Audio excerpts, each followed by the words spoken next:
right, wait a second, everybody. Give me 1 second. 1 second, please.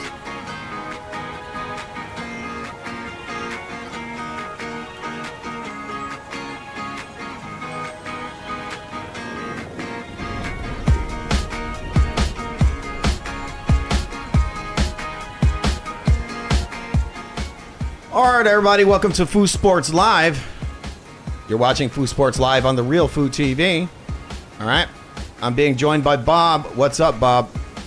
Hello, hello. Okay, just running on some last audio checks here before we get into the show. All right. So it's really raining here in the city. It is. I wish it was raining in our room right now. It's got to be over 100 degrees in New York. Feels like it's hotter than 100 degrees. What do you think of that, Bob? I agree. It is very hot. And we've got El Pinchy and BDA in the comments. Hello, guys. Welcome, welcome. All right, just checking Bob's mic real quick. Thanks for coming in here, guys. We're going to be talking about some of the latest info on this not-so-super fight. Canelo Alvarez versus Terrence Crawford coming at you September, what is the 13th, Bob? I think it's the 13th, yeah. I'm pretty sure it is. Damn. You know what I wish? This is a super fight, like a Nissan Altima is a supercar. What are you trying to say? I'm trying to say that this is basically equivalent to two, like, past prime. This is like the Al Bundy Olympics.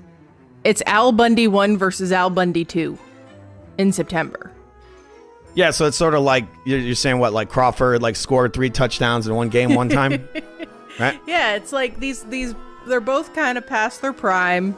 Their glory days are behind them. Yes. They're living in their own history and mythologizing their own self-importance, and we're all being dragged non-consensually along for the ride.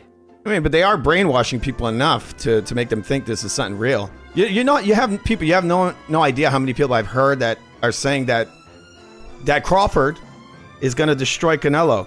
I really think people have been brainwashed. I think they really have. Even though I'm not a big Canelo fan, I do respect the guy has some damn skills, and I respect the weight classes. You know, this guy would have to do a boatload of sauce in order to have any shot. I mean, really, look, I'd let him take all the juice in the world. I still don't think he's going to win the fight. I mean, Canelo, this guy just fought. His last fight was what? The Scold was running around like an absolute bitch the whole time. I won't even really look at that. Let's just forget that even happened. It was a piece of shit. We've already forgotten about it. We just remember the guy's name, I guess. It was because it was kind of odd, Bob. The guy's enormous, and yet he's a big old bitch, right? Yeah, I don't know. I feel like you have to have a brain in order to be brainwashed, and from what I've seen of old Lizard Eyes and his comrades, there's nary a brain cell among them. Old as lizard's far as eyes. I can see. Old lizard's eyes. Old lizard eyes. Sorry. All right, so we're going to be getting into some info. The main event is looking at the new video that came out recently where Canelo's calling out the truth. You know, he's been calling out what we've been saying for a while, that this guy is a big old cherry picker. Now, Canelo himself also has done some cherry picking in his day as well, but I'll tell you this. One of Canelo's cherry picks could probably beat every single guy Crawford ever fought. You know, I think it really could. So we're going to be analyzing that little interview these guys had, which I think actually took place, Bob. I think it was immediately after the Skull fight, for sure. I could see it. It was cold. It was in, what was it? It looked like it was in New York. Canelo, you could just tell that it was, I think it was immediately after. You could tell it's an older interview. It started when they did the immediate media run, because if you guys don't know, you could see it was like, I think a day or two after the Skull fight, you actually had pictures of Dana White with Crawford and Canelo, and they were posing and looked to be New York City to me.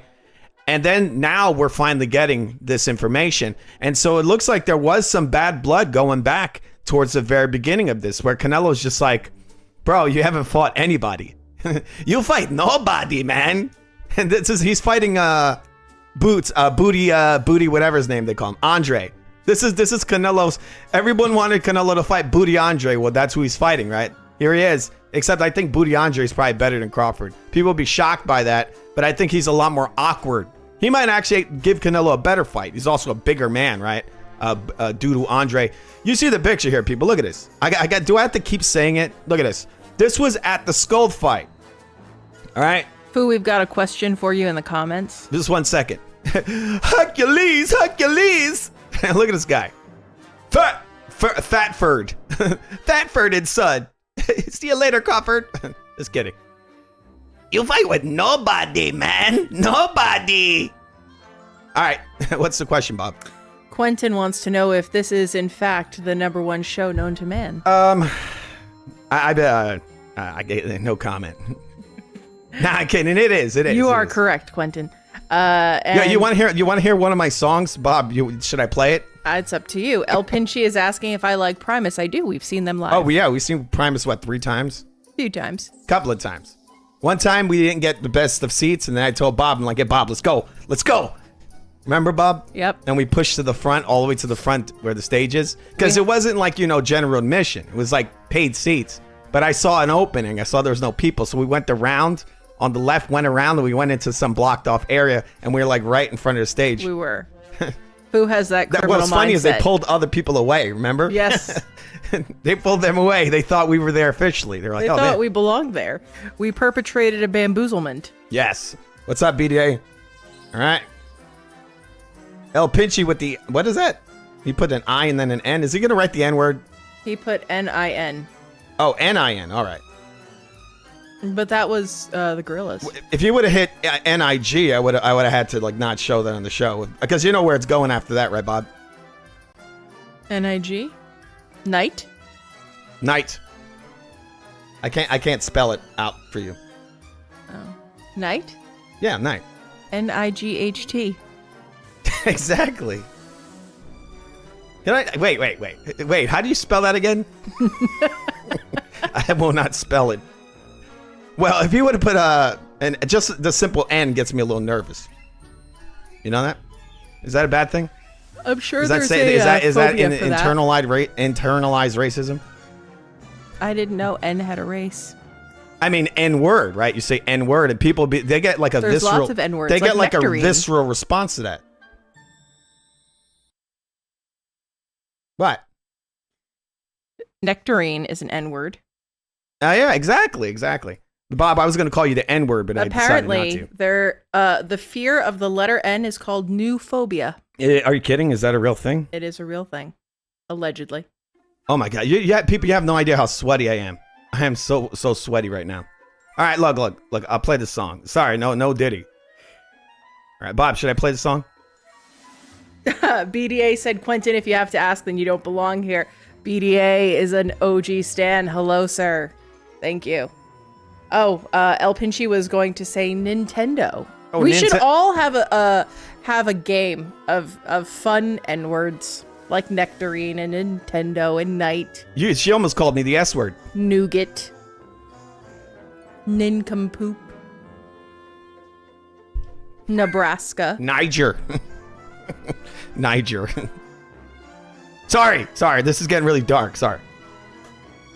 Yes, that does happen at night. Darkness. That's another N word, Niger. It is. All right, sorry people, we're dragging on a little bit. We're gonna be talking about this Terrence Crawford fight real soon. But before we get into that, we're gonna show some of the interesting things I've seen studying him lately. I mean, I already know I've already studied him, but you got to study him a little more, right, for the super duper duper fight, right, Bob? The adjust your expectations southwards fight. Yes. So there you go. There's Terrence Crawford, who tends to always close his eyes when he gets hit with basically anything. Even if you miss a punch, if he sees a punch coming, he usually blocks the punch with his face and closes his eyes. He usually actually closes his eyes, Bob, right before the punch smashes him in the face. That's a left hook, people. That's one of Canelo Alvarez's best punches. And that's not Canelo Alvarez. That's a much lighter, not as hard punching guy, lower weight division kind of guy. Terrence Crawford, he's always trying to hit you with that lead right hand. And it's not too hard to come over it. And this is what it looks like to me right here. Jeff Horn coming right over it, right? So if Jeff Horn can hit this guy, people, don't be too shocked when Canelo knocks him the fuck out. Just saying. We're going to show some more of these pictures real quick before we go into some other subjects. And we're going to be analyzing that New York City little event they did. Not the press conference, the first one. You see this, people? The guy's constantly closing his eyes. I've noticed this with Terrence Crawford. It's a big problem. Even if you look, he's not even being hit here. They both have their eyes closed. He's got his eyes closed. Yeah, but Jeff Horn's actually being hit. He was hit with something. Terrence Crawford throws punches with his eyes closed sometimes. I don't know if anybody's ever noticed this. That's a big no-no when you're fighting an actual high-level fighter, right? We go again. How much you do this, bum? I mean, bro. Look at that. Eyes are closed. You know, Canelo's got this thing called the left hook. You know? He's going to throw what? He's going to throw this lead hand and then what? He thinks nothing's coming back? Not too good, bro. But we're going to be analyzing a little bit of some of his, a couple of his fight immediately before, or the fight right before the Avanesian fight. Because in that fight, people, you look kind of like hot garbage, which is what he kind of usually looks like in my book. Kind of hot garbage. He's a good fighter. He's good. But he ain't super high level. Look at this, Bob. This is what people, this is all the people reading all the different predictions all over the internet when it comes to the fight. You got 37 saying that these people they asked, 37 of them said that Canelo would win, and 54 said that Crawford would win. It's pretty funny. You want to read some of these names, Bob? There's something suspiciously similar amongst the CRAWFORDS. Yes. Andre Ward, Tim Bradley, Shakur Stevenson, Keyshawn Davis, Keon Davis. Wow, Keon. That was just not right. That is a terrible name. Sorry, Keon. Sorry. And Keyshawn, all of those names. Keyshawn. David Benavidez, Devin Haney, Nico Ali Walsh. I like how you got Danny Jacobs in there. Yeah. He's probably all bitter. Avius Griffin, Frank Shea, James Toney, Alexander Usyk. Oh, that's interesting. Usyk thinks Crawford will beat Canelo. He loves him. But Usyk is a simp. That's what it is. I love Usyk as a fighter. I think he's a great fighter. But the thing is, people, a lot of times fighters aren't very good at judging what a great fighter is. Right? I think Usyk is also, I think what Usyk's doing is he's just more hopeful for him because he was a guy who went up in weight, right? I think that's really what it is. Maybe he's met Crawford. Maybe Crawford in person is nice. You know, he's nice to everyone except, I guess, his wife or a girlfriend that he has like 18 kids with. All right, people. So you got a lot of people in there saying that that this guy's gonna beat Canelo. What I find funny is you got Bernard Hopkins saying that the Crawford's gonna win. But a few months ago, Bernard Hopkins was out there saying that that Terrence Crawford, does he care about his life? All right, we're gonna see a little bit of that interview from a few months ago. I wonder what changed. Maybe what changed is that Bernard Hopkins knows who butters his damn bread. Right, Bob? He works with Turkey al-Sheikh. Unlike Oscar De La Hoya, who doesn't know how to fucking talk. He's an idiot. He's going over here and he's shitting on Turkey's money. You're sort of answering El Pinchy's question. So El Pinchy was asking whether you think that Turkey wants Crawford to win. According to Canelo, he does. Canelo said that he knows that Crawford's his guy. And I'm pretty sure Canelo knows this because he had dinner with the guy. So he probably noticed how they were kind of like how they interacted with each other. They know each other. This guy, Turkey, was braying Crawford all over town. People forgot about that. He was like courting this fucking guy, but he already had him signed. So what the hell's going on there, Turkey? He's got people. He's bringing them to UFC events and everything. Like what's going on, bro? He doesn't do this for any other fighter. You don't see him hanging out. Oh, look, it's Turkey with Shakur at the UFC event. Oh, now at the WWF event. Like, bro, what's going on? We've got Adam in the comments saying name the elites that Canelo has beaten. Don't mind me if I LOL when you name them. Name the elites. I would tell you this. Even though that wasn't the best version of Cotto, that was an elite fighter. That was an elite level boxer. Boxer puncher. Cotto, even that old Cotto that Canelo fought was light years ahead of Terrence Crawford at any point of his career. Any point. Another one is Lara. Lara would have grinded Crawford into the dust. Talk about a guy who would have beat the living fuck out of Crawford. You're talking about a guy, people, who beat the shit out of Paul Williams. People really downplay Lara. Lara, you know Floyd Mayweather ducked Lara, bro. And a lot of guys would call Floyd elite. And guess what? Floyd ducked Lara. You would be wrong if you did that. Because he knows Lara would have beat the fuck out of him. That's why. We've also got Quentin in the comments saying that Molina caught Crawford good in that fight, wobbled him quite a bit. And we've got So Passive in the comments saying it's fake hype. Turkey's paying these guys to have certain opinions. He was hyping up Fury before his fights with Usyk, but gave him no favors with the judges. So they didn't need hype for that, because most people actually thought that Fury was going to win that fight. A lot of people thought Fury was going to win that. You know how many people I had arguments with before that fight happened? They were all saying Fury was going to just beat him into the dirt. And I made a video. I told them, bro, it's not going to happen. Usyk's going to beat him all day. BDA is in the comments saying, a lot of people picking Crawford do a bad job explaining their pick. I hear a lot of people saying Crawford has that X factor, Crawford special. Crawford hasn't learned to lose. Yeah, that sounds like copium, man. Well, we're gonna look at. All right, real quick. Since we're kind of a little bit, maybe not really all over the place, but I started the show where I wanted to be towards the end of the show, but that's fine. I mean, I think that this is a subject that has people engaged. We've got a lot of people talking in the comments, so I think that that's a positive thing. So we're going to look at a little bit more here. I'm going to show you this, people, because they're trying to make it. A lot of people are trying to come up with like this kind of imagination, this idea, this imagined idea of what Terrence Crawford truly is. People, he's a very sluggish. Even at 147, this guy is sluggish. He's slow. He makes loads of mistakes, and he's not unhittable. He's extremely hittable. Look at this. Avanesian. Boom. Right into his face. Well, that speaks directly to what Quentin was saying, that Molina caught him well. Oh, well, everybody catches him. And people fail to understand that this man is almost 40 years old. You know how they're always adding this oh, well, look, he might get old overnight. Why wouldn't Crawford get old overnight? You're talking about a smaller man going up, and I hear a lot of people saying, oh, he's not much smaller. I'm telling you, when he gets in that ring with Canelo, he's going to look smaller. Unless he took all the HGH in the world. And even then, he's going to be heavier than he's ever been. Look at Avanesian over here, nailing this guy with this left hand. Like I said, you come over the right hand with the left. This is what Canelo's going to do. And he's going to hit this dude solid. And it ain't going to be like anything he ever felt. Like I said, this guy might get put out on his face. I'm telling people. They think this shit's a joke. You could just go. There's a reason why there's weight classes. There's a reason. Okay? I think that also kind of one of these issues, and this speaks a little bit to what BDA was observing and what you've observed as well. People aren't able to explain why they think Crawford will win, because Crawford has not really done anything that's demonstrative of greatness in his career. He doesn't have a particular punch that's wonderful. He doesn't have a particularly fast or complex style. He's just existed. The thing with him is that he has at times he has a suspect power.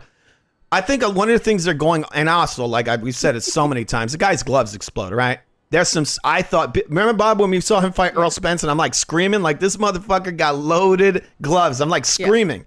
And then I found out after that his gloves had blown up in the Avanesian fight. And then today I heard there was actually some speculation in the Jeff Horn fight where they had an issue there. And then he fought, who was the other one he fought? Then he had this weird, like, Earl Spence basically hurting this guy with everything. I mean, I understand Earl Spence was shot. He was finished. But, I mean, the way this guy's punching is like never before. This is why he had such an amazing, I wouldn't say amazing, but he had a very good performance for him, for his skill level. You know, he looked like $1 million, right? But then he steps in versus Avanesian, and he reverts back to what he always is. And I'm going to show you guys this. Not Avanesian, when he fought Madrimov. He reverted back to what he was in the Avanesian fight. A lot of people are just focusing on this, for the most part, they're focusing, I think, on that Earl Spence fight. And if anybody who knows the sport knows that was not even Earl Spence. I think if Earl Spence was 100%, he would have beat Crawford. I think he really would have. A lot of people wouldn't agree. I'll tell you this. We never got to see it because the motherfucker waited for Spence to be done. And then he's like, now I'll fight him. But there's, oh, no, Spence ducked him. It's like, shut up. We've got he in the comments saying that his gloves are going to break again, like the Mac. Oh, no. I don't think they will this time. The sad part about it is that Canelo, Triple G shots are like bricks. So that dude could probably load his gloves and Canelo be like, what? You hit me? They hit like a fly. We've got and Crawford's like, what the fuck? I got bricks on. We've got genius of all geniuses in the comments. Hello. Yes. Adam has come back with, if Canelo is... he came back with 2 comments. Cotto actually wobbled Canelo. Lara better now than he was, but... Look at this, great defense, but still bro. 3 losses, 3 draws, and not even 50 fights. He's not elite. Canelo is so powerful, but Crawford has a higher KO ratio than Canelo. Where have the real hardcores gone? I think that you have to look higher, at the quality. A higher KO ratio versus washed up guys. Right, but that's the thing. You have to look at this. You have to compare red apples to red apples, right? So if we're making a comparison and you're trying to use a ratio and any sort of statistical methods, you need to make the entities the same. Okay, so you have to then look at the people that Crawford KO'd and what is their skill level? What is their quality? Are they elite fighters? Are they just like random folks off a couch? You have to consider those factors. Simply having a higher KO ratio is the same as saying, oh, well, you know, eating ice cream makes you more likely to get bitten by a shark. Just because two things occur at the same time, or just because I can tell you a particular story with numbers, doesn't mean that there is an objective truth. There's a lot more to that, right? A lot more to that than just, oh, he's got more KOs. You got to keep in mind, we're comparing resumes, right? Canelo's resume is better. When you fight higher level guys, it's harder to knock them out, people, right? High level guys, they don't get knocked out all the time. And when you're fighting consistently higher level guys, you tend to not have a bunch of knockout wins, okay? But when you're fighting washed up Sean Porter, which you didn't even knock out, or you're fighting a washed up Amir Khan, who you didn't even knock out. Amir Khan one is a real interesting one, people, because Amir Khan is known for his suspect chin. And this fucking guy, even as hard as he hit him with everything he had, and he couldn't knock him out. So what the fuck's up with that? How is this guy fluctuating in power? Can someone tell me that? Because he's hitting guys just as clean. He hit Amir Khan just as clean as he hit Earl Spence. And Earl Spence's face was all broken to pieces. Everyone's like, oh my God, look how he's punching. This is why I said the motherfucker looked like he had loaded gloves. And they'll say, oh, well, you crazy conspiracies, right? Well, that you could say that. But when there's smoke, when you look at the exploded gloves, you start to think maybe there's a fire there as well, right? But I'll tell you this, when he goes in there versus Canelo, they're going to be all over that motherfucker's gloves. Because they're going to go through this sort of fine-tooth comb.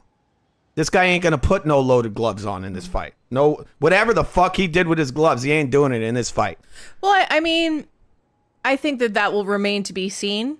Because I don't think that there's a lot of money on the line here. Oh, no. The money is with Canelo. Look, if Canelo gets wind that this motherfucker loaded his gloves, he's like, Turkey, I'm fucking done with you. And they would file an investigation into it. This no joke. This is his marketability, right? This is a big thing for Canelo. He cannot lose to this littler man. He can't. And if he does and he finds out there's some fishy shit, there's going to be a big investigation into it. You think they're going to fuck over Canelo like that? He's going to see this motherfucker come in with exploding gloves and they're not going to actually investigate that? No. Johnny, I've been watching and enjoying combat sports for a long time. So that's why I'm talking about it. Look at this guy over here. I told you, he keeps closing his fucking eyes, right? That hasn't stopped people. He does this fight after fight after fight. I saw this in the Madrimov fight as well. This guy, he anticipates punches, and instead of slipping the shot, he literally closes his eyes. Sometimes he'll bring the muffs and put him right over his eyes. This guy, this guy never, just like Canelo's, we're going to watch the interview. Just like Canelo says, this guy not fighting elites. That's why they're not making him pay for this shit.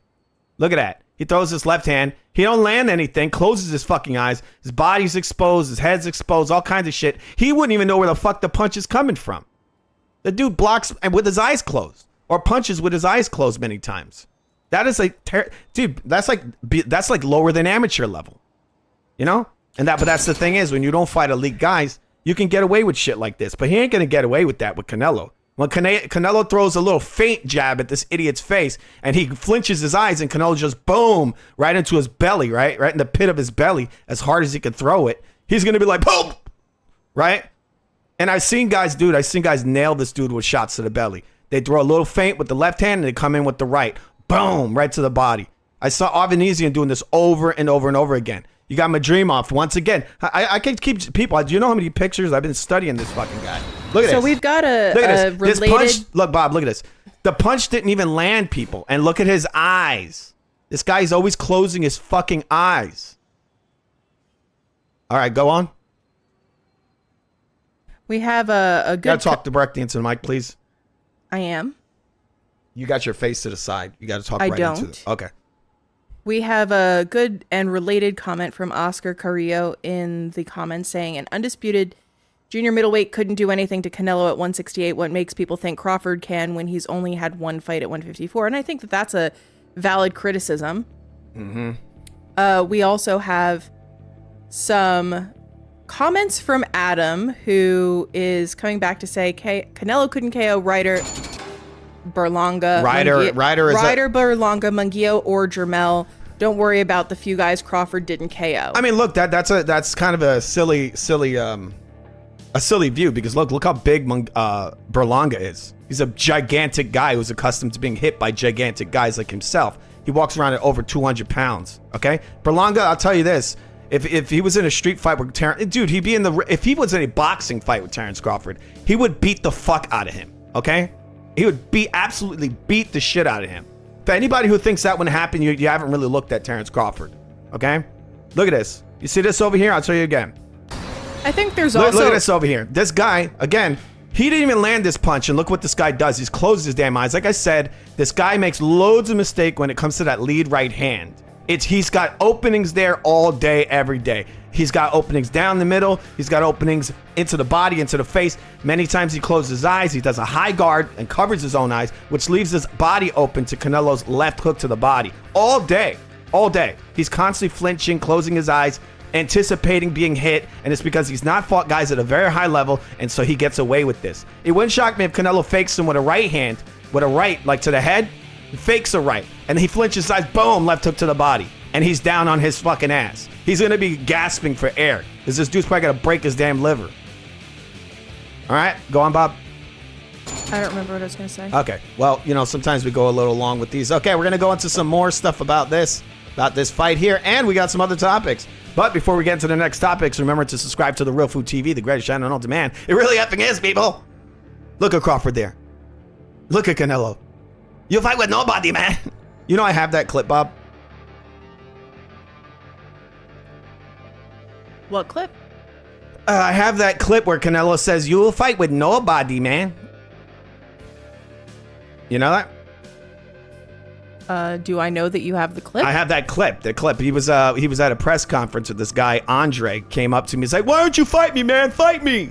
And then he's like, "You fight with nobody, man. You hard about a fighter." I don't know if I say that too well. But before that, I think he fought, who was it? Munguia? I think he fought, was that the Munguia? I think that might have been, right? Or it might have been the Caleb Plant. I think it was after the Caleb Plant fight. Anyway. Hey, Bob, are you excited for these other topics? What are they? More stuff having to do with combat sports. People, I showed this earlier because, I don't know if I said it. The reason I showed this is because this shows the weight that this guy punches. This isn't even a punch. This is a palm strike to the arm. When you do stuff like this, Canelo can do stuff to Crawford, like knock him out of position with a palm strike, and then you come back with the right hand. As you see here, I don't see, obviously it's not animated, it's a photograph, but what I assume what Canelo did here is he used the palm strike to trap him for that second, right?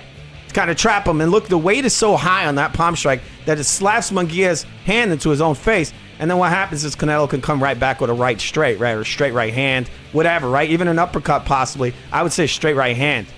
Crawford's going to be very susceptible to stuff like this because he's the lighter man coming up. And keep in mind, Munguia is a big, heavy motherfucker. And so if he could push a guy like this and stall him, like kind of like freeze him in place with this kind of palm strike, he could definitely do the same thing to Crawford all night long.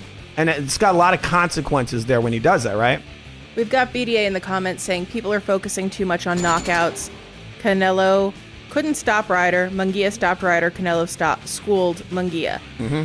And I agree. I think that having a KO ratio, like this isn't a video game. These aren't stats that you can like pump up and build a perfect fighter, right? You have to also factor in their age, their condition, the location, what they ate for breakfast that day. Like there's so many intangible variables that may nullify a large portion of those things. And then when all of those factors are stripped away. But where's that comment? That comment is in your chat. Is it the last comment in the chat? Okay. When all of those factors are stripped away, what you're left with is technique. What you're left with is the mistakes that they have made their entire career. And so like Fu has pointed out repeatedly, it's not that Canelo doesn't make mistakes. He certainly does. Yes. He has definitely slipped a lot in the last several years. Prime. But when you look at some of the mistakes Crawford makes, it almost becomes like this competition to see whose mistakes are going to be worse, who is more likely to capitalize on the other guy's mistakes. And Crawford closing his eyes consistently and not being a tremendously phenomenal mover, not having great head movement. Like, there's a lot of things about Crawford's flaws that are almost tailor-made for even a sluggish, old, fat Canelo. So I mean, he's not fat. I mean, he's not Canelo of 5 years ago either. No, he's not. But he's even Canelo at people just really forget how good Canelo is or was at his best, right? He's a very good fighter, and it's almost insulting to say that this guy who kind of struggles with Avanesian, who might potentially have had on loaded gloves versus Avanesian, or also the guy who can't even knock out Amir Khan, is going to somehow knock out Canelo, like the most virtuoso performance coming off of a fight versus a guy who only has 10 fights. Like, Canelo would have to be so shot to lose to this guy. It's ridiculous. Which is why I think that it's ultimately going to be a contest of flaws, right? It's going to be what are the bad habits that they've never been able to shake. Yes. Because really, if they make it past the first round, right, that's who is in the ring with each other. It's the way in which their coaches have never been able to get them past these certain things that they do wrong. And too often we focus on all of the things that they do right in perfect circumstances, and we don't really think about what are the things that they do wrong consistently, even in those perfect circumstances. So I think that there's a lot of flaws that Crawford has that he is probably not going to be as he's not going to manage. That's at this new body condition that he's in. Not just that, Bob. At this advanced age, you know, as they say, you can't teach an old dog new tricks. The stuff that I'm seeing with the eyes closed and these many mistakes he makes, I'm seeing them as early as his last fight versus Madrimov. He's carried them this far into his career, and it's because it's just like Canelo said: you fight nobody. You know, you fight with nobody. You're not sharp. You ain't Floyd. But Floyd wasn't that amazing either. But the thing that Floyd had, Bob, is he was fighting Canelo when Canelo was drained. That is a fact. Said it a million times. It's a fucking fact. You could go look it up. The guy was drained. Okay? He was also 23 years old, right? A green motherfucker, right? And along with that, he's fighting this guy in this big ass ring. You know, he's able to run all over the place. He's able to take sauce, and he's ridiculously fast. Floyd Mayweather had very fast hands and feet, right? This guy doesn't possess any of those skills. He is not extremely fast. He doesn't possess many of the skills Floyd had. So it's just a stupid comparison in also, so many ways. You know, like being equitable here and talking about Canelo's flaws. He's slow. He's a bit predictable. He's very stiff. He doesn't move his head properly. You know, so there. What, Canelo? No, yeah. He does, Bob. No, yes, no, he does. He hasn't lately. Ever since he got his big HGH head. He's always had that big head. It's got a little bigger, maybe. Look at him, he's a little Arnold Schwarzenegger. Yeah, he looks like a mini Schwarzenegger over there now. But there are areas that could be capitalized on with Canelo too. So this is definitely going to be like, who is better able to withstand that pressure? Yes. And I think one of the big factors that people are downplaying is the body condition of Crawford. He's fat. He's like fatter than he's ever been. We saw him the other day, Bob. I don't know if you saw it, but he came out and this fucking dude had like starch in his shirt. Like they were trying to make him look like he had a solid. Like they try to make him look solid, but you see like these little arms coming out of this giant shirt. It's like, bro, come on, man. Just because you're gonna belly bump this guy doesn't mean that you're somehow magically gonna beat him. They're like, he's intimidating him. That's why I heard people say that he's intimidating him. And yeah, you see the guys laughing. I feel like it was staged. Obviously, it was staged. And Crawford knows he got all these guys there to protect him. But, like, I don't think Canelo knew about it, right? Because you could tell on his face he didn't know it was staged, right? That they were going to do this stupid shit where he's going to belly bump him. We'll see what happens in Las Vegas, what that looks like. But we got some other stuff to get to. We've got BDA in the comments talking about... Go on, Bob. We've got BDA in the comments saying that Canelo is dominating fights, but because he's not KOing people, he's shot. But Tank is losing fights and saving his ass with a KO, and suddenly he's a savant. You know, BDA, the full phrase is idiot savant. It means that they're literal shit. literally retarded at everything else. They're only good at like one very specific thing, and it's usually random and not actually applicable to everyday life. Is this a new I comment, digress. Bob? Because I'm not getting in the updates It on is the a new comments. comment. Oh, okay. And then we have Furioso. Hello, hello. What's up, Furioso? We've got Morb DC. Canelo is a better boxer than Crawford. Oh, yes, definitely. People really forgot how good this guy boxes. He could box, people. I know he's been fighting like a bum for years. You know, he throws these big winging shots. I'm not a fan of it. But when Canelo actually boxes, this dude could stand in the pocket and just fuck you up in the pocket. Why do you think people look? He fought one of the greatest middleweights of our time. And I thought, I always say it, I thought Triple G won the first 2 fights. But Canelo was standing in the fucking pocket with this guy. He stood in the pocket with anybody who wants. Look, I'm hearing people say that Terrence Crawford is going to fight Canelo in the pocket. I'm like, bro, you never looked even close to how good Canelo looks in the pocket. People need to go really watch when Canelo fights you, when you really go to war with him in the pocket. The dude ain't, you know, he ain't just gonna wing out big looping punches. Yeah, he could do that, but if you want to come to him and have a war, he'll do that shit. And he's gonna fuck Terrence Crawford up all day long in the pocket. People have no fucking, you gotta go back and watch some of these fights. You know, because he could go to war in the pocket. He'll be slipping shit and hitting you. You know, look at Floyd. They're like, oh, Floyd beat him. The guy was fucking drained to death, and Floyd was just jumping in and out. One shot, run, one shot, grab. It's bullshit, and Terrence Crawford doesn't do that, and this fucking guy is not drained. So it's a totally different story, all right? We've got Adam in the comments saying, I don't think Canelo's shot at all. I think his power is overrated, or he doesn't know how to put guys away.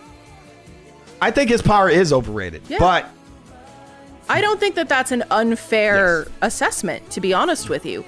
But you also have to kind of consider Canelo has spent a lot longer at this size than Crawford has. Yes.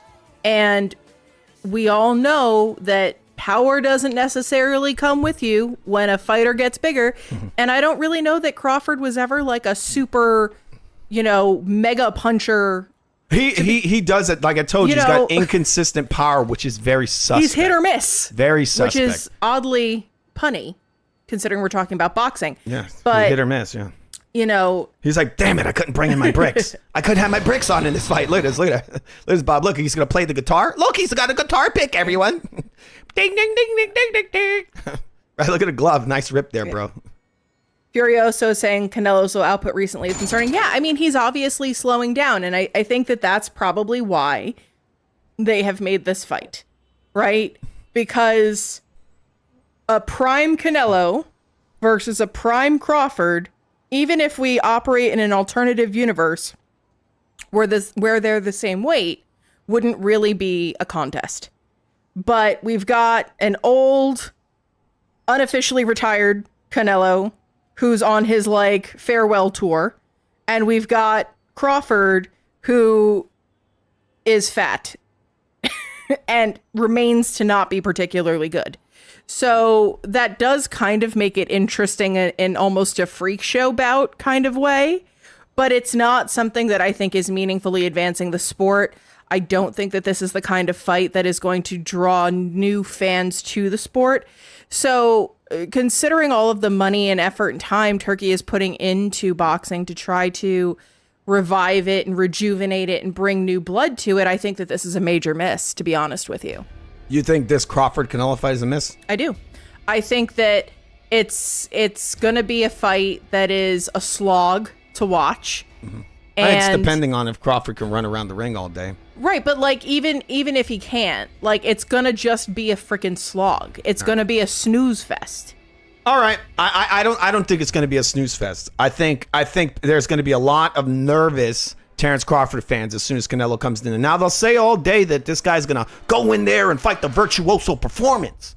But they have to remember that Canelo knows how to trap guys. I've heard people say, man, he doesn't know how to cut off the ropes. He doesn't know how to cut the ring off. Adam, you definitely can't. If that's the case, then why is he cutting off the ring on all these different guys all the time, right? Go on, Bob. Adam in the comments is saying that, he's referencing the fact that Claressa Shields got her first KO when she went up to heavyweight. And that's true, but she got a KO didn't she get a KO against somebody who had 3 fights or something? What KO did she get? I think that she got the KO against the. She didn't KO that the one woman. that she got the. She the didn't title, KO. no? I didn't think she didn't KO her. Also, that woman was an absolute bum. That she ain't no Canelo Alvarez. You know. Are you trying to say that like Terrence Crawford is going to become stronger somehow? I think that's what he's saying. Because If I that's the said case, then why power can't doesn't he- translate necessarily. If that's the case, then why didn't he crack him a dream off and knock him out? Well, how? Like I told you, man, this guy's got suspect power. It's very inconsistent. One fight he's knocking out Brook with half a jab. The next fight he's going to war with fucking Amir Khan, who's got the weakest chin in boxing. And then what is he doing? Oh, he's beating up brain damage Earl Spence. It looks like $1 million. Then he comes in the next fight, and everyone's going to say, oh, he's going to blow out this guy Madrimov. He only has 10 fights. He's supposed to blow him out, right? And then what happens? He's running around the ring the whole damn fight, doing almost nothing. And when he hits Madrimov is like, oh, I guess you hit me. It's whatever. Like it's people. It's weird.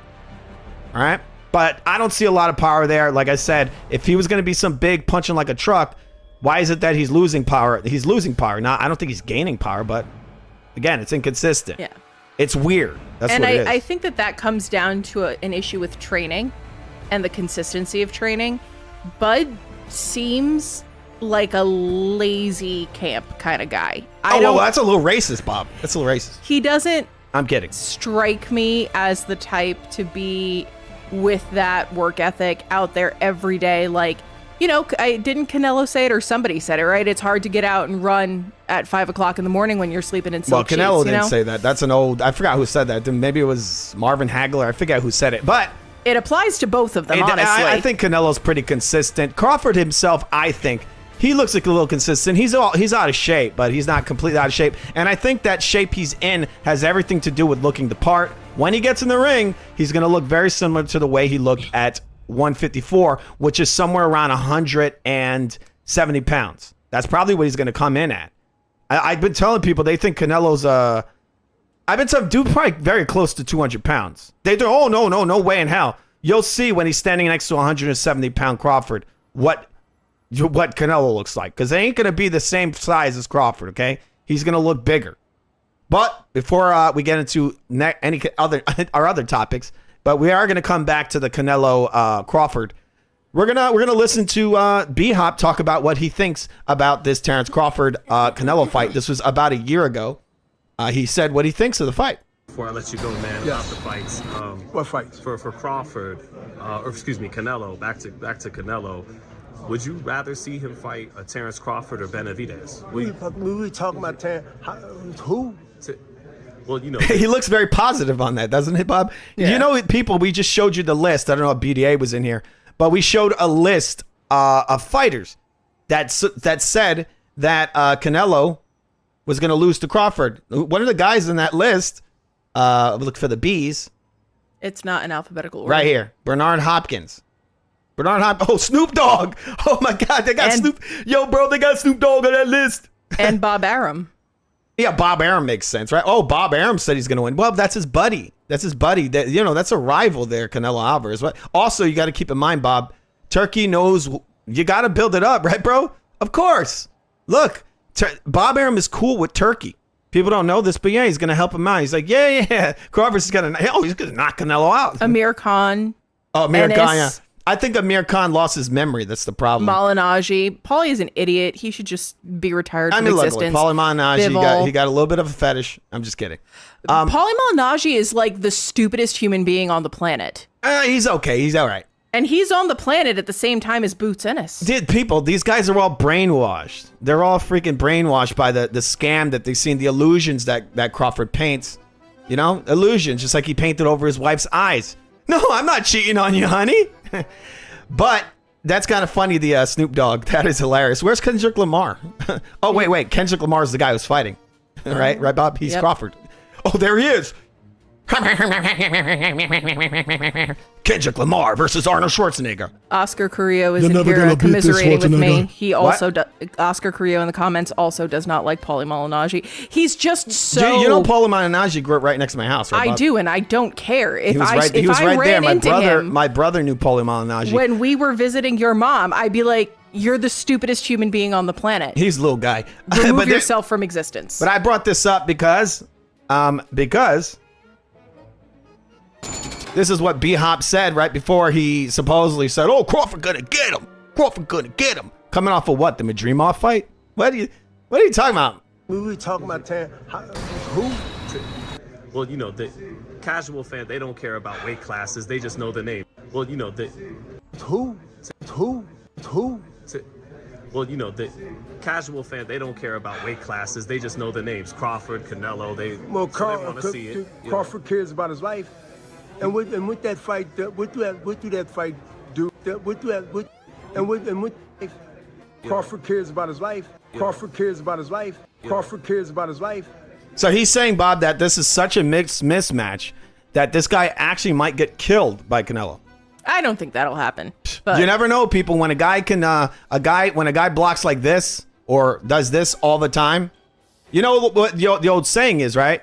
What you don't see is the one that hurts you the most, right? What if this guy actually comes to try to get in the pocket, right? Because people are, Bob, I'm not kidding. People are actually saying that this guy is going to get in the pocket and fight Canelo. You know how fast Canelo's going to lay him out if he does that? Fu, I've got news for you. There are full-grown adult men who say they're women. Just because someone says something doesn't make it reality. I just think it's funny, but B-Hop not too positive on this, but now they're saying, now he's come out, I guess. I think I saw another interview where he's changed it. But like I said, he knows what to build up because this is Turkey's money. This is the problem with Oscar. He doesn't know how to bullshit people like that. I like Oscar, you know. I like that he's honest, you know. B-Hop is most of the time as well, I think, just not in the ring maybe. But he was very honest here. And he's like, this dude's going to get killed. But then now he's doing business with Turkey, right? And now he's changed his opinion out of nowhere, right, Bob? Yep. Right? And that's also why I think so much of what these guys say, particularly on these press tours, you have to take it with a grain of salt, man, because they know where their money comes from, and they're gonna fall on party lines, and it does tarnish and negate the value that they offer, right? Because if he was being real, if he was being honest, he would reiterate the position he held a year ago. Oh, yeah, exactly. He would say why it's changed. It doesn't make any sense that his opinion changed because you're talking about like coming off of the Madrimov fight, right? I'd say maybe he watched that Earl Spence fight and got brainwashed. But this was after the Earl Spence fight, Bob, where he made this opinion like, what, does he care about his life? So what's changed? What, him looking like trash versus Madrimov? I wouldn't be surprised if in the next 6 months or so... Wait, sorry. Say it, Bob. I wouldn't be surprised if in the next 6 months or so there's some sort of like crossover deal with like more explicitly with Bernard Hopkins and Turkey. This is one of the bad things with Oscar De La Hoya. I said this like 2 streams ago. You gotta stop fucking with these guys, Oscar. If you're not making money off of this card, you need to shut your fucking mouth or you need to grow a damn brain. You're doing business with Turkey. Your fighters are working with Turkey. All the money is with Turkey, not with you, okay? Now, you're a good promoter, yes, and you want to stick around the industry. Maybe you're a little offended that he's coming in so aggressive, right? But you're doing business with him, so you don't go and shit on his card. And I said, why? Is it because you're not making money off of it? He comes over here, Bob, recently, Oscar, he does a video. He's like, Canelo, you're a bitch. Like you're fighting in the day. Oh, this card is stupid. It doesn't make any sense. It's garbage. And he's just like, he's just calling it trash all day long. To be honest, B-Hop comes out. He's part of Golden Boy. And what does he do? He basically, I think he's bullshitting. He's the cleanup control. Bob, he said Crawford has like an 80% chance of winning. Yeah, this is what B-Hop said. His level of bullshit has to be directly opposite to the level of damage done by Oscar, right? So he's just balancing out the force to hopefully divert some of that money towards Golden Boy. But honestly, I kind of respect Oscar more for being real about it because it is bullshit. It is fucking stupid. But it's not. Bob, I don't want to see it. You don't want to do that because it isn't just Oscar who's in trouble. It's his fighters. Because look, Oscar's fighters are about to fight some other promoters' fighters, right? If Turkey's got a beef with Oscar, there might be some shit that can go on in that ring where his fighters get robbed. Like, look, Zepeda's about to fight Shakur. Right, but that shouldn't be a thing that happens. It shouldn't, but it happens. And so what I'm saying is, while it is undecorous, while it is probably not very strategic, I can respect Oscar for being honest, even and especially when it is at a direct risk to his financial stability. The risk was fighters. It's not a good thing to do. He should have just said no comment, or of course, I could just see it, man. Crawford's gonna destroy Canelo. Either that, or he could say it's gonna be the fight of the year. Something like that. You gotta bullshit, right? Adam in the comments is saying that essentially Turkey being on Crawford's side is what people are going to use as a cope when Crawford beats Canelo. Well, I would encourage you, Adam, then to tune in. We will probably be live scoring the fight. And to be fair, we call the punches as we see them. Yes. If you would like, I would encourage you, I would challenge you, show up to our stream on the big and appointed day, and we'll go through it punch by punch, and we'll see where it all nets out. Because we don't play that copium bullshit. We might have opinions about this fighter versus that fighter, because that's what you do when you like a sport, right? You talk about who is good, who is bad, what the strategy is, what the likely outcome is. But that doesn't mean that our opinion about a particular fighter is going to color what we see on the day. So I would invite you directly and personally join us when we score the fight. Yes, you can. We'll tell you the round when Canelo knocks him the fuck out. If he's gonna do any of the stuff that they're saying he's gonna do, I'd put money he's getting laid out. No joke. I will put money. I will put money out on a bet that he gets laid out if he does what they're saying he's gonna do. I hear people. You don't know how many times I've heard, because I go and I gauge all the reactions all over the internet. Right? I'm everywhere, people. I'm like the Matrix, and I'm seeing these opinions. I'm like, wow, these guys are living in Toontown. He's just going to go in there and he's going to knock Canelo out. He's going to go toe-to-toe with him. This guy could barely go toe-to-toe with Avanesian, all right? People really forgot what Terrence Crawford is. Again, people, he may look like $1 million versus some fucking tailor-made bums of the bums. He takes C-level fighters and fights them at the ends of their careers. He's amazing! Right? My heart goes out to you. That's what Crawford says all the time when he's in his house. Right, Bob? Probably.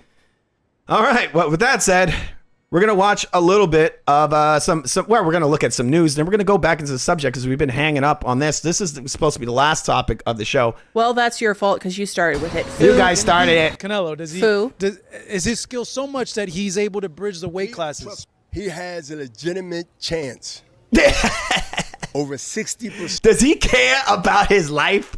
Now he's working with Turkey. What's changed? Nothing's changed, people, except that he's working with Turkey, because he said that other shit after he destroyed Earl Spence, right? Right? And then he says, does he want to die? And then he had that shit performance versus Madrimov. And now what's changed? Why has his opinion changed? When he has the amazing performance, he says the guy's going to die. Now he comes off of a garbage fight. Now he got more than a 60% chance of winning. Bob, this guy is amazing. What were you going to say, Bob? So we've got folks in the comments. I told Adam in the comments to join the Discord. There is a Discord. The problem is that there's this thing that Discord does where it jacks up all of our mics to 100%. Right. People just want to join it, not necessarily yes, I do. speak on it today. So why don't you drop a link? I do have a Discord. I'll put it in there soon. All right. I'm going to put it in there soon because the problem is I'll see if. Just drop the link so they can join the Discord, but we're not going to put the Discord audio into the show tonight. Yes, the issue, which when I open Discord, it fucks with all my microphones. It'll just fuck up all my mics. I might be able to drop the link. I'm going to be putting the link in there. Bob might be able to put it in there. All right. Bob is looking. Listen, Bob's not very good at Discord, so if I'll put it in the there, wrong thing, sorry. All right, people. With that said, guess what? We're going to listen to the rest of this interview. Same for as my, if you say Bernard, give me a number. Give me a number. He has an 85+ chance to beat Canelo. Why? He's not going in there to prove something.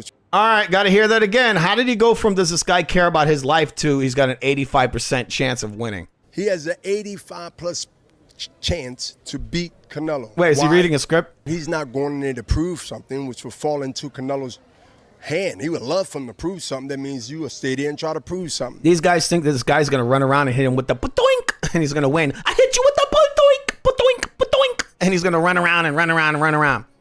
Okay. 85% chance. That's crazy, bro.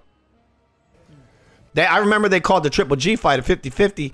They're calling this shit a 80% chance. Canelo got to be really shot. But to go in there and to let him know and establish that from the yeah, he's going to establish it. Okay. down, that I belong without showing that I am tough. Yeah, people, I'll tell you this. If he steps in hard with that right hand, badoink, Canelo's going to badoink his head off. Because what he did with Earl Spence was nice, but that's a shot fighter. So he steps in hard with that lead hand. But Canelo wants him to step in with that lead hand because that's how he starts to set him up. This is why when you see cowardice fighters, they fight with the badoink. Why? Because if they put too much on that shot, they're out of position. If Canelo slips it, here comes the shot, right? And like I said, Crawford's not very slippery. He's not coming in like Floyd with the pot shot, boom. And he pops in and just grabs you. And then he runs away, and then he comes in again, pot shot, boom. In 2 seconds, he throws that shit. It's very fast. That ain't Crawford. Earned my position to be here. And I want to show you, even though you're being stubborn, that your time not only have came, but it's gone. He ain't going to surrender and say, I slowed up, so I'm going to act like it. No, he has to be shown. And it has to be early. Does he win? Can he beat him? Can he beat? He has an 85% chance of being in the ER. What do you think of that, Bob? All right, Bob's looking for the Discord right now. I already put it in the comments. Did you put it in there already? I already did. All right, great. I am speedy.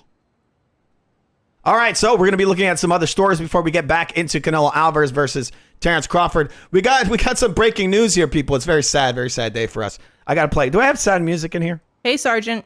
What's up, Sergeant? Well, we need sad music. Bob, do we have sad music? I don't know. I don't operate your spaceship.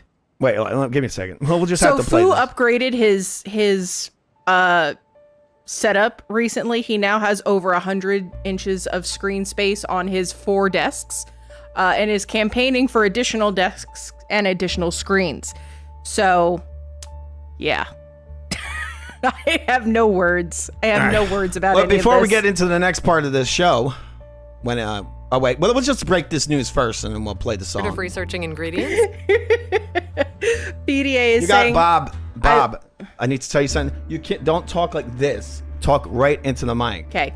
BDA in the comments is saying, you gotta talk right, Bob. Please. I am.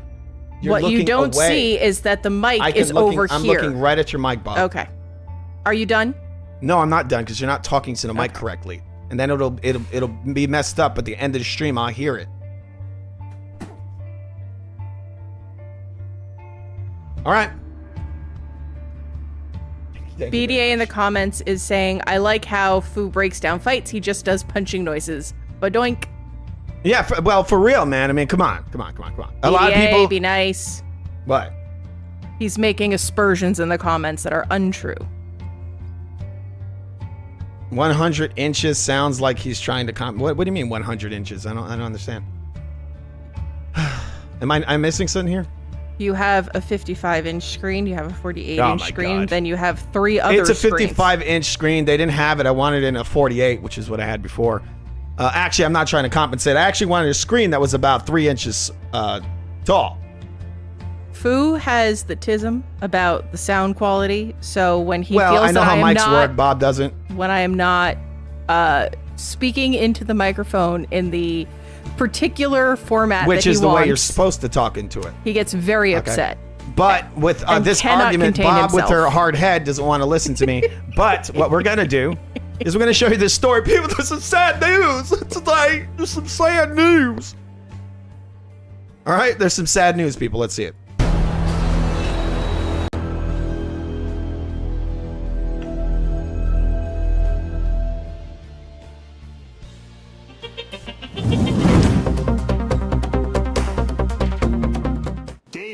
Here with an RX Muscle news update. Dave got some shit sound, people. Sorry about that. This guy got some garbage sound going on. I can't even believe I'm reporting this. The Liver King is being arrested. He's lost his mind. I don't know if you guys have been following this whole escapade with the Liver King. He's been spiraling downhill ever since his Netflix documentary came out, and everyone's been slamming this guy. You know, he was kind of one of the most, I felt, entertaining and creative guys on Instagram for a while with all his crazy videos he would do about eating. All right, so I don't know if you guys can hear this. It sounds like shit. Sorry about that. But the Liver King, Bob, what did you say? The Liver King's going to be arrested? Something like that? Yep. You know what you should do? What? You should go over there and you should tell him how to speak into his microphone better. That would solve all his problems. What that sound there has absolutely nothing to do with the way he's speaking into the mic. Everything's broken with that thing. Yeah, BDA. It's one of those situations where a lot of these guys will have the best equipment. BDA was saying that he's got a high-end mic and it sounds like shit.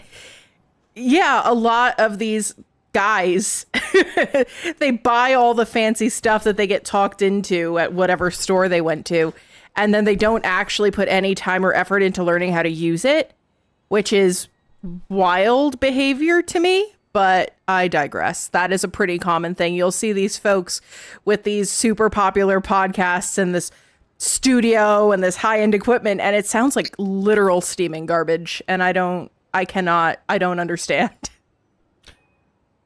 All right, so it is. I mean, they just don't know how to use their equipment. That's the problem. I mean, they have these people, a lot of these streaming people online, they have like teams. They have teams of people doing this shit. I've been doing this for a long time, so I kind of figured out this equipment. This stuff is different. This program, OBS, is something I just started messing around with, 2 years ago, I think? Yeah. So there it is, Bob. You want to read that headline? What? What? What? I'm sorry. Just read it, please. I just read that. I know it's ridiculous. Just go. Read it, please. Oh, my God. Liver King challenges Joe Rogan to $1 million grappling match as Alex Jones alleges arrest. That sounds like, I don't know, a fake newspaper you would find in like The Sims or something. Joe Rogan got scared, huh? Why does Alex Jones always look like that? Yeah, I know. That He looks like he's looking. shark that's he's always looking like at nervous. He's looking at a gay frog. He's like, "Oh my God, you're sexy." They are gay. They're gay. They're gay. But wasn't it funny when it turned out that the chemicals were making the frogs gay? I mean, who was shocked? That was just peak But meme material. The thing honestly. is that the people, they dismiss it, but the fact is that those were like actual facts. Like a lot of the stuff Jones brings up are actual like scientifically proven facts. But he's just wraps reading them it in off idiocy. He's reading the study. That's all he's doing. Yes, but he wraps them up in a burrito of bullshit and stupidity. It's because the stuff he says, it's like such a cliche at this point. He's like, the globalists are winning. Yeah, he makes a mockery and a caricature of things. He does. Which makes me think that, like, he's an agent. That's what he is. He's a fucking total agent guy. They've been saying he's the White House. He's a psyop. He's the White House propaganda wing. That's what he is. He takes the truth movement and turns it into a big old joke. Yep. That's what he does. Day. I don't even know what day it is, but it's starting, and I'm not gonna go to sleep, and I am gonna sleep. I'm gonna rest, but right now I'm gonna fight. I'm gonna fight for my family, for what's right. Joe Rogan's been harassing him, Bob. He's been sending him dick pics for the last 4 months. He's like, bro, Joe, leave me alone already. This is not Jason Momoa's number, bro. This is the wrong number. I told you, I'm Liver King. And I'm not gonna stop. And I'm gonna fight until oh, there's a cockroach right there. Where'd you go? Oh, there you are. Yeah. Oh, there you little cockroach friend. Yeah. Oh, but is he gonna eat that? Probably. Friend, do y'all feel? Yeah. Oh, come here, little cockroach. What the hell's going on in this guy's fucking house? Is that Joe Rogan? Bob, is that Joe? Probably. Joe sent some like That's little one robots. Of his agents. He's like, Joe sent some spies into my house. It's a roach bot. I'll do the Alex Jones. Joe sent well, that's not the right voice, right?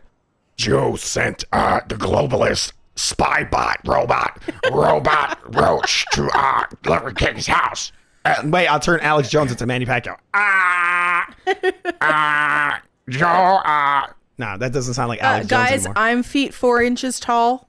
Okay, there's nothing wrong with being 5 feet 4 inches tall. Why are you guys being like rude? What the hell? Why are you right? Well, there goes people. Liver King. Oh my goodness. Liver King supposedly having some kind of weird meltdown. Are you sad for him, Bob? Huh? Are you sad for him? Not really. Oh, I forgot to point this out. Cal Brook picks Canelo to beat the shit out of Terrence Crawford. Chavez Jr., another guy who fought him. A lot of guys on the right side you see of that list are guys that never fought Canelo. You know that? Miguel Cotto, great fighter. He was towards the end of his career. He thinks Crawford will win. I don't know why. But the thing is, like, again, people. Isn't he slightly brain damaged though? Of course. Well, you know, the guy's. I mean, I feel like that is the answer to more than one question. Oscar De La Hoya said it. You know, it does. The names that matter are the ones on the left. I think you got Lamont Roach in there. I think Gary Russell Jr. Who's the other one? Schofield says it. Eddie Hearn. Even Eddie Hearn, who's a friend of Crawford's, said that he would beat Crawford. There's like I said, it's all the real names. You got Jeff Mayweather saying that Canelo's beating him. Danny Garcia, you know, Joel Diaz. I think he would know something, right? He's a pretty good coach. Yeah. BDA in the comments is saying Liver King turned into a Renfield from Dracula. He really did. That was so disturbing. Yeah, he looks like some weird ass like a Hobbit, right? He looks like what is this? I don't know. What is I'm trying to delete this file. It won't delete. Look at this shit. What is this? Liver King stuck on my computer forever. God wants you to remember him in his time of need. That's some bullshit. Sergeant, bugs may be good protein, but I will not eat them. No bug protein for me, thank you. Why not? Because why would I eat bugs when I can eat steak? Saying you won't eat bugs is like calling me the N-word. You know that, okay. Bob? You know that, guys? This has been dark days, man. We got George St. Pierre over here. He wants the legend George St. Pierre wants Conor McGregor to come back. He wants him to come out of retirement and have a fight. Do you want to see that, Bob? No. I want to see him fight. No, that's Manny Pacquiao's voice. Let's hear George St. Pierre. You know what I want to see George St. Pierre fight? Who? A bear. Really? Yeah. I mostly just want to see George St. Pierre get eaten by a bear, and then if that bear wins the bout with St. Pierre, we give him Conor McGregor next. I think we should bring back like the gladiatorial combat. Yes. I think that would be excellent. I think Conor's just too high on coke right now to be coming back. That's not just, That's what I think. Yes, Benavidez always saying Canelo loses. It's like, why do we have to even look at that? We get it. We know. We're gonna ask Benavidez's opinion, and we're gonna be like, no, forget it, Ben. We already know, David. We already know. Okay. BDA, is it a heat wave in Canada right now? The I don't Great know which Rolly side. got Canelo. I don't know which coast you're on, or if you're somewhere in the middle, but it is fucking hot. Yeah. Oh, it is. It is scorching hot in New York right now. It is so hot. My God. And we live like not in an area where you would expect it to get this hot in the summer. But, exactly. I feel I've been bamboozled by exactly. So George St. Pierre wants Conor McGregor to come back, even though the guy is a giant coke vacuum right now. There's some talks going on right now of him fighting a couple of different fighters. Nate Diaz is one of them. One of the names I heard floating around is also Justin Gaethje. There's some guys for him to fight people. That guy definitely is still worth a load of money. Okay, we got a video here. We're not going to watch till the end. Okay, give me 1 second, people. I'm just going through the files. Going through the effing files, people. All right, a little bit more going back to the Terrence Crawford belly bump situation. We're calling it Bellygate. There it is. Terrence Crawford with his shirt covered in starch. The shit was like a video game shirt. It had like no movement to it.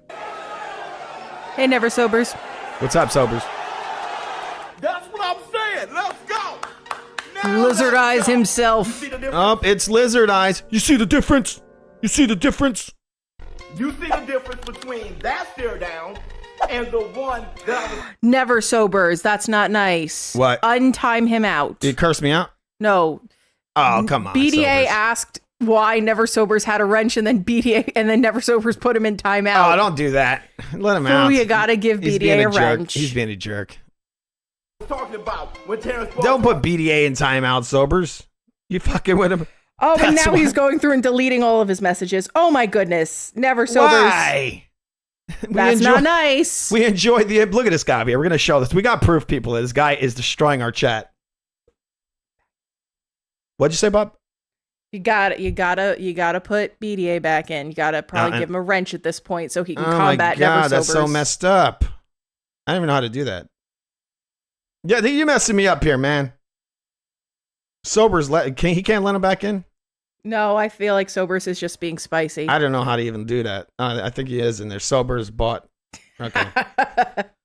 Sober's got a button along. I mean, if you want a moderator, I'll make you a moderator if you want. Some people, I just feel like they're like, why you want me to work for you? What the hell? Crawford didn't quite look like Bud. You see the difference? You see Bud now? All you got to do is poke Bud. All right, so look, this guy the other day, he said Bud is afraid, and now he's like, all you got to do is poke Bud. You see the difference? You see the difference between that stare down and the one that I was talking about when Terrence Bud Crawford didn't quite look like. I mean, it's a good idea. You have to do it, people, because he just looked like a punk, right? So you got to try to build it up. The guy's obviously very nervous on the bottom. Next one, and I told people he's just disconnected. That's all it is. Now, he's going to think he's all cute, but this is sort of like an idiot who puts his hand in like the lion's pit, right? At the zoo. Right? People might think, oh, that's an exaggeration. But come on, bro. This guy, Crawford, never been on Canelo's level. It's just a fact. Bud, you see the difference? You see Bud now? All you got to do is poke Bud.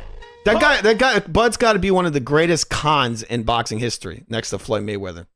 Y'all who didn't see it, Bud saw it himself the first time. I just called him out on it. The first time it was real. That's the difference. The second time, if you notice, he was in performance mode the entire time. A lot of fighters saw it. They were DMing me, and they saw it the first time. You don't say that to Bud Crawford. All right, I told people. Well, see this. Look, I'll show you this. Do you see people? I've said it. People think that this guy is the same size as Canelo. He's not. All right. I wish. Wait. I gotta do something. Give me a second. You there, Bob? Yeah. All right. Give me 1 second. I'm bringing out my drawing pad. See if I can. Hopefully, you guys, it's not fucking everything up. Give me 1 second. What the fuck, man? I don't know what my damn cursor is. Never Sobers, I love that you've just adopted British slang. Just a cheeky 10 seconds. Damn it. I feel like I'm in a fucking heat torture over here. Like somebody stuck me in a damn box. LR9 Vlogs saying that he thinks Crawford heard the feedback and wanted to prove the fans wrong. I mean, it's possible. That could be it. Quentin is also requesting a wrench. You guys got to give Fu a minute. I'll give you some damn wrenches later. He's I didn't know anyone wanted a wrench. So look, people, look. Right, what you see right here is you see a little guy who looks sort of like that weird monster thing from the movie Cat's Eye. You know, the thing that sucks your soul out through your mouth. I always think when people have braids that are like, it's not very good, well done corn braids. No. But yeah, you see over here, people, you see this shirt. That shirt looks like they put all the starch in the world in it. It's so stiff. It's insane. The whole thing, all through. But what I wanted to show you is this thing here. You see this forearm? This is as big as Crawford's going to get. He's bloated here. People keep not wanting to point that out. He's fucking bloated. All right? This is months away from the fight. Canelo over here, he's like fight ready almost. And I'm going to put money that this is probably completely intentional. They probably told him, dude, don't get too big.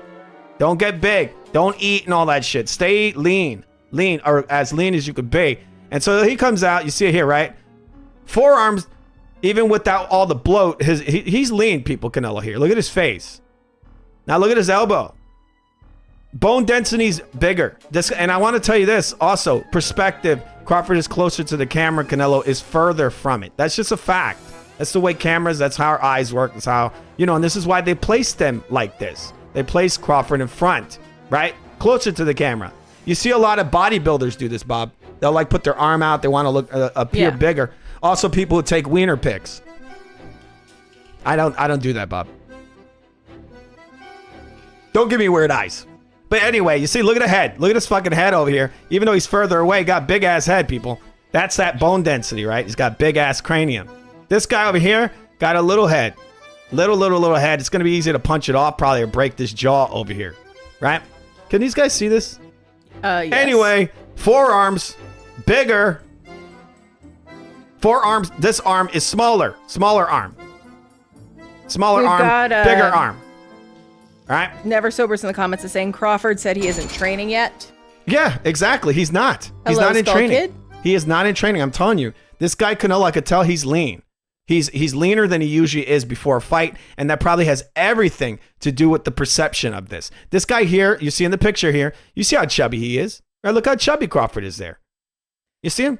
We've got a LR9 Vlogs saying Canelo round 10 stoppage. And, round 10, huh? Yeah. And then Never Sobers is saying bring up when Canelo asked Shaq and Crawford to name one elite fighter on his resume. We are going to be watching that. That's the problem. That is the main topic of this show. All right. We're going to be getting into that in a little while. So we're real soon. All right. We got some other stories to get to before we get there. All right. All right. This is the wrong video. PDA said that was a grade A analysis. I agree. He's bigger, people. I've told people so many times. It's a fact. He's bigger than him. That's it. Guys 18 years old can't do welterweight. Crawford fought at welterweight very recently. Very recent. Canelo, if you ask him to go to welterweight, he would die. He would simply die. Okay? He would never be able to make the weight.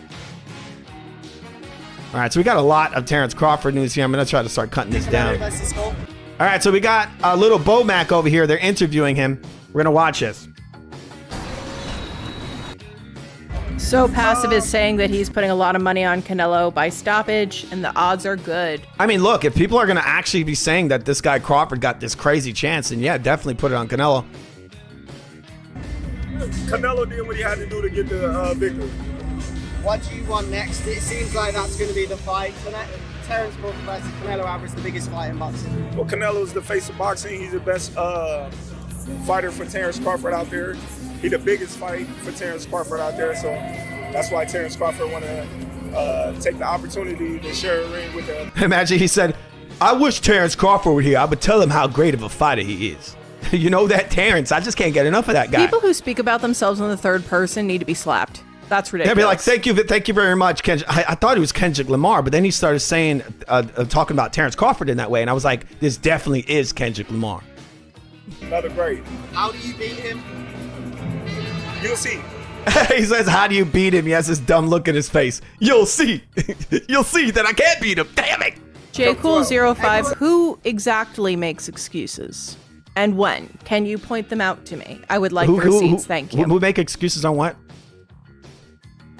J. Cool said, so if Crawford somehow wins, and the somehow in there belies how is he going to do it? Your lack of confidence in the I'll outcome. tell you, the only way I can see Crawford win is by Canelo taking a fucking dive. Yeah. That's the only way I could see this guy win. So he said, if Crawford wins, how much credit will you give him? Because you're known for making excuses after and it's proven, not proved, after you're proven wrong. Yes. So I would like to know when that has happened historically. When did I make excuses? But it would have to depend on how he beat him, wouldn't it? And you don't even seem to think he's going to beat him because you said if he somehow beat him, which belies a lack of confidence in your outcome. So if the fight looks fucking fixed, I'm going to call it what it is. If a guy comes in there and Canelo's like, oh, he's running away the whole time. I'm so scared. It's Crawford. Oh, man. Ba-doink. And then he falls on the ground. I'm going to tell you the shit was fixed. That's not an excuse. That's just me calling it for what it is or what I see, what I believe happened. All right? If I believe something is something else, that's it. All right? And the people, they always go back to that Berlanga fight. The dudes got to really pay attention to what I was saying. Because I never said, this guy's going to blow him out the water. He's got him beat. There's so many things I said. I made like 5 videos on that fight. Just go pay attention to it. If you care about my opinion, then watch those videos and actually pay attention to what I'm saying in the videos, right? All right, so this is Crawford. We're just going to watch the end of this short video. Talking about the weight differences, what's your kind of response to that, Terence? That's why we fight the fight. So September 12th, we all going to see if the weight going to make a difference or not. Do you want to fight him twice and then retire? Is that kind of the ideal thing? One fight at a time. One fight at a time. What did you make of, I know you didn't say much on tonight, the effectiveness of William School? He came to go to decision as opposed to win the fight. Would you agree with that? I don't know. He was boxing well. Anyway, hopefully for this fight, the ring is what I'm hearing. The Shakur ring is 18 by 18, something like that. Am I right, Bob? Oh gosh, the ring. It's actually it's sort of a ring they use in the amateurs, which is good. It's good.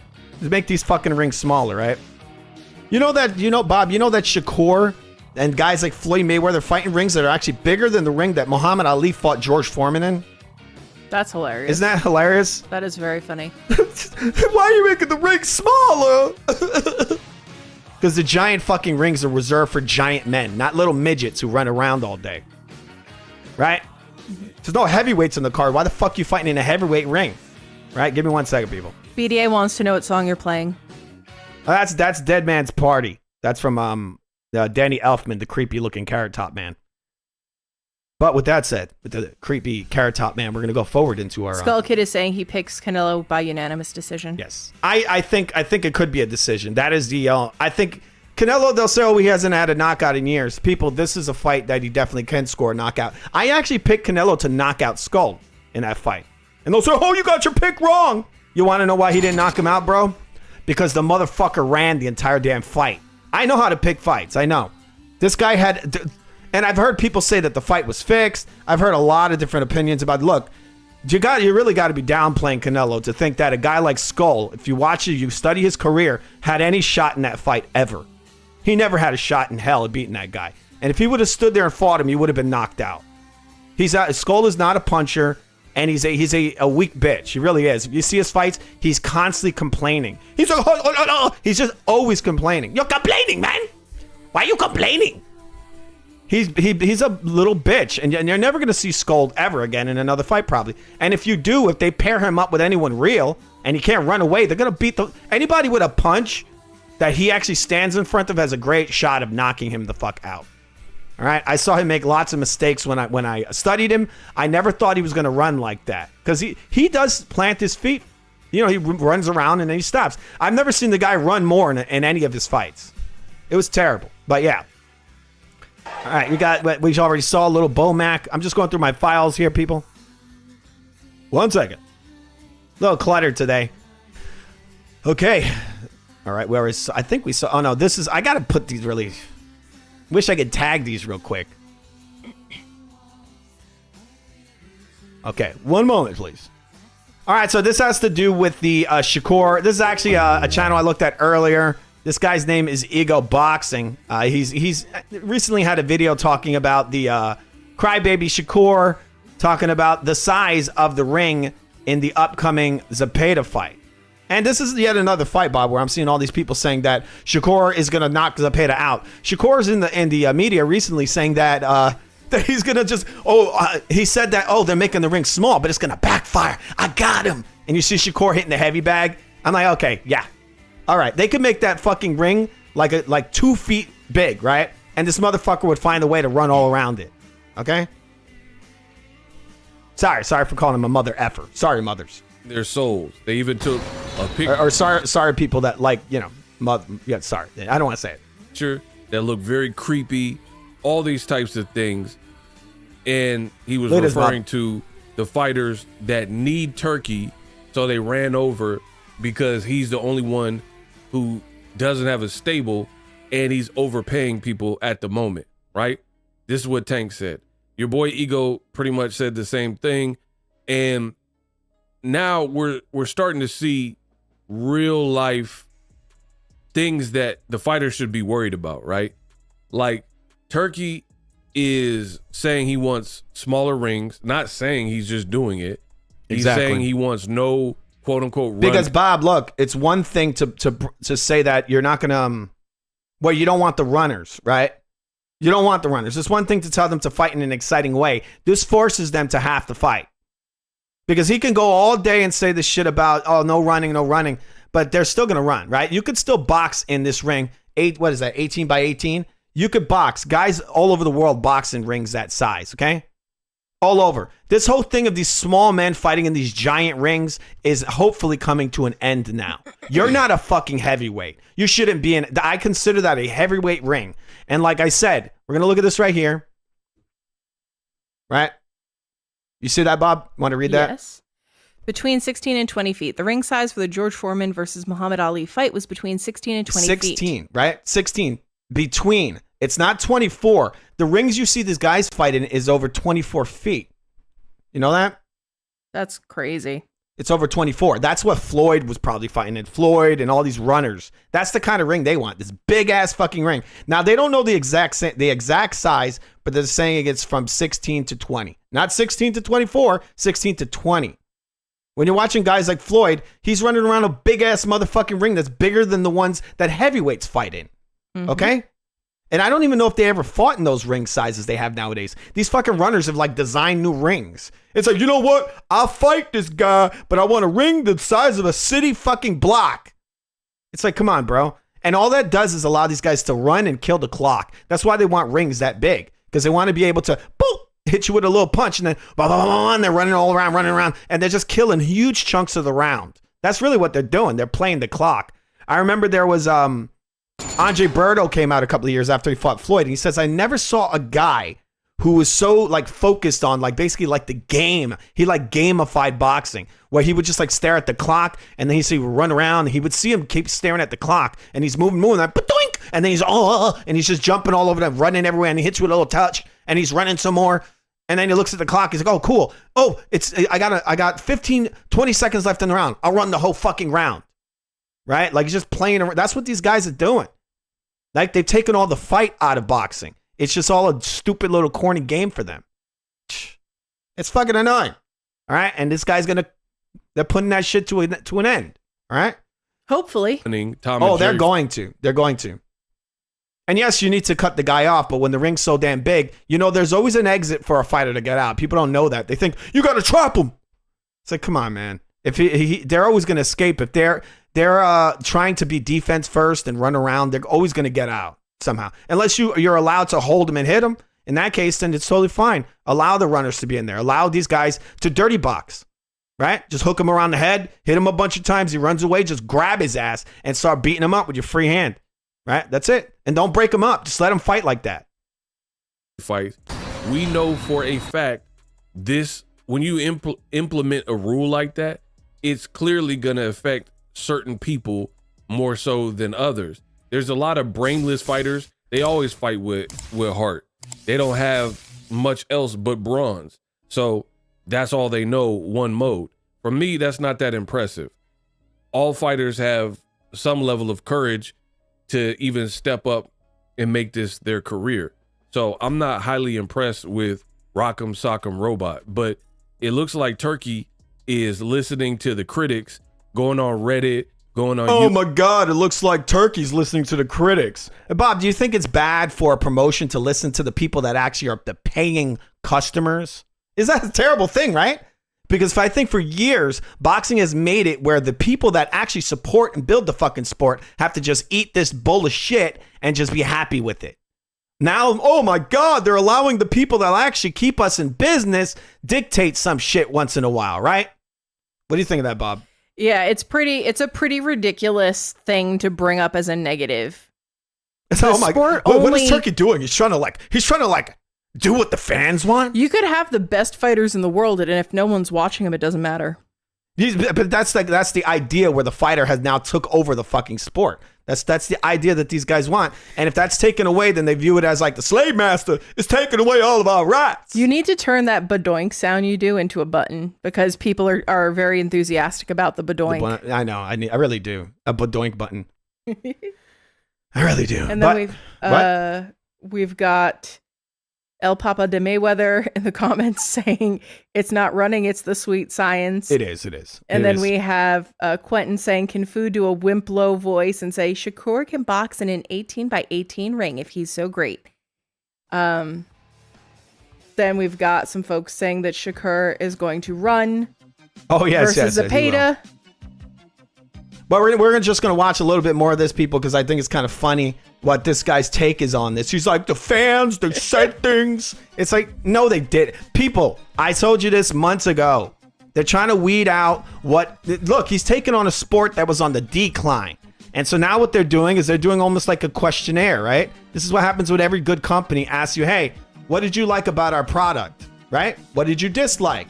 You see this all over the place. Software companies do it. Restaurants do it. Now this guy's doing it. What did you not like about boxing? Well, the garbage scoring, the garbage fights, the shit pay-per-views, the fact that you have no stack cards, right? There's so many things, and they're addressing all of them. And now what they're trying to do is they're trying to make these fights more exciting. So one thing you do is you give it this ring size, which actually is used in boxing. It's commonly used in amateur boxing. What's wrong with that, right? If an amateur can fight in this ring, why can't a fucking pro fight in it? Are you not capable of fighting in a ring that a fighter that is supposedly at a lower level than you fights in? Okay? Is that what it is, Shakur? Ego and all you guys who say, oh my God, Shakur's gonna die. Because he got to actually box for once in his fucking life. He got to hit you with the badoink. He got to hit you with that badoink. And Ryan, we're sick of it. We're sick of your badoink. YouTube, going on Twitter and seeing what people had said about some of his past events that were boring. And now he didn't like that poor feedback he was getting. So he decided to, I'm going to do something about it. Oh my God. So look, he did exactly what the fans wanted. That poor feedback. Like I said, he's putting out a questionnaire. That's good business. That's good business practice. But what about the fighters? It's people. It's not like he's changing the ring that much, right? Look, Bob, you've seen BKFC. You've seen the size of that damn ring. Yep. People, it's a lot smaller than the ring Shakur's going to fight. And I have yet to see a BKFC fight that's a flop. Oh yeah, they're all excited. Great. But they got to fight. But this ring is a boxing ring. This is not a BKFC ring. But to be honest, though, I think that what Turkey's doing is smart because, and I've said this on numerous streams. I've said this during pay-per-view streams where we are watching what are supposed to be the best of the best fight the best of the best. And I'm like, I would rather be doing literally anything else. This is so goddamn boring. Can't we watch BKFC instead? Like, Can't we watch Boo Hurt or like literally anything else? I would rather watch grass grow. Well, look at this. Shakur should be happy that they even let his ass in the building, okay? His dirty ass, all right? I'm pretty sure it's dirty. I have heard some people talk about it, all right? But with that said, there's also another dirty ass in town, people, and that's Andre Ward's anti-fertility clinic. It's right next to the Planned Parenthood. Damn. That got dark. That got dark, you thought? I saw a really fucked up meme. Well, it's not a meme. It was a short. And it was, the Beach Boys song, Bob Iran, like ba, ba, ba. Except they changed the lyrics to Bomb Iran. Oh, man. And it was just airplanes dropping bombs to that song. And I was like, this is the pitch black humor that my dark soul craves. Right, with that said, do you want to hear this really bad theme song I made for the show, Bob? Real quick. Oh, man, that's a hard launch, isn't it? Yeah. You want to see it? You want to hear it? Yeah. Okay. I made this for the show. I do fake voices from time to time. I do have a very good singing voice, Bob. I do. Do you know that? You do. But I think I'm doing a fake voice here. Watch. Let's hear this. This is the premiere of the Foo intro. You know how all these guys get these really bad rap songs? I thought I'd change it up a little bit. All right. It's very sad, people. It's very sad.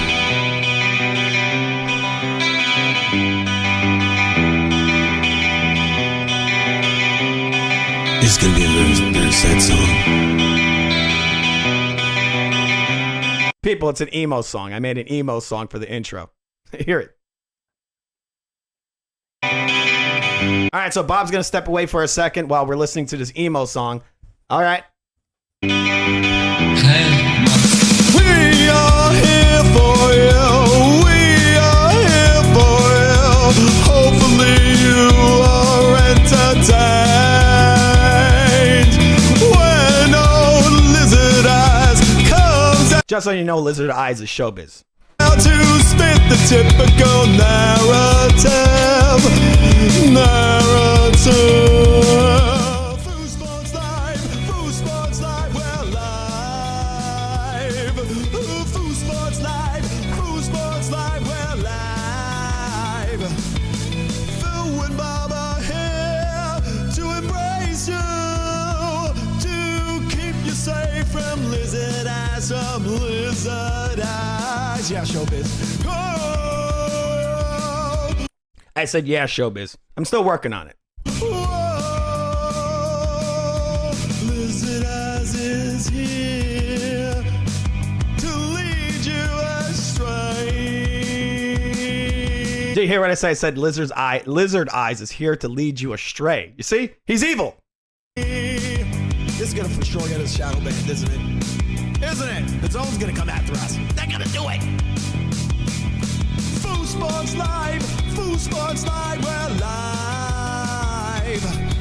Foosball's live, Foosball's live, we're live. You're watching Foosball's live, Foosball's live, we're live. We're live, you idiot. We just wanna hold you in our hearts. All right. Where the hell is this? We want to just hold you in our loving arms, people. Remember to subscribe to the Real Food TV, people. It's pretty damn amazing. I'm telling you, I got a lot of other songs. Actually, some of them are kind of gay, and they're all kind of gay sounding. I thought I would make it funny. I don't know. Wait, I got another one here. I think it's about Shakur. Let's see. We'll listen to a couple of seconds of that. Bob went away for a couple of minutes. She'll be back later in the show. This one's super gay. Yeah, I don't know if you guys have ever really listened to like 80s music, but yeah, I made some synth pop songs. I had one that's about Shakur. Anyway, we'll get back to it later. It's pretty funny. It's pretty funny. But there you go. You're watching Foo Sports Live, people. It's pretty damn amazing, if I may say so myself. Remember to subscribe. Okay. We need to get back into this shit. And by shit, I mean Terrence Crawford talking shit about Canelo. I become a Canelo fanboy. That's what they'll all say, right? All right. So there's Ego Boxing talking about his buddy there, Shakur Stevenson. We're gonna just hear just a tiny bit more of his what he's saying about this trash. All right. Let's see what everyone said about that song. People, it's supposed to be like BDA in the comments says, it's supposed to be like 80s kind of synth pop, almost more like Joy Division kind of stuff, you know? I don't know if you guys have ever listened to Joy Division. Yeah, it reminds me on 1980s, 85 U2. Yes, it's U2.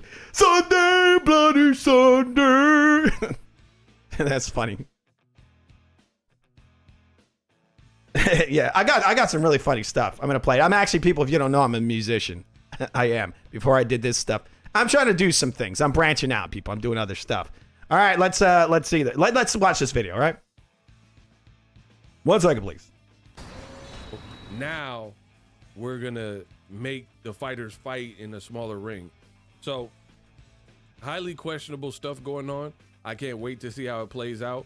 But fighters like Shakur Stevenson that ran over to Turkey and Eddie Hearn in this side, it's now looking kind of suspect. You're saying out of your own mouth that they're trying to set you up. Boy George would be proud. Yes, he would. He would. Nah. Boy George sings like, do you really want to hurt me? He almost sounds like Manny Pacquiao with a British accent. But it's not going to work, right? So basically, you're admitting they are trying to give... Oh, wait. Look, they're making fun of me. Look, I have a rock song in there too, people. I made all kinds of different songs for the intro of this show. You have no idea, people. You have no idea. William Zepeda, the best fighting chance to do something with you or push for a harder fight. I get it from, in terms of the fans and fans spend money and all that. Yeah, I get it. But what I'm saying is a boxer who this is their job and profession, they would like to make their money, get in and out, be healthy. Floyd Mayweather always told you, I have all my faculties. That is important to me, that I could leave the game with my head intact. I didn't get my brains battered and I'm punch drunk. And Manny Pacquiao would say different, right? I mean, he rocked that dude many times. Probably gave him a concussion. I'm pretty sure he had a couple of concussions in his time.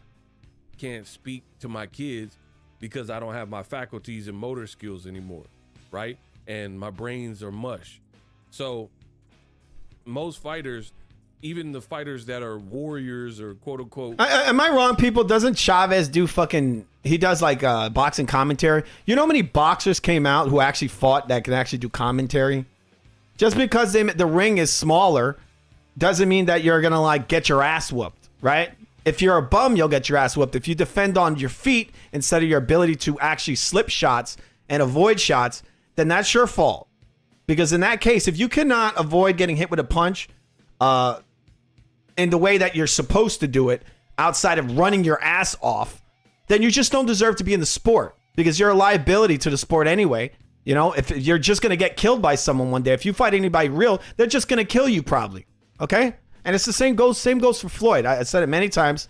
The guy, everyone he's fighting, they're running after him. He's running the whole fucking fight. And then, you got decent defense because he's defense first. And he very rarely punches with you. So when you come up to him, he's using the ropes in a way to bend in a way that is completely unnatural, right? This is the shit he learned from Ali, I guess. The way they kind of bend, they should outlaw that as well. If you got to use the ropes to kind of move in a way that's unnatural, to kind of like, basically, kind of lay on the ropes in order to get away from a punch. You're bending even further out. The guys can't hit you because you're doing all this weird shit. All right? They should just count that as a knockdown because you're doing weird shit. You shouldn't be using the ropes in the way that these guys use the ropes. I don't think so.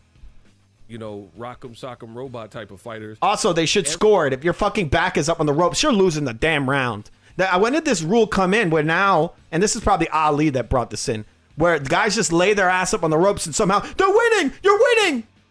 You know that owning the center of the ring is one of the main things in ring generalship, right? In owning that ring. And so if you're going to press the guy even further away from the center of the ring, so far that his back is literally on the ropes, he should be losing big time. So it's just crazy to me that you'll actually see these guys, what they call fight off the ropes, and somehow they're winning the round. And they're not landing anything heavy because they can't even load up on anything, right? Oh, look, he hit him with the little shots, because he can't even load up. It's stupid. Everybody would prefer to have defense if they fought like that, period. I mean, who's going to want CTE? Who's going to want to be punch drunk? Who's going to want to be later in your career? All right, I'm sorry, Peter. This fucking guy's going on and on about punch drunk. Oh, you're not going to be punch. Look, Lomachenko, he's over here in the pocket fighting guys. He's not punch drunk. It's just you're not good enough. I thought you guys were slippery. How is it that you can't even stay in the pocket and actually have a fight? Find different ways. Listen, we're going to see this later on. We're going to watch a little bit of the Avanesian fight because I'm going to show you that Terrence Crawford ain't even that good in the pocket. He makes loads of mistakes. And for this stream, I'm going to be drawing lines, doing some, what they do in the football games, right? But I just did a second ago when we did the measurements of his arms. Okay. And all the people that are going to give me shit later on, they just wanted us to do measurements on the lower part of the body. They want me to draw lines, but we can't do that. That footage isn't out there. Okay. I know you guys would like that. Okay, sorry about that. To make it more what's up, Nightmare? Competitive, because instead of working on your matchmaking and maybe making a different match or a better match, you're making whatever fight you want and you think it's going to be a blowout, so you're doing stuff like this. Well, so look. This he doesn't really have to do when it comes to maybe making the ring smaller if he thinks it's going to make more exciting fights when it comes to runners. What he could do is he could pay these guys much lower. That's really what he should do. But the problem is that if he doesn't pay them, then he can't dethrone them. And this is one of the things I think Turkey wants to do. Is he wants to take divas like this, like the Shakurs of the world, and finish them off and then get rid of them. Because if he doesn't do that, these guys can go and just jump to another promotion and just say, oh, I'm hot shit. And their promoters will build them up, give them bums, and then they'll have this little trinket outside of what they're doing, right? A guy who's not really fighting anyone, but he's out there and he can have like bragging rights. Like, I'm undefeated and all this bullshit. So what he'll do is he'll bring him in, right? And he'll pay them very well. Well, obviously this is what's enticing these guys, right? It's like flies to shit, but it's not shit. It's honey. You're getting the flies on the honey and then they get stuck. They get stuck in that honey. And then guess what? Zepeda knocks them the fuck out. Possibly.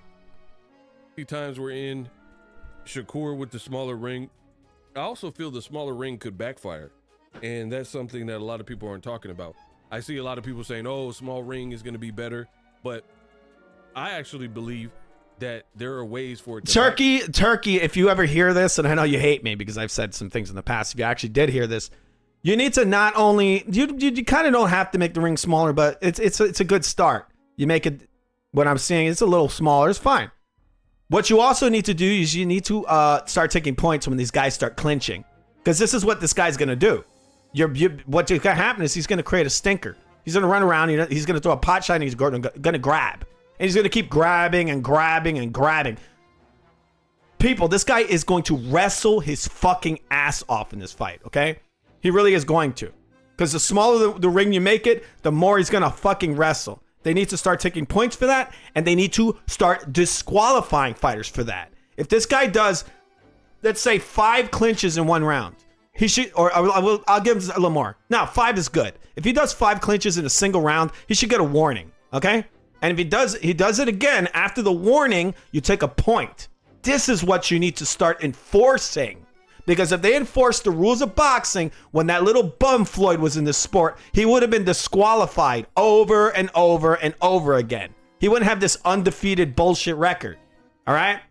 Because even the bums, the guys he fought where he cherry-picked them, he was holding their asses to death. Not their actual asses. That's like what Joe Rogan does. But Floyd, he would do that. He did that with 50 Cent probably, but not with the guys in the ring because people watching, you know. They got to enforce that rule. That's an actual rule in the fucking sport. You need to start enforcing the actual damn rules. Okay, Chucky? Sorry. Backfire. Because you have smaller real estate to move around, but you Well, once again, the smaller the ring, the more likely this motherfucker is going to wrestle and grab and hold and all that. That's what's going to happen. Enforce the damn rules, please. Could move around. That's one thing. Two, it could create more clinching. If you're unfamiliar or... There you go. He got it. People, I never saw this video. I saw a tiny bit of it. All right. That intro is pretty good, man. That emo, I just got to go back to it. It was like Depeche Mode Part 2, right? That's uncharacteristic of you to be a head-up phone booth type of fighter.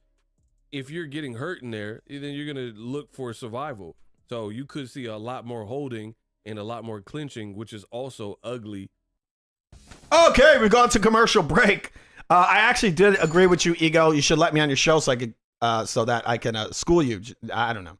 I've heard some of his other takes. I didn't agree, but I do agree with that.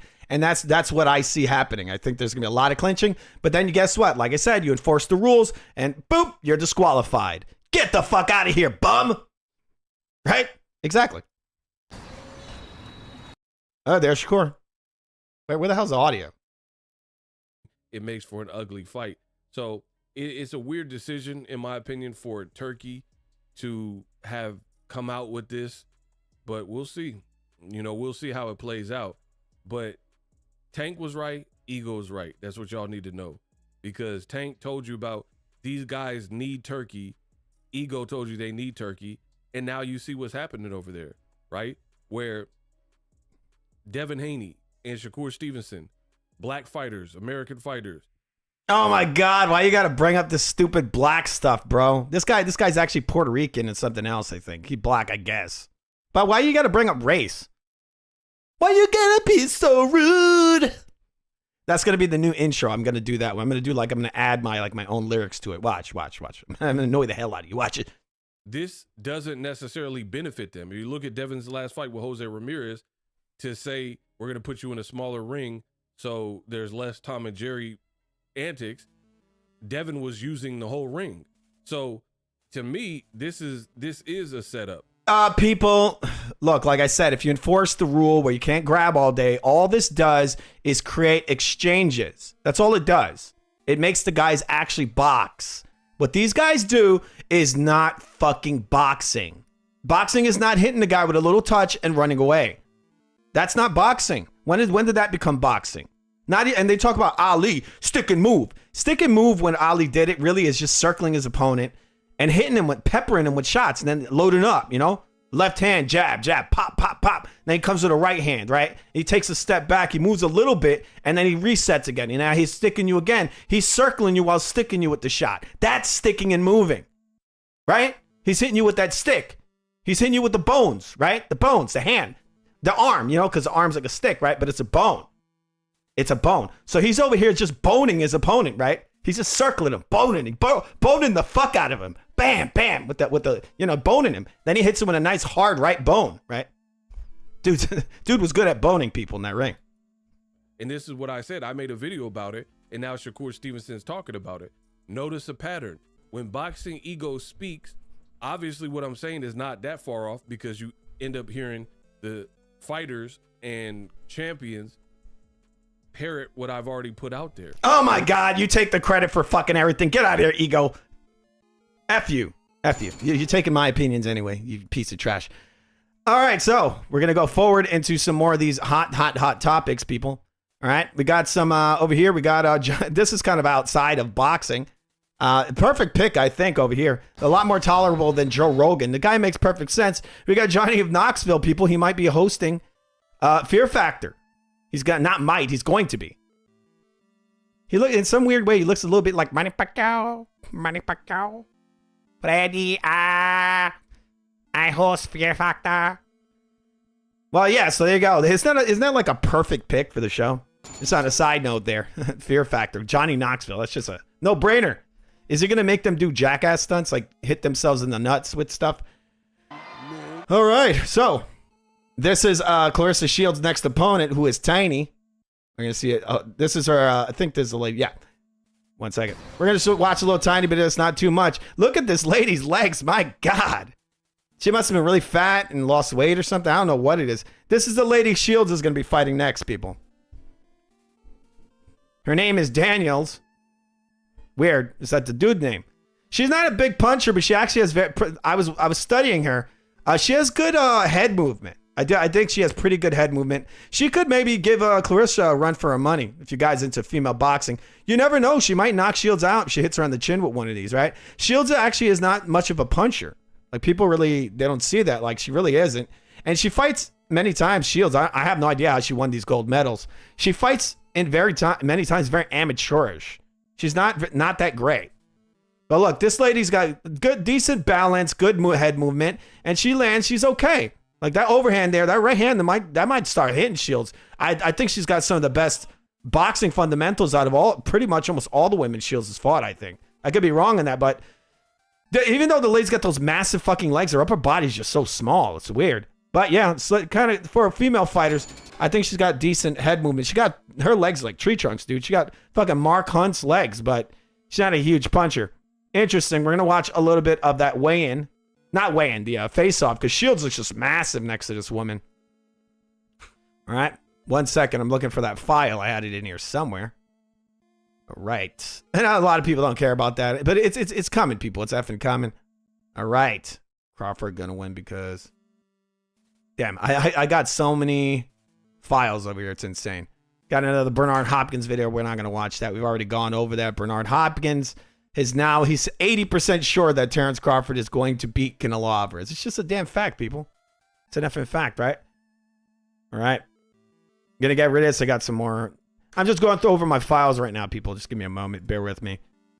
All right. So what we're going to do right now, we're a little bit out of order here. You're out of order. What we're going to do right now is we're going to look at Aaron Pico, who has his UFC debut in a couple of weeks. They're saying he's in amazing shape. There you go. Very veiny. It looks like Teofimo Lopez. Look at this guy. He's shredded. Is this guy a snack fighter? What'd be funny is if I looked it up and he actually is. That dude is shredded. That's Pico, people. Pretty good boxer. He's going to be in the UFC. First fight's coming up soon. Just a couple of weeks away from that. You guys like Pico? Thank you. Bob has brought me an icicle because our house, I cannot put the air conditioner on. I told you guys before, because if I do, all you're going to hear is... Right. So how you doing, Bob? I'm warm. Did you miss me? Always. You know what's messed up when you said that? All I could hear was was that Coca-Cola commercial from back in the day? I don't know what you're talking about. Always Coca-Cola. Then you should stop thinking in advertising jingles. I don't. They stick in your damn head. They're built to stick in your head. You know that? I've been brainwashed by bad advertising. I mean, it's obviously not bad if it's still stuck in your head. That's kind of the definition of good advertising, no? All right, so they're talking about Alexander Usyk versus Dubois. Dubois says he's going to retire Usyk. What do you think about that, Bob? You think this quitter is going to retire him? No. He looks like Howard the Duck, now that I really look at him. You ever seen Howard the Duck, Bob? He also looks like Baby Huey. Yeah, Baby Huey, but I mean, the resemblance to Howard the Duck is just ridiculous. Mm-hmm. It's just crazy.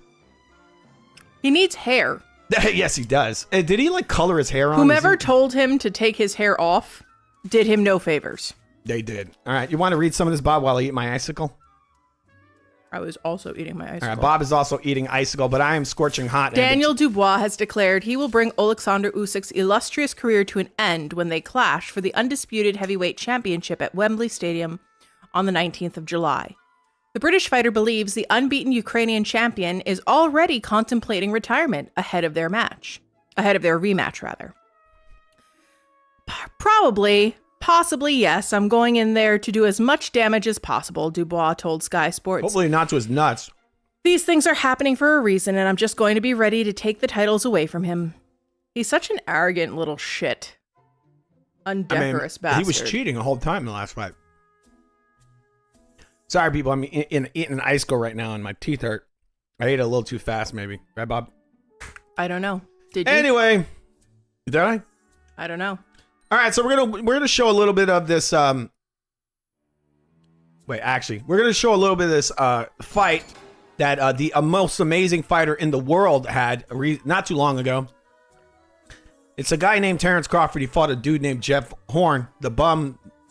All right, we're just gonna point out some of the problems with the way this guy fights. Just bringing it up because they're always pointing out how this guy's a virtuoso. Now they're saying he's a virtuoso boxer. We're going to see just a little bit of this. All right. There it is. Jeff Horn. What's the age there? They don't have the age. Jeff Horn had 18 wins with 12 KOs. The dude got a robbery win over Manny Pacquiao. This was the way how Terrence Crawford bypassed the very old Manny Pacquiao. I think Manny Pacquiao would have beat the fuck out of this guy. Old Manny Pacquiao, I think, would have fucked him up. This guy had the nerve to come out the other day, Bob, and say that, oh, well, Canelo not fought anyone. And he says, my fight was really going to be, his big fight, he said, to prove who he is would have been Manny Pacquiao. I'm like, bro, Manny Pacquiao was like 40 years old or something. That's going to prove something. Also, I don't think you could have beat Manny Pacquiao. Even 40-year-old Manny Pacquiao would beat the shit out of this guy. This man, 36-year-old Manny Pacquiao might beat this guy.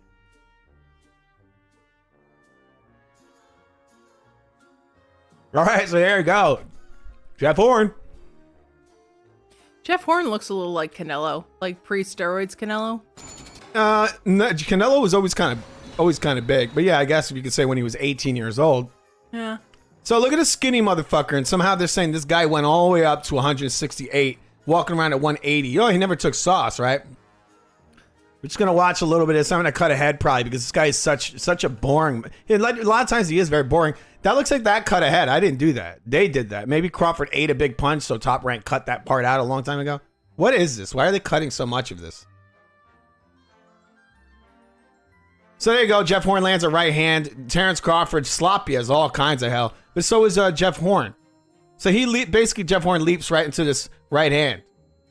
He eats it. It's in an awkward angle. He can't people. Why? I thought this guy was a massive puncher. This guy literally put his face right into this punch, and he's not even hurt. Look at him bouncing on his toes. But this guy's a giant puncher. I thought, boom, dude just literally steps in and hits this guy.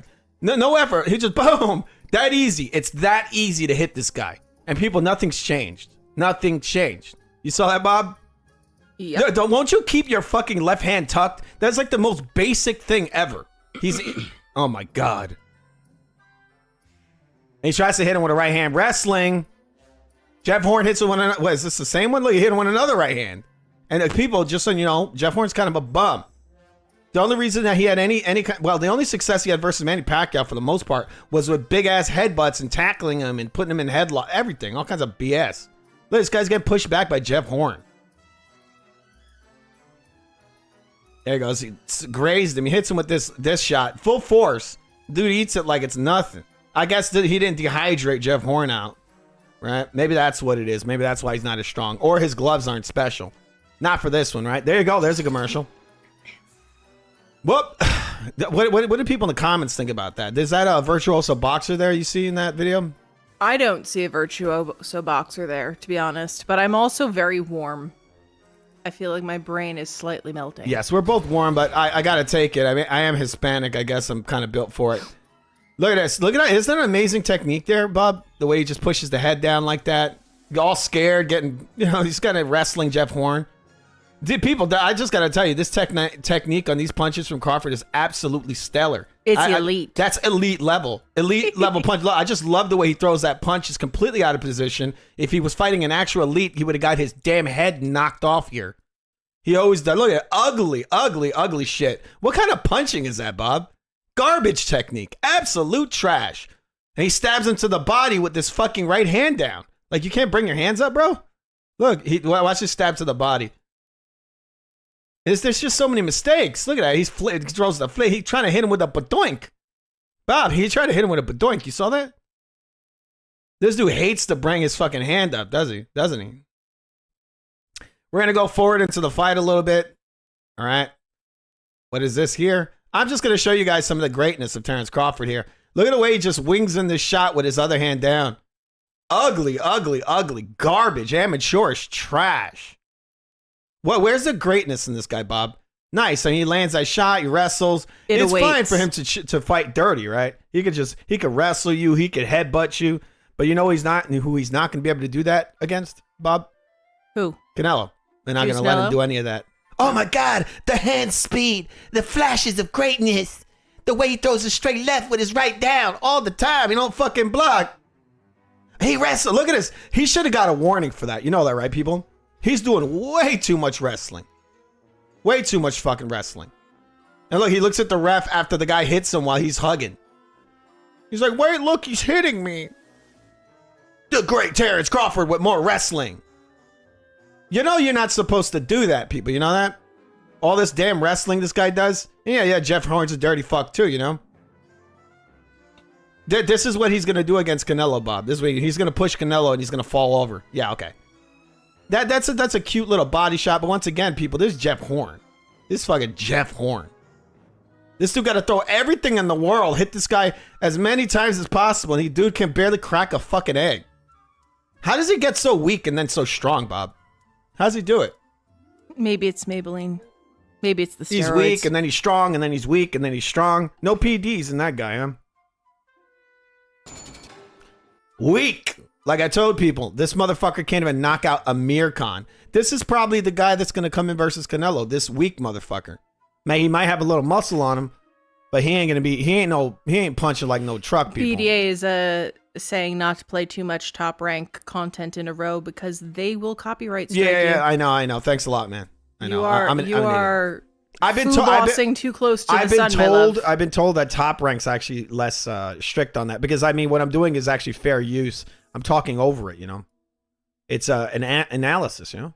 He's suggesting that you do less than 5-second clips and then pause. Clip and then pause. Yeah, but I mean copyright law says that you can just play just seconds. But we all know that the U cylinder doesn't actually care about what the law is.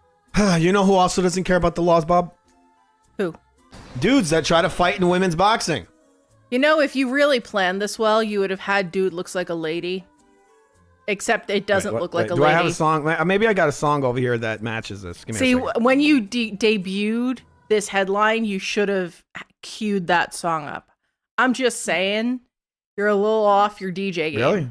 Should I play that weird 80s clip of the 80s song? Would that go with this? The one I made? I mean, you can, but the moment has kind of passed now. So let's just get into the story. What, you're trying to say I suck? Is that what you're saying? I'm not saying that at all. All right, so Khalif over here, they apologized to this person. This person, they apologized, Bob. Did you know that? Did you know this? Did they? Yes, they apologized because they're going to be doing gender testing before gender testing, which is what they've always done. What did they stop doing it? That what happened? I don't think they did testing. Yes, they did. Oh. They've done it for years in the Olympics because motherfuckers cheat. And they'll come in and just put on a damn wig and say, I'm a woman. Right? That's how they would cheat. I think that was like either the Germans or the Russians did that. Yes. Yeah. The big I don't remember which one of them. Yeah, because there was one of them. Because you got to stop people from cheating, right? So they come in and they have a cock and balls and they come in there and they say, I'm a woman, but they got a wig on, right? Obviously, or they grow their hair long. But so there you go, people. There's Khalif. Not much here outside of they're going to be doing gender testing and they apologized. Like, why would you apologize? Because they singled him out? Sorry, him? No, I mean the person is. Yeah, well, the person is testicles, so I would assume that's a guy, right? Working testicles. Yeah, I mean that would signal that it's a dude. This is right here. He's like, that's how long my balls are. That's crude. You know, I don't like crude. I'm sorry, Bob. I'm sorry. I don't want to be mean to you, A-Man Khalif, but that's kind of fucked up. You beating up women? That's not right. To Matador, we are not related, but we are married. Can you please talk a little louder, Bob? No. All right. All right, I thought you were talking. Okay. Are you speaking, Bob? All right, give me a second. All right, so we got some more stuff over here. We're going to show a little bit more highlights. I'd like to show some of them just to show how messed up Terrence Crawford is. But before we get into looking at more of Terrence Crawford's amazing skills, we're going to be looking at our good buddy here, the guy that everyone loves so much, all-time great, Deontay Wilder. He's coming back, people. He's fighting this Friday There he is. Bomb Squad himself, the Bronze Bomber. He's not really bronze, though, is he?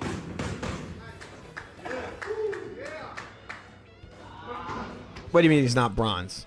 He's not. Well, I mean, he's not bronze. They should have called him the Brown Bomber, you're saying? I mean, they could. I don't know why he has Is that really something to be proud of, that you came in last place? Yeah, no. But is it really last place? He's still qualified, right? I guess. He's the worst of the best. He's the worst of the best. I guess yep. at the Olympics, not in a box. I don't know how weak the Olympics was that year, huh? I mean, having an Olympic medal is something to be proud. I mean, making it to the Olympics at all is something to be proud of. But you know, I don't know that I would make that the fact that I came third. I don't know that I would make that. This is my like tagline Bob, this for has all got of to be. history. This has got to be the only guy who has bigger legs, who has smaller legs than Terrence Crawford. But isn't he quite tall? This guy, he is. But this guy, I'll tell you this, look. Because muscles are distributed differently if you're quite tall. This guy has to be, yeah, exactly. He's got big, long legs. I mean, he's never going to build up big, massive legs.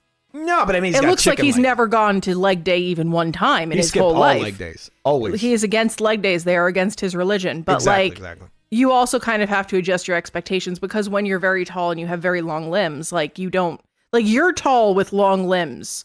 Yes. You don't put on bulky muscle. You're strong, but you don't look like one of those little meatballs galloping around. You want to know why, Bob? Want to know why?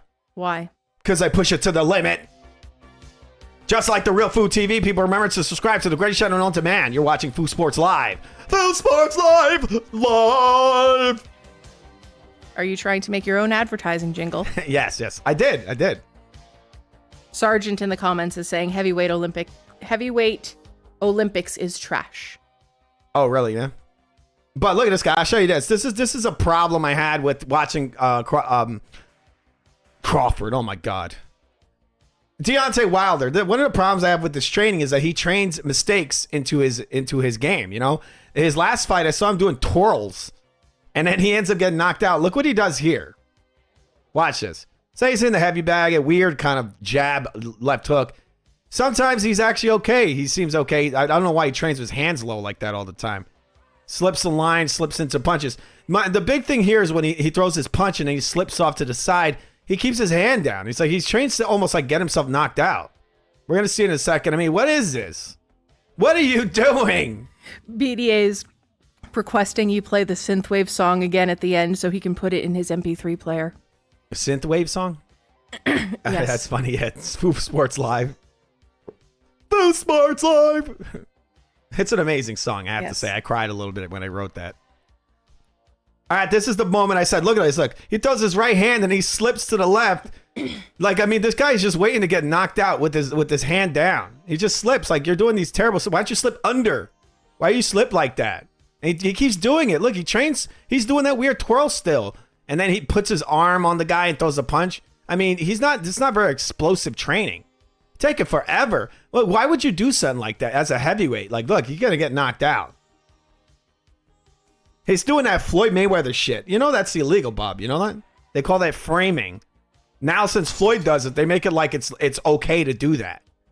Well, Floyd would cheat, so it's okay. Yeah, exactly. That's the problem.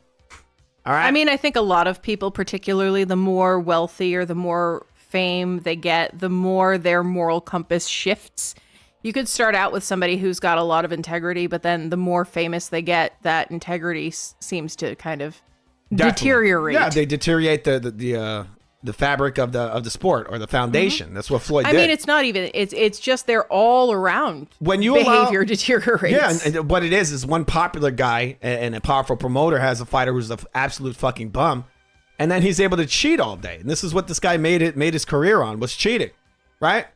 All that hugging the guy's doing, that's just cheating. Framing, that's cheating. He's doing low blows. He's lacing guys. He can just do whatever he wants. But Turkey is bringing in the UFC formula, which is more about the sport, not about the fighter, right? Well, not to say it's not about the fighter, but they are not the centerpiece. They are not everything, because it's very important to protect the integrity of your sport, right? The foundation of it. And that's what we saw in boxing. These guys were able to fight in these shitty, garbage, pathetic, cheap ways, boring ways, cowards, and it damaged the sport in a profound way. Okay. Which is why I think we should bring back gladiatorial combat. Yes. Loser dies. Yeah. Definitely. Let's kill everyone. All right. Slow down, Klaus Schwab. Oh my God, you can't say his name on here. Were you crazy? You can't say that name on here. All right. What are you trying to do? Are you channeling what's his name, Bill Gates? Oh my God, you're saying all these names you're not supposed to say. I'm fucked. All right, the most important celebrity and influencer boxing matches of all time. The most, yeah. People, do you think celebrities and influencer boxing competitions are important? The important contests? No. Do you know what we need? We need Carrot Top versus Vanilla Ice. That's okay. That would be funny. That's the super fight. Is that the super fight we've all been waiting for? I think if you're gonna have freak matches and just exhibition matches like this, then just call them what they are. But don't actually pretend it's part of the sport of boxing. I have no problem with like freak matches and whatever else. I think that could be kind of entertaining, to be honest with you. Make that the intermission, or make that the opener instead of some wackadoo rap song. Do you remember when Oscar De La Hoya beat Shaquille O'Neal in an influencer fight? That was funny. All right, let's see a little Vanilla Ice. Look at this guy go, people. You know what's funny? I actually saw a fixed influencer fight today. There was this comedian guy, this black comedian dude. I see him all over the internet. He fought one of the Island Boys, and they literally like fixed the fight so that he could win. It's crazy. Like the Island Boy, look, the Island Boy's a bum. So is this guy too, you know. But this guy, I guess he's sort of street, so he could throw a couple of punches. He landed a couple of little shots. He didn't do anything because this guy, you know, he's an old skinny guy. Island Boy is actually starting to get to him, and then he just randomly quits. They're like, he quit! And then the stand-up comedian guy's got his hands in the air. He's like, yeah! So basically, they had like a fixed influencer fight. Like, what the F? But with that said, let's watch Vanilla Ice box. The Iceman himself, people. Collaborate and listen. Is that what they said?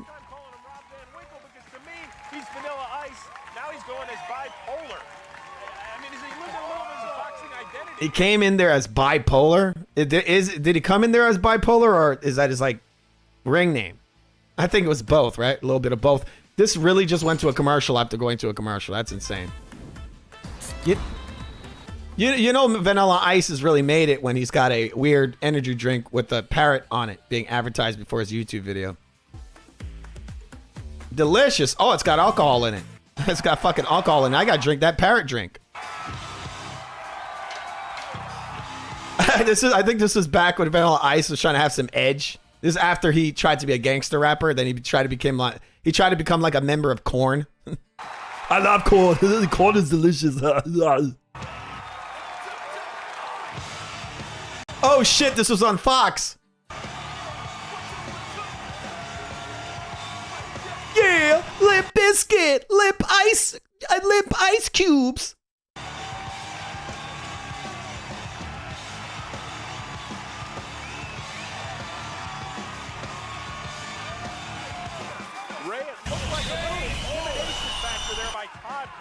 People, he's fighting the fucking guy from Different Strokes. Oh my god. As Rob Van Winkle came out onto the canvas. I think this guy is actually the guy that pioneered this shit. You know that? I feel like this was like the first celebrity fight ever.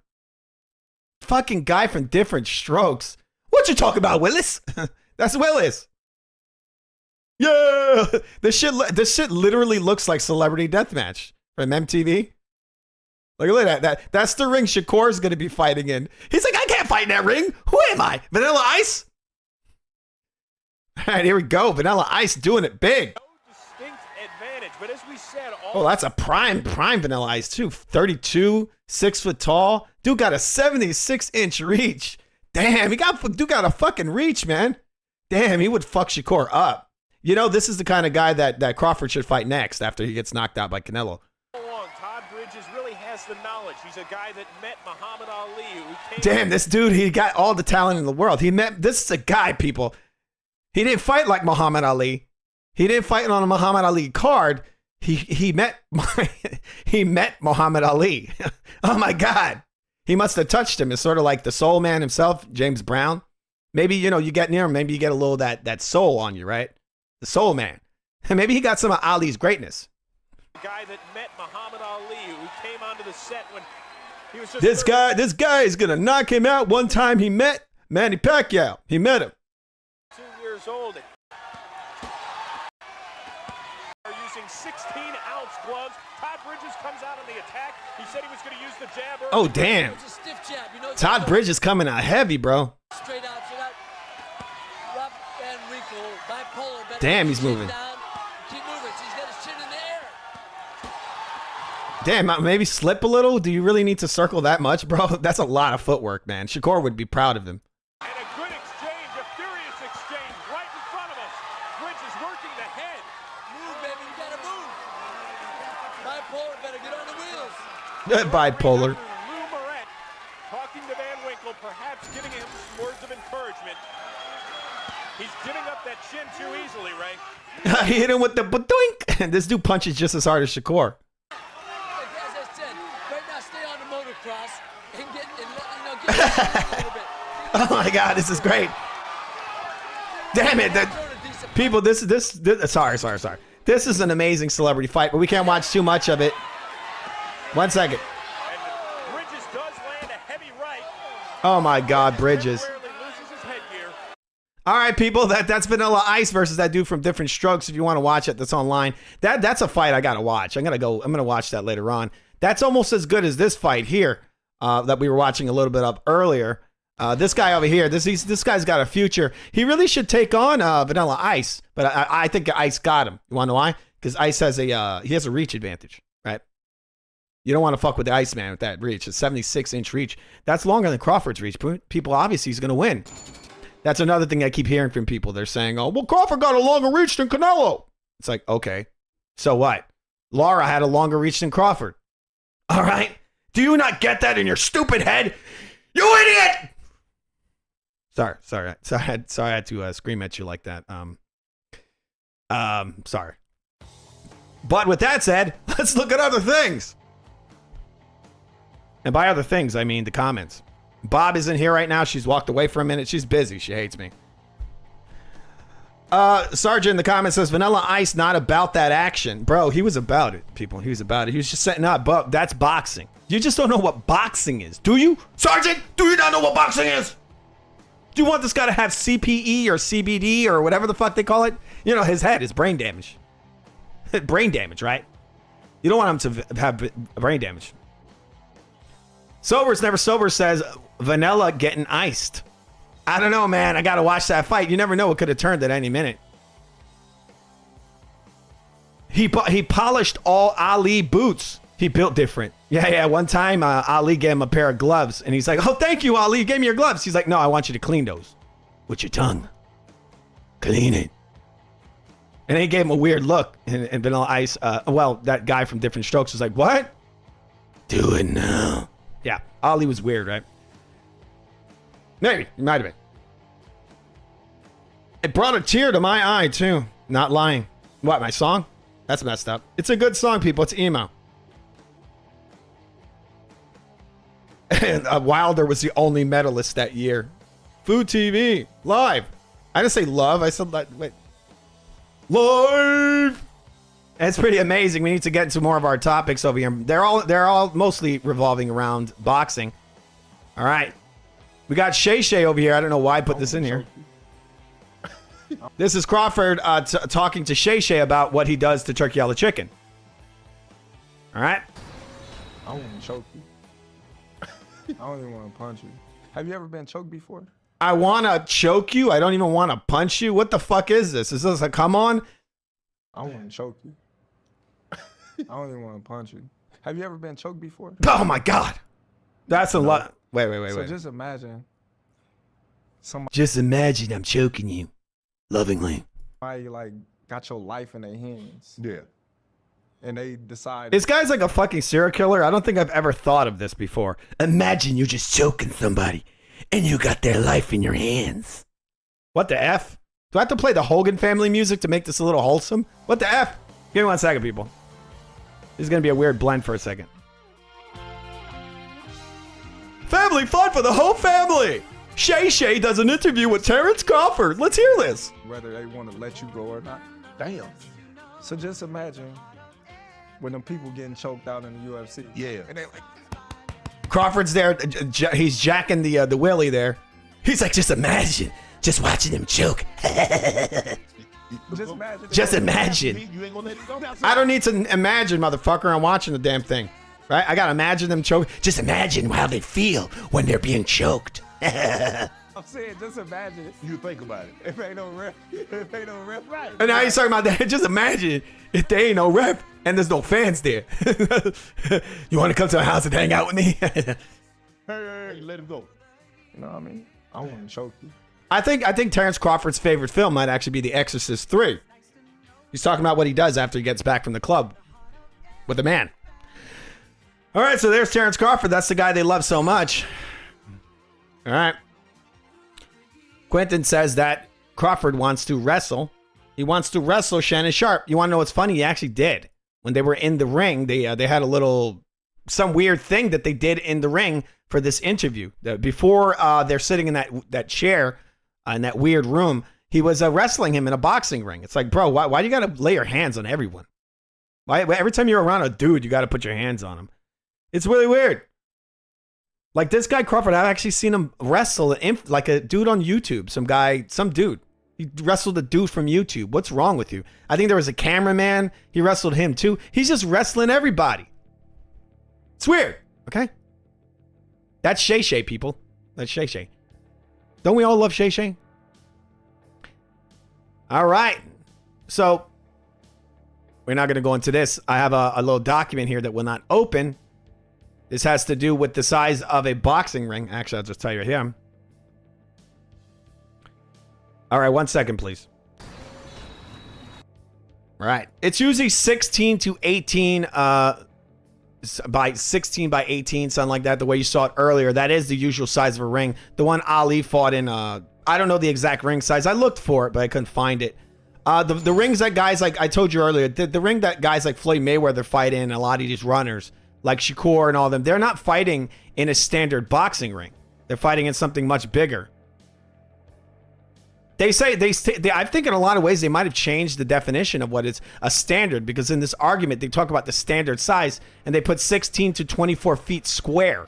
That is not the classic standard size of a boxing ring. Like I told you, this is why I brought up the example of Muhammad Ali. Muhammad Ali did not fight George Foreman in a ring that big. Like what we're listing here as a standard for a pro fight. I'm gonna have to look up the exact date when they started doing that, but I'm pretty sure these rings are bigger now. Okay, so we're going into that. These guys want to fight in giant rings, and Turkey's like, fuck that. You're not fighting in a fucking football field, all right?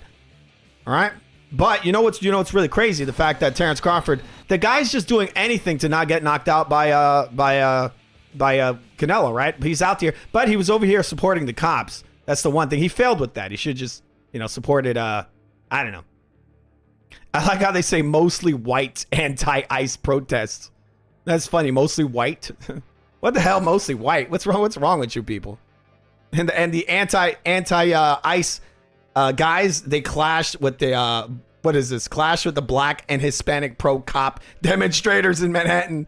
So you got pro cop demonstrators posing with the anti-ICE protesters, and they clash. It's so stupid. But there's Terrence Crawford. He fucked up, man. He was supposed to have that flag. He got the wrong flag. He's supposed to have the Canelo flag.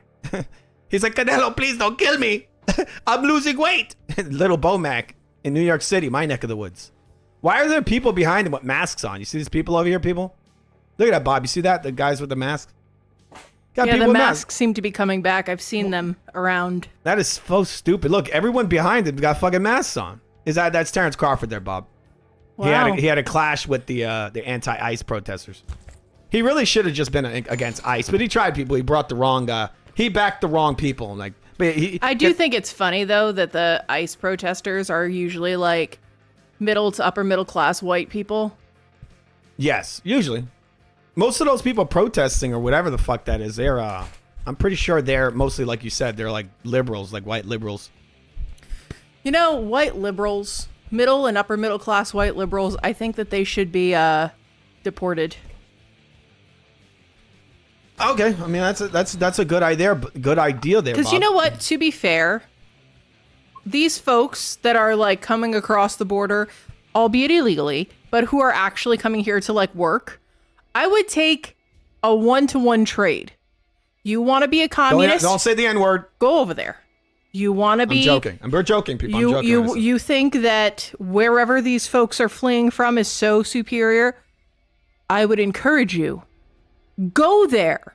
Give them room. Give up your spot. Give them your house. Like, really put your money where your mouth is. If you feel so strongly, what doesn't make any sense, Bob? Then fucking go. What really doesn't make any sense is how these people are constantly saying that the country is so damn racist. Well, if that's the case, then why are these people trying to fight to stay in it? Yeah. Please, although Bob, they're not really... mic. What now? Bob is blowing something near the mic. I'm just telling you have to watch. I was fanning Yeah, myself she's with a fanning herself. paper, which is All right. apparently a crime. We have to be tortured here. Just take the torture, Bob. It's very hot in this room right now, people. I can't turn the air conditioner on like I told you. Ah! That's the sound it makes. All right, Bob, what were you saying? I don't remember. Okay, so Bob has forgotten what you were saying. And with that said, and by that said, I mean nothing said, Dana White, people, he's revealed the name of the new TKO promotion. It's actually not called TKO. It's not actually a very good name. It's kind of a shitty name. But where the hell is it? Do you see it, Bob? It's called, Zuffa Boxing. There it is. Zuffa. Zuffa, isn't that the company that owns UFC, Bob? I have no idea. It is, yeah, Zuffa. That's obviously it would be, right? That's a terrible name. I thought they were going to call it maybe Undisputed, or I think that would have been smarter, Undisputed Boxing. Because I thought they were going to do that because of the name of the video game, and they did fund Undisputed Boxing. You think you would have called it Undisputed Boxing? Turkey, you need to work. You need to not be an idiot. Sorry. You're not an idiot. Don't kill me. That is a terrible name. What do you think of that name, Bob? Yeah, it's not great. I mean, does Zuffa mean something particular? Like, is that a name? I'd have Does to it go have a look that trend? up. It's like a really dumb sound to me, right? What do you think of that? Yeah, it's not great. I would not have selected that personally. Damn, that's such a terrible name. All right, so we're going to watch something that's coming up this Saturday, people. We're going to watch a little face-off. Actually, we're not watching a face-off. We're watching a tiny bit of this. 1 second. Well, actually, we're going to watch this. Some sparring here. We've seen Clarissa Shields getting prepared for her next opponent. Damn, that was messed up. That is not Clarissa Shields. That is an old white woman. Right, Bob? Yep. That just flicks real quick. I wish it would let me actually do something. All right, well, now we're going to watch this. This is really important that we see this, and it's actually turned itself off again. Isn't that amazing, Bob? Yeah, I'm guessing they don't want to show Clarissa Shields. They do not want us to see her beautiful, beautiful face, huh? All right. I don't know that. What, you don't think she's beautiful? No. Oh. Yep. Oh. Yep. She's still really trying to fight dudes, huh? She is. What's funny is after this happened to her, Bob, she was saying the guy had loaded gloves. Oh my God. Who do you think? Who loads their gloves for sparring practice? I don't know. I don't want to. No comment, Bob. No comment. No comment. I mean, I get it for a prize fight to an extent. I think you should go in the wood chipper for it, but I get it. But just to spar with that idiot? He needs all the help. They need all the help they can get. Right? I'm kidding. The guy didn't wear loaded gloves. She was just very. She was not happy that the dude basically almost knocked her out. She's pretty much out. I'm pretty sure that was a 10 count on that one, right? According to a commenter in the YouTube chat named Golden Member, very funny. Yes. Zuffa means brawl or fight or scuffle in Italian. So basically it's called fight. Fight. That's amazing. Boxing fight. Brawl. Oh, they put fight in boxing. Brawl Productions. All right, this is a statement that came from Terrence Crawford recently. He says, "I don't like New York. I don't like California. I don't like Las Vegas. New York is just dirty. Everybody rude. Everybody moving so fast," Crawford said. All right, what did you think of that, Bob? I mean, is it dirty? Is it disgusting? Is everybody gross? To be honest, it's the summer and he's in the city. That's a strong bum piss trash juice Look, Bob, bouquet to assault your nostrils. And when people move slowly, it's unacceptable and they should be shot out of a cannon into a cheese grater. What about this over here? He said, where was it? Where was I? He says you hold the door for somebody, they bump you. Yeah, because you're in the way. Fucking move. You think they did it because of the color of his skin? No. That's kind of funny, him calling everybody dirty. Isn't this the guy that cheats on his wife? Hey, Thunderdome. He's like, I just cheat on my wife. That's all I do. There's nothing wrong with that. Wait, Crawford cheats on his wife? Yes. And she hasn't eaten him? No, that's pretty damn messed up. You know that? Why do you have to say stuff like that? You know we have viewers that are incredibly obese, right? Well, that's okay. Not to say that she's incredibly obese. She's but not. She is. She's just a little chubby. It's just a wrong thing to put somebody with that shape next to somebody with his shape. Although I do think he's been on her diet plan. This is Crawford's wife's favorite song. She loves this song, Bob. C is for cookie. She listens to this every day. That's good enough for me. When she's cleaning the house. When she's cleaning. I don't know that she's doing all that much she cleaning. Like to clean. She's like, come over here, Crawford. Get over here, boy. Come over here and clean this floor. Bob, he was just a little bit, you know. But I feel like that happens to a lot of boxers. But, you know, the real loser in all of this is the woman who has to live the rest of her life knowing that she was the side piece of Terrence Crawford. Yes. I mean, my God. My God. She needs to be on a suicide watch in perpetuity. Wow. There's another quote here from Terrence Crawford. It says, New York man. Crawford said after being teased, when you are in New York, you can't say nothing. Okay, wait a second. Okay, so he says you can't say nothing. Everything is pause, no diddy. Who the fuck says that in New York? I've lived in New York my whole life. No one's ever said that. This guy's hanging out with some fucking You have to think about the quality of individual he is probably surrounding himself with. He's hanging out with like Zoomers, probably. It's only Zoomers saying that stupid shit. He's at the hoodlum bars, probably. No, he's hanging out with little kids. Like he's probably chilling with Justin Bieber or something. Right? Hoodlum, as I said, hoodlum bars. You know, he could at least go to Park Slope or something. Where is it trendy now? All right, people. You know what's really great in life, people? When teams come together as one. You know that? Teams come together. We got Bill Haney, people, out of all people, coming to Canelo's fight. Coming to us fight to congratulate him. This is amazing, right, Bob? This actually, wait, I gotta change this damn music over here. Bill Haney, people, turning over a new leaf. Oh, God, this music just keeps looping, huh? What music? You don't hear music? Oh, sorry. One second, I accidentally hit the volume on I'm trying to find my damn music. Where did I put it? Bob, sing for us while we're trying to turn off the Street Fighter music. Gold member, thank you. We are very happy to be your favorite channel. Oh, thanks, man. Damn. I can't believe we made it, man. We got people that actually like our channel. That's amazing. It's amazing. Wait. My heart goes out to you. Don't be a dick. Sorry. Sergeant in the comments is saying Bud is the same guy who got shot in the head in his own hood. Damn. No way, he got shot. Damn, the hood has spoken. Did he get shot for He's real? a bitch. I mean, it's one thing to get shot, right? That's unfortunate. But to get got in your own hood? How do these fucking guys keep getting shot? My lord. Living? I mean, look how big that forehead is. That's like an 8 head. All right, I'm trying to turn. I'm sorry, people. I had to lower the music on it. I know it's going to drive you crazy. That is actually. I don't know if you know this, but that is the Blanca music from Street Fighter. It is currently looping over and over again, and now it's stuck in my damn head. Bob, I need help. I cannot find this damn song. Quentin is reminding everybody in the comments that this is the #1 show known to men. Oh, it is. It is. So it's really no surprise. Thank you guys. It's. Fu works very, very hard at this, and I mostly just show up with unhinged hot takes. Yes, she does. That is my role, and I am happy to fill it. Yes. What are you doing right now? Right now, I'm actually looking for where the fuck this music is playing. There's music that just keeps looping, and I'm trying to turn the F off. Give me 1 second. I'm going to have to turn off my entire control, I think, to turn this off because I cannot find this damn clip. I really hope that got rid of it. Oh, my goodness gracious. You're having technical difficulties. Did the internet gremlins? Oh my God, it's still playing. Bob, Yeah. It's still effing playing. It will not stop playing. That is a message from God that this is the song you need to be listening to. I do not want to be listening to this song for an hour, okay? That is, you know what? At times like this, you must turn to your faith and just embrace your struggles. All right. No, you know what I need to do? Just give me 1 second, people. I'm sorry. Bob, sing while I'm doing I'm not this. going to sing. Thunderdome, we're your favorite channel. That is so kind. It's nice to see you in the chat. Hello. We actually started the stream much earlier today in a truly unprecedented turn of events.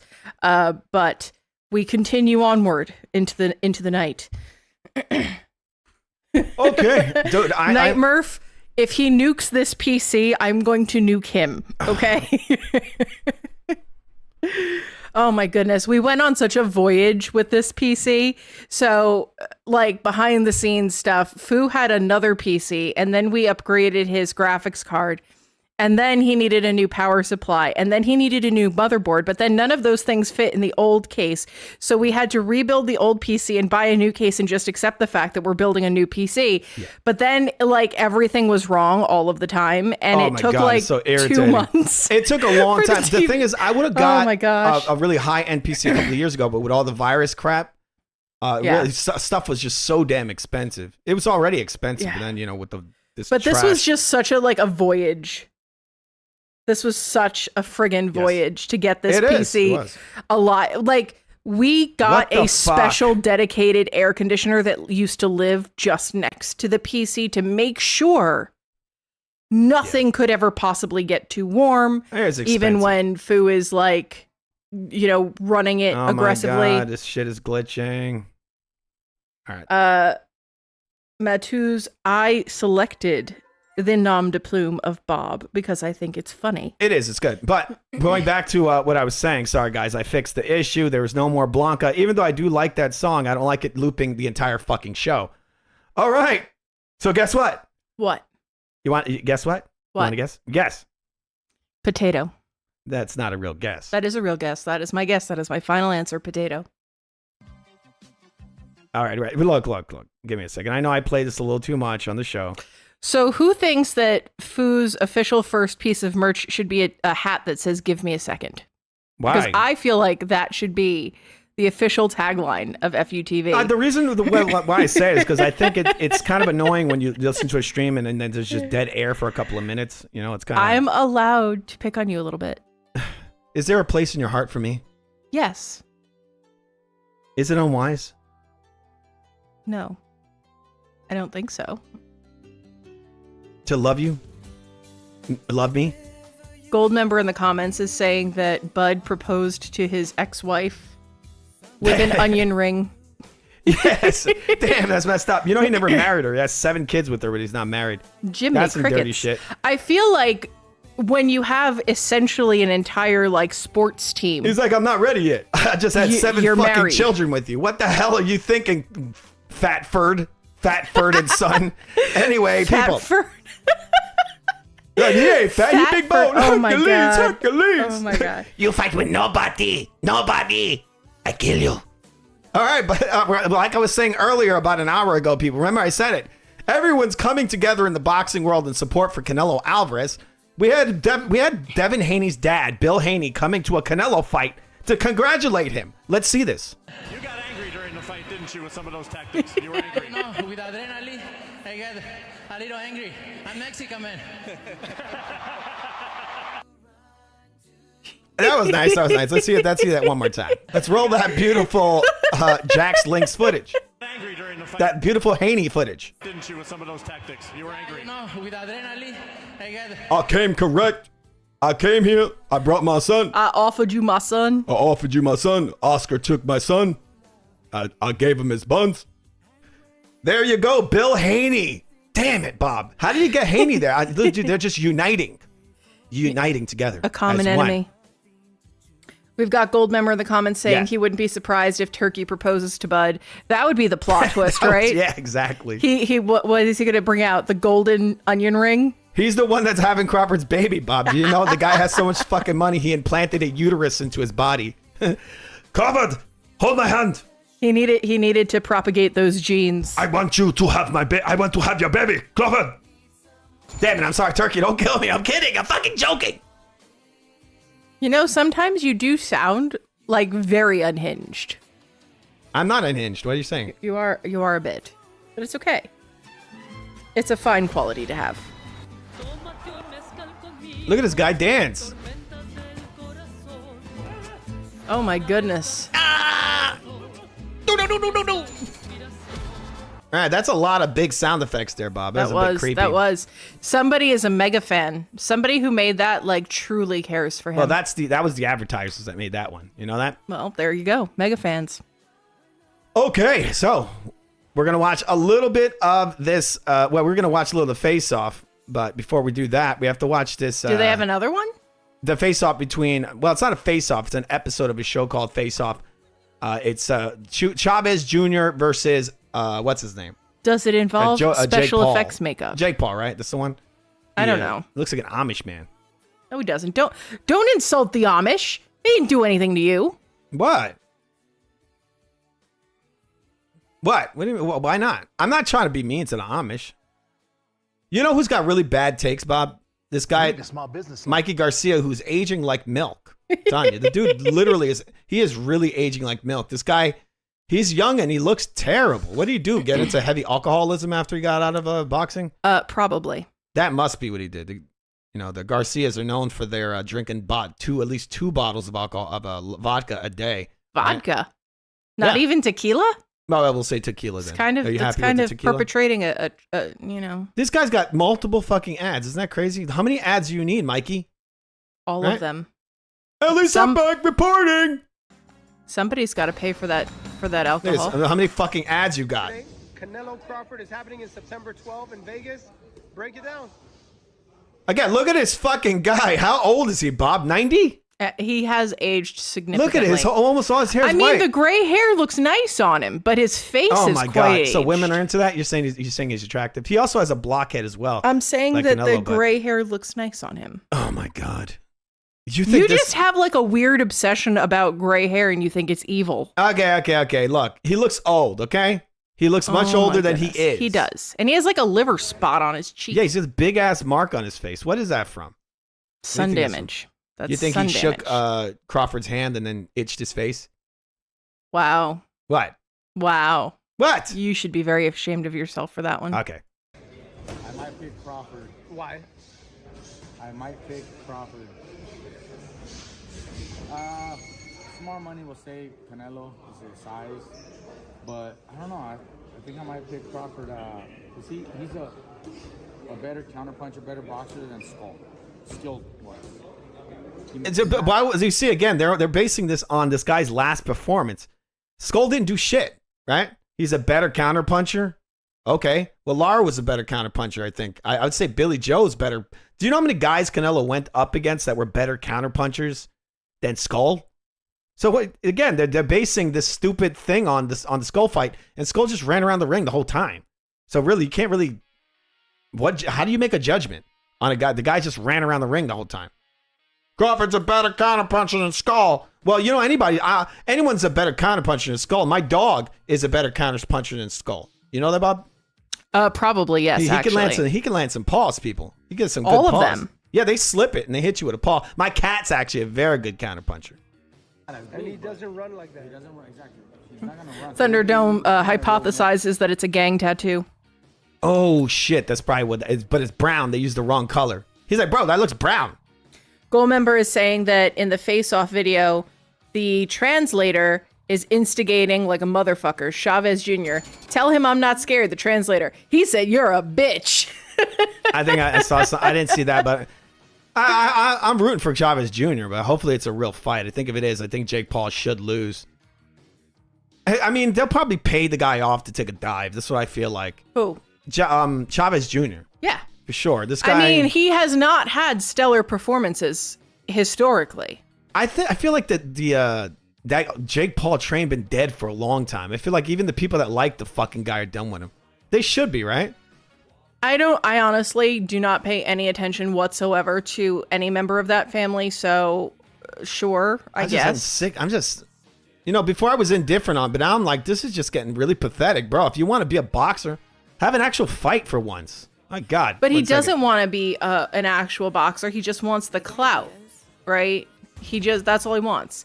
Well, it's the easiest way for him Isn't to he make... allegedly Puerto Rican now or something? Oh, that's so disgusting. He's taken the gingers are black thing way too I far. don't see why no one's slapping him for that. I guess his hypothesis is if gingers are black, then blondes can be beige. Well, he went to Puerto Rico to just get a tax write-off, right? Just to save money on taxes. And now he's claiming Puerto Rican. Like, what? If you look at the poster for the Chavez, what is this? Chavez Jake Paul. I forget the fucking idiot's name because that's how little I try to pay attention to this guy. He's got a Puerto Rican flag behind him. You have a Mexican flag on one end and a Puerto Rican flag on the other. All right, so we got the face-off. This is the lady I showed you earlier. She had the big-ass massive legs. Her legs don't look as massive in those pants, but yeah. Why is she cosplaying as like a 12-year-old boy on his first fishing It's trip? not exactly the best angle. Clarissa Shields looks massive when you see her. She looks massive. This lady, actually, Bob, has pretty decent footwork. Not footwork. She has good head movement. I showed that earlier in the stream. So it wouldn't shock me. I mean, this could actually be more, I think, more exciting than almost any of her other fights because this lady actually can move. She's actually pretty good at slipping shots. She don't have the most power, but I mean, she has a potential for it. If you see her legs are massive. She's got these big muscular legs. Upper body isn't heavy at all. Like it's really weird. She's got this very disproportionate looking body. She's got these very heavy, very muscular legs, and like her upper body looks of a much, much smaller woman. But yeah, I think this is for some kind of, she's like a heavyweight, I think, this lady. The women heavyweights, I think they're around 170 something. So they're kind of heavy, I guess. Heavier than Crawford. But I don't know if I would pick Clarissa Shields to beat Crawford. But yeah, that's the lady she's fighting next. Her last name, it's Daniels. I think that's her last name. I don't remember exactly when that one's coming up. If anybody knows the date for that, just put it in the I'm really not comments. all that interested in Clarissa Shields, to be perfectly frank with you. Yeah, she's not. She has very boring fights, but that's because they're mostly mismatches. She's also not even really a big puncher. No. So. Even when she's fighting like a nothing, she's not tremendous. So I just think it's a lot. It's just, I don't know. It's inexplicable to me. I don't really understand why everybody's so enamored with her. Maybe they think she's pretty. She looks kind of like Serena Williams a little bit to me. She has that very masculine, yes, but trying to be hyper feminine thing going on where like she looks like a straight dude wearing like stripper lashes and booty shorts, and I'm confused and distressed. She wears some tight pants. Here's another. Is there just something? Does Garcia can't just dislike Canelo? Is that what's going on here? Because all these guys are picking against. Gold member said they're not fooling me. That's Booker T with a wig on. Booker T. Yeah. And then Thunderdome said if she's not fighting a man, I'm not watching it. Fair. And Gold member says the Clarissa Shields fight is July 26th. All right, there you go. Thanks a lot. July 26th. Anyone who's interested in that, Clarissa Shields. A dangerous guy, man. Not sexually. She's taken. By what? By a man. Really? Yeah. That's a lavender marriage. It's got to be. As much as she's kind of butch, she seems like a lady. Like she seems like, like she likes dudes. You know? She just hates white men. That's it. She just needs to find the right one. Right, Bob? I mean, or not. I am not white. Who's not white? Well, I am sort of light skinned. I'm light skinned. All right. What are you talking about? I feel like you're responding to a conversation you started in your mind. Well, I said she needs to find the right guy and the white guy, and you're all like, or not. You say or not because you're not like with a white dude. So anyway, this guy, he's got Bam shirt on. Look at him. Like, does he draw those eyebrows on? Those fake? That dude looks like an absolute potato. This guy's over here he's gonna say why Crawford's gonna beat Canelo. Very good powers, good counterpuncher. I think this. So the interviewer asks him, why is he gonna beat Canelo? Why is Crawford gonna beat Canelo? Not the interviewer. RGBA, what brings you out here to Dallas today? We had a little media session going on with Bam. He'll be fighting here July 19th at the Star in Frisco.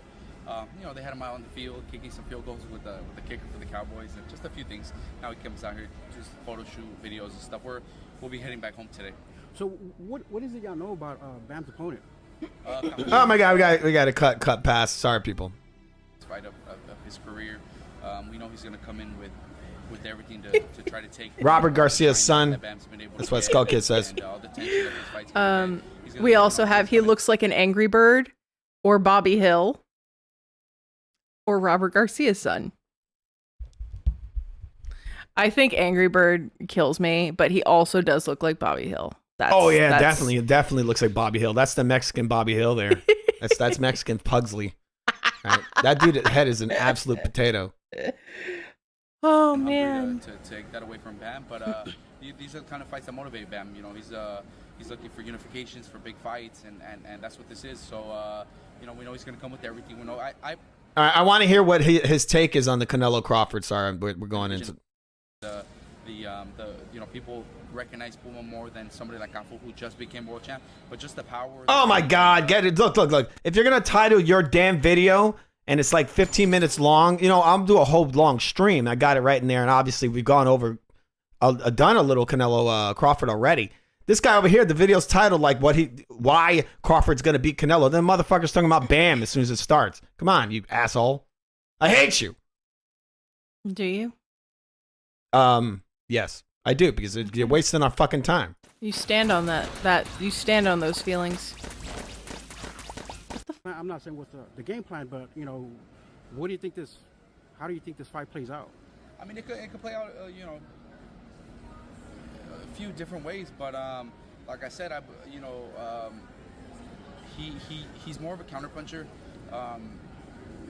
Got a big left hook, and I believe when he knocked Tanaka down, it was with like a straight right. All right, this is a totally different fucking fight. Come on, bro, get to the fucking title. I knew he's a complete fighter. I think he's the number stunned. Everybody's been hurt. Everybody gets caught with a shot. Just because they get caught with a certain punch from one guy doesn't mean they'll get caught with the same punch from another guy. Just because he fought Cardenas the way he fought and got hit. Oh, shut up. What did you eat earlier today, bro? Well, I ate a hamburger. I ate a cheeseburger too. It's amazing that he's using so many words to be so boring. What? He's using so many words to convey he has absolutely no personality. I've eaten 4, what do you call it? Tamales, and then I ate a pizza, a slice of pizza, and after that, I had a Coca-Cola. Skull Kid said, if he's Bobby Hill, then that means Robert Garcia is Hank Hill. And then Goldmember said Roberto Hill. And then Goldmember said, that ain't no hill, that's a damn mountain. Look at this guy, Bobby Hill himself. That's a potato person. Oh, come on, man. You remember that movie? Wait, that movie WALL-E, where everybody's like super morbidly obese and they're just like slugging around? There we go. No. He's on his way to Slug Zone. Slug Zone. Bam. With the amount of money he's been able to generate in Japan and stuff, unless in the next year. Oh my God, he's saying anything but the fucking Canelo shit. Come on, bro. They see him spar 3 times a week. They see him, you know, so they'll be able to go into something better. I think he's gonna. You know what we're gonna do? I fucking hate you. Fight hype, shit hype. Damn it. Usually your videos actually is pretty cool. They give some insights, but I mean, look, your video's titled Bobby Hill's reason why Crawford's gonna win the fight, and then I can't find the moment where he talked about the fucking thing because it goes on and on and on and on about other things. Right? We would never do that, right, Bob? We have never once gone on a voyage of nonsense side quests. Oh my God, we would never do that. All we do is talk about strictly boxing over here, people. And with that said, Canelo Alvarez might be actually hanging out in the WWE, people.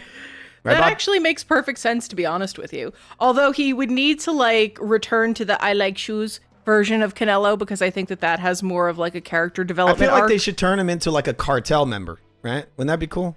That would be kind of funny. I'm going to kill you.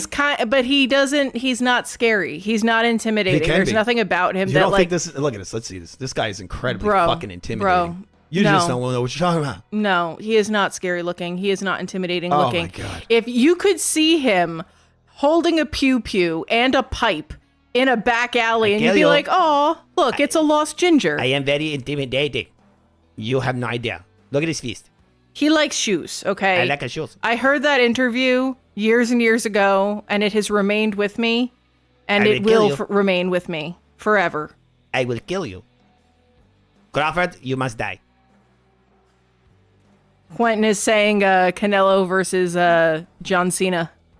Oh yeah, but That'd be funny. but they're being serious. He's in talks right now to actually be on the WWE, which is great. I mean, that's great. I think that makes perfect sense. We've said this before that I think that the WWE is actually like a perfectly acceptable soft landing for fighters who are got some retiring. character. He's got as he's learning English, he's getting funnier and funnier. I feel like. Although Skull Kid is now saying Canelo versus Brock Lesnar. You talk too much shit, man. You talk too much shit. Right. Yeah. But here's something I don't understand, right? When you hear him speaking Spanish, he has like a normal male register voice. Yes. When he speaks English, he sounds like a Smurf. He does. What happens? I don't know. It's Why weird. is he unable to speak with his diaphragm when he's speaking English? I don't know what it is. Like, why does his voice change like that? It's the weirdest fucking thing because you hear him speaking Spanish and you're like, all right, whatever, it's a dude. And then you hear him speak English and you're like, I'm sorry, you what? see the same thing in those Asian dudes. You know, like you see in some of those kung fu movies. The dude, well, actually, those are English actors. But when they speak in like their native language, you're like, and then they speak English. You're like, why you need? Why you need? Yeah, it's like when you speak, for some reason, people who are speaking English as a second language, like, speak from the middle of their throat. See, it's the thing is that when they speak English, their voice becomes a lot like weaker. That's the thing with me, Bob. Look, if I spoke my native tongue, I'd be like, hey, how's it going? You sound like an orc eating rocks. Hey, so we're gonna get some more clips over here. I mean, it's probably for the best then that you don't speak your native tongue. What do we got over here? All right, so we got this is the video I was telling you guys about earlier. This guy, what's that name there? You see it, Bob? What does that say? Charleston White? What does that say? Charleston? I can't see it. Looks like it. It looks like it says Charleston White Okay, versus... so Charleston White, I think, is a stand-up comic. He recently fought this island boy. Island boy. I'm a boy. Was it a little boy? He didn't fight a lady boy, people. Well, he kind of did. The guy is kind of like a lady boy. Didn't he do corn with his brother? Look at these ring card girls, damn. What the? These are some of the most naked looking ladies I've seen in a boxing ring. All right, so this old guy who's like a comedian all over the internet, I think he actually got away with a kind of a fixed fight. They were really rooting for him in this one. Hopefully I don't get a copyright hit for this shit. All right, so look at these guys. Island boy. Quentin is correcting you. Charleston White is a podcaster. I thought he was a comedian as well. I mean, he could be a comedian and a podcaster. Who knows? Look at this guy's hairline. My God. He got like the Fernando Vargas going on there. Like the black Fernando Vargas, you know, with the hair in the front. Mm-hmm. Look, he got left-handed by Island Boy. You know what's embarrassing? Losing to this old guy. But I feel like the Island Boy was getting to him, people. This is like a fixed celebrity fight. I mean, aren't all celebrity you know that's fights not kind of legal in the fixed? sport, right, bro? That's illegal. He's all cooking him around the head. This guy like hurting his hand. This is funny stuff. Take your time, Monk. Took your time, Monk. I'm worried that his eye will pop out. Is that possible? Look, there's this guy like a glass eye or something. They're saying they're afraid his eye's gonna pop out. But it gets funny, people. It gets funny. I don't know what type of eye he got in there. Bob, this guy over here is only, they said 48. This has got to be one of the like most unhealthy 48-year-olds Did he do I've ever meth seen. for like 10 years? I've seen like old dudes. Look, go look at Mike Tyson. Just do anything. He dude is almost, he's 60 and he's We more all athletic. saw what happened when Mike Tyson tried to do Yeah, but that was anything, a all fake right? fight. That was a fake fight. That was a pile of shit. I'm just saying, look, the guy athletically, even at 60, is on another level compared to this man here. This dude got to have like the longest fucking arms in the world. Look at this. His fucking fist is up to his damn knees. I'll say here, look, they're rooting for this guy, right? They're saying he's tired, bro. Now watch this. This is where age comes in. This is where age comes in. This motherfucker's not even been fighting for 6 minutes. For 6 minutes versus an island boy, and he's gassed. This is where age comes into effect. The guy's only 48, people. He ain't like 60, right? Or 50 in his late 50s or something. He's 48. Yeah. That's a This hard is when 48, age man. is a factor. When you're not even 6 minutes into a fight versus a nobody, versus some island boy. Look at this. So look, the commentators are now bringing up the fucking age. They keep bringing up the age. They're just building a narrative because they see this motherfucker looks like he's gonna lose to an island boy. Gold member said that Jake Paul's rubbing his hands like Birdman now. Exactly. Yeah. Jake Paul's. He's like, I need to get that guy next. I want you next, White.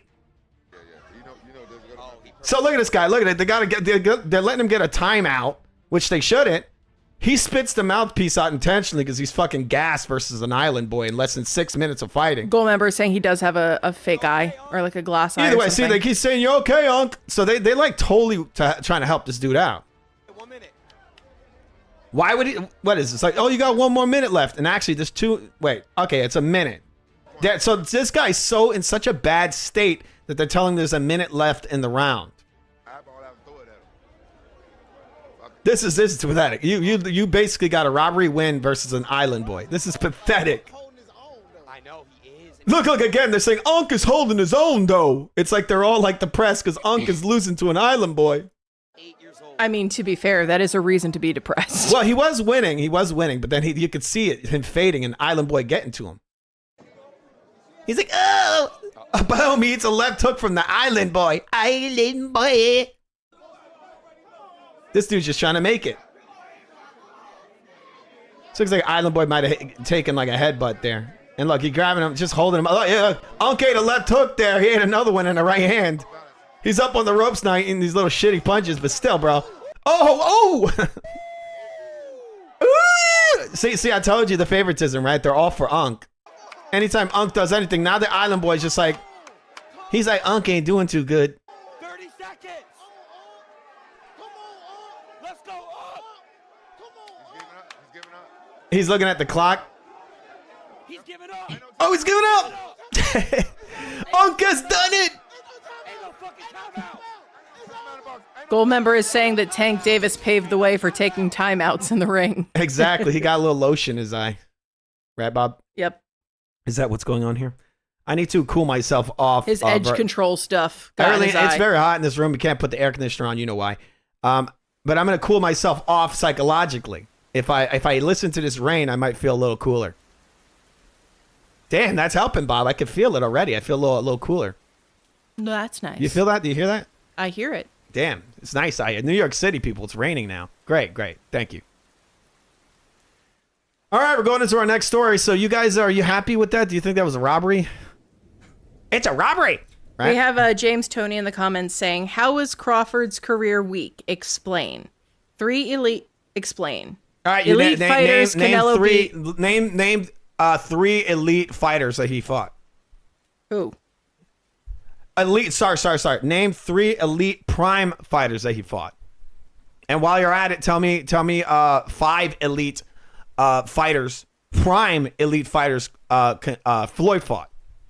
What does Floyd have to do with Crawford? I'm just saying, all these guys are getting built up. He's another anointed guy that they build up as being hot shit. But what has he done? What Canelo said the other day, and we're going to watch the video, it's coming out real soon, that what he said is completely true. I've been saying it. Everyone's saying it. You got Thunderdome in there. You got a lot of people in the boxing community. Anybody that's real and who's actually watching and paying attention to this guy's career, they're pointing it out all the time. What they're doing here, Bob, is they're pissing in the air and telling us it's raining. This is actually rain, people. I didn't lie. What? Yeah, wait. I just asked you. 3 prime elite fighters. Name some. Prime. That Crawford's fought and beat, obviously, right? All right, I had to cough. All right, we're going to go into our next bit here. I don't know if you're going to be able to find any. You're probably going to tell me some that are completely, just bad picks and not making any sense. Dude, he beat Porter. What, are you crazy? He beat Earl Spence. Wash Spence, who was in the hospital for 3 weeks. 3 weeks. Right? Do you get that in your head? He's over here fighting. He's fighting, what's this guy? Earl Spence. This is what Earl Spence looked like, people. Right? I'll show you right now. Here's Earl Spence at that point of his career. We have Earl Spence here. He got some good abs there, people. He looks a little drained. He looks a little bit like Canelo, sort of, in a way. That's weird. Mm-hmm. But Canelo, he's like, I am not going to lose to this guy. Nobody going to beat this Canelo. Oh, shit, I have no arms. Ah, shit! All right, so there you go. That's what Earl Spence was at that time in his career. He was a punching bag, and that's what he was in that fight. We have a gold member in the comments saying he beat the wheelchair off of Spence. The dude was literally, he fell out of a car. How many times I had to say it? He fell on his damn head at over 100 miles per hour. He's lucky to even be alive, let alone fight again, right? People want to be, it's a miracle. That's what Al Heyman was saying. You better tell everybody it's a fucking miracle. Because it is. The guy can still walk. That's the first thing he asked Bob after the accident. He's like, can he walk? And does he have hands? They're like, yes, he has hands, but he's got massive brain damage. It doesn't matter. He can still walk and he's got hands. All right? We're going to book his next fight right now. Crawford, he's on the phone with Crawford. He's still alive. Let's do this. All right. Do you think that's how that phone call went, Bob? More than likely. More than likely. All right, so we're not going to look at this. This is the fat Hank Hill guy. He's got more than one interview where he's talking about how Crawford, maybe this one will actually be to get his opinion on this. This is exactly the same interview. This is bro. the exact same interview. I guess I saved it twice like a dum-dum. Don't speak badly about yourself. Bob. What? You know what we need to look at? What? We need to find that fucking thing with Crawford there's a fight I have here I wanted to watch. Wait, give me 1 second, people. Bob. See, that should be your merch. You need to make a give me 1 second, people, merch item. All right, so we're going to, real quickly, we've already shown you a lot of stuff. I had a file in here with Terrence Crawford versus a certain fighter. This is not the right video, but I guess we could look at it. I've shown it before. That's why I want to show it right now. All right, we got Bomac's opinion. We'll hear what Bomac got to say. There's a new Mac in town, people, and it ain't McDonald's. But this guy's definitely cleared out a couple of McDonald's, if you know what I mean. They're like, Bomac, come on, bro. Other people gotta eat. He's like, I'm a big boss, so I gotta eat, bro. I gotta eat. This body ain't gonna just maintain itself. I gotta keep myself in shape. It's his strategy to prevent aging. If he fills all of his wrinkles with fat, he will be young forever. And bro, I'm 80 years old right now. You wouldn't even know it. Only on the zone. Jake Paul versus Chavez Jr. One is defending. I like how they call him Chavez Jr. You can't say Chavez. He's like Chavez. The other is building one. Ring doesn't Oh my God, he knocked out Tyrone Woodley. Come from only if you can survive in it. That's hilarious. They show this fucking guy dropping Martinez, and you got this fucking bum dropping Tyrone Woodley. Oh my God, it should be a mismatch, but this guy's fight's a suspect. And Chavez, I don't know what the fuck he's doing lately. What is he doing? Smoking crack on his free time? Does he even train? Probably not. Jake Paul versus Chavez Jr. Buy now at DAZN.com/boxing. All right, we got it. Yeah, this is Jolie here for Fight Hub TV. I'm joined by Brian McIntyre, Bo Mac. Just had as you can see here, the full name on display. Bo Mac. How did you find the press conference? It was cool, man. I liked it.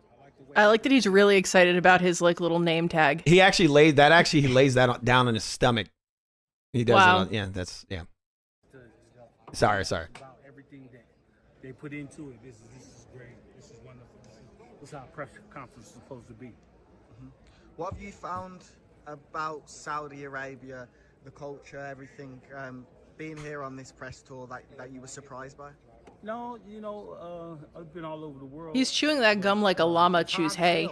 That dude got like the most yellow teeth on earth, right? He's like, it's hot in hell in here. He's like, it's actually 40 degrees in here, sir. We have the air conditioners blazing. This place is well known for its air conditioning. I'll have you know. He's like, I'm hot everywhere I go. One time I went to a refrigerator, meat oven. Not meat oven. That makes sense. I went into a freezer in a meat facility. You know, like where Rocky hits the when he's hitting that big piece of meat. I was in there and I was like, damn, man, it's hot in here. It's the fatness, Bob. It's a good insulator. Fat is an excellent You ever notice insulator. like fat people, especially black ones, are always carrying around like a rag and like wiping their head? I say the black I ones- haven't made an exhaustive study of fat black people personally. I'm just saying that because when you watch go watch like any kind of like classic black comedian, and you're gonna see these dudes like fucking sweating their asses off. They're constantly wiping the sweat off their head. There's only one other guy I've seen that does that isn't black. His name is Rodney Dangerfield. You watch him, he's always got a rag and he's always wiping himself off. It's crazy. Is he a ginger? It's like, why are you so sweaty? I feel like Rodney Dangerfield is ginger adjacent, which means that he is also black. FYI. Oh, what you trying to say? I'm just saying that your hypothesis continues and is I'm not going unchallenged. into that. We're not going into that subject. Let's see this. Really didn't get to see. Gold member, that was pitch black humor. I love it. What Gold was? member said, Speaking of Saudi Arabia, it reminded me of Iran. Did you know they don't have Walmarts in Iran? They only have Targets. Ha ha ha. Oh my God. That was a good one. Did you really need to go there? Oh. This guy hit us with the damn KO. This is what we asked for. Humor. We like offensive people. We like, but wait, really, Iran, we're sorry, people. For all the people that are having issues, if you're getting killed over there, we're sorry for that joke. But don't blame us. Do you think this broadcast is reaching into the afterlife? You never know. You never know. Look, I'm not talking about the people that are dead because they won't hear. Maybe they will hear. You never know, Bob. You never know. Oh man. Yeah, we're gonna let him take the credit for that one. Quentin Lassiter is saying that his stomach is a table, and then Goldmember was saying Dallas Cowboys need to sign him. I feel like he would die on the field. He would get out there. They would do that run on that they do, and he would die. His body is a wonderland. Tonight, and we about to leave. So Hercules. More like the field of Dubai. Yeah. And That dude needs to drink some fucking water, man. He needs to do something. How you this fat and you this dry? Like water is not how he got to that size, okay? He is not a walrus. Hercules. Crawford gonna kill this boy. He gonna kill him the way he did Avedisian. What's up? This guy I told you, Bob, before. Did I tell you? This guy's one of the worst boxing records ever. And as a trainer, he literally sits in a chair all the time. It's weird. It's like Professor X. That's true, boy. I am like Professor X in a way. Okay, sorry. I'm sorry. I just can't get past the fact that he is chewing that gum like a llama. Why is his lips so dry? Damn it. Sickening. Qatar. Yeah, of course. So I've been over there a couple times, and You imagine this guy playing a guitar, Bob? He'd have to like lay it like all the way at the top of his stomach. He'd need finger extenders. Yeah, because his belly's so far out. My God. Sorry, bro. I'm sorry. You're fat. You need to just slow down on the whatever. I just think it's funny that he's like an athletic person. He's an athletic fat. He's involved in a sport. Fat-letic. But he is obviously not able to participate in the sport that he allegedly coaches. It's true. it just got that same feel to it. I love y'all culture. Yeah, Love the culture. it's great out here. I've got some important questions for you. The main talking point, which we're going to start with, is the weight. How have you felt him? Obviously, we're still a while away, months away. How have you felt This guy, I'm telling you this, people, these guys, Terrence Crawford and this Bomac and any guys around him, they're just all head cases. This guy is so nervous. You notice this, Bob? Watch how his whole demeanor changes when he starts asking him questions. That's just like a guy who's just got guilt all over him. the main talking He's so comfortable when they're talking about everything else. The moment they talk about the fight, everything changes about him. Look at this. He's smiling. He's happy. Now watch when they start asking him questions. Just got that same Look at the feel. difference. I love y'all culture, man. Yeah. Love the culture. Now It's great out pay here. attention to the way he chews and everything. It's just all this loads of nervousness. I've got some important questions for you, though. The main talking point, which we're going to start with, is the weight. Look at a hard swallow. You see just the change in this guy. Like, what is going on there? Is it, he's just afraid for this guy? What's happening? Out him. You're going to point out the loaded gloves, aren't you? I know it. Crawford, it was Crawford's fault. It's his idea. We're still a I say that because after his gloves blew up, Bob, in the in the Madrimov fight, he blamed his coach. He was, oh, my coach told me to do this and wear those gloves. Sound like that. Like you could tell he was throwing him under the bus. away, months away. How have you felt him in the gym? With He's doing classic stuff. You know, he's like chewing and he looks to the right. I bet you the fucking exit is on the right over there. Right, Bob? Is that one of the classic things Yep. that look over there? Watch him look far to the right. in the gym with this extra weight on him yet. Obviously not in camp yet, but he's fine, man. No, he did it. Sorry, he did it right before that. You see, look, he's looking off to the right. Like, why is he so shifty now? How have you felt him? Obviously, we're still a while away. Watch. months away.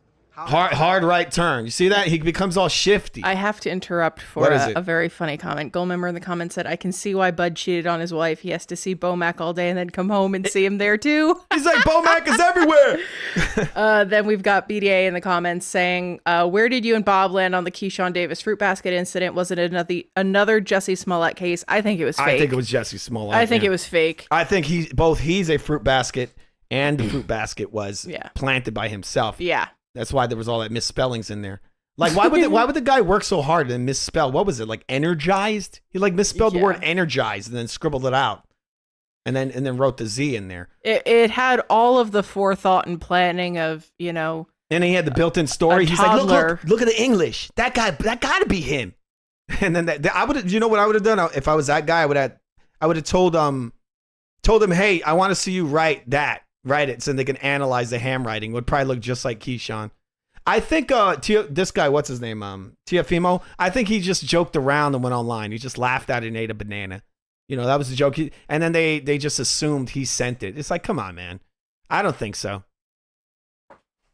Him in the gym with this extra weight on him yet. Obviously not in camp yet, but he's fine, man. Terrence and the team. You see here, they ask him about he's asking Bomac about the extra weight.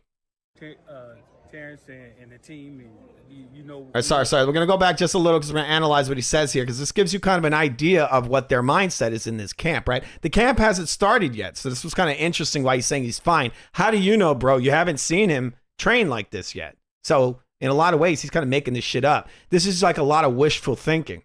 Fine, man.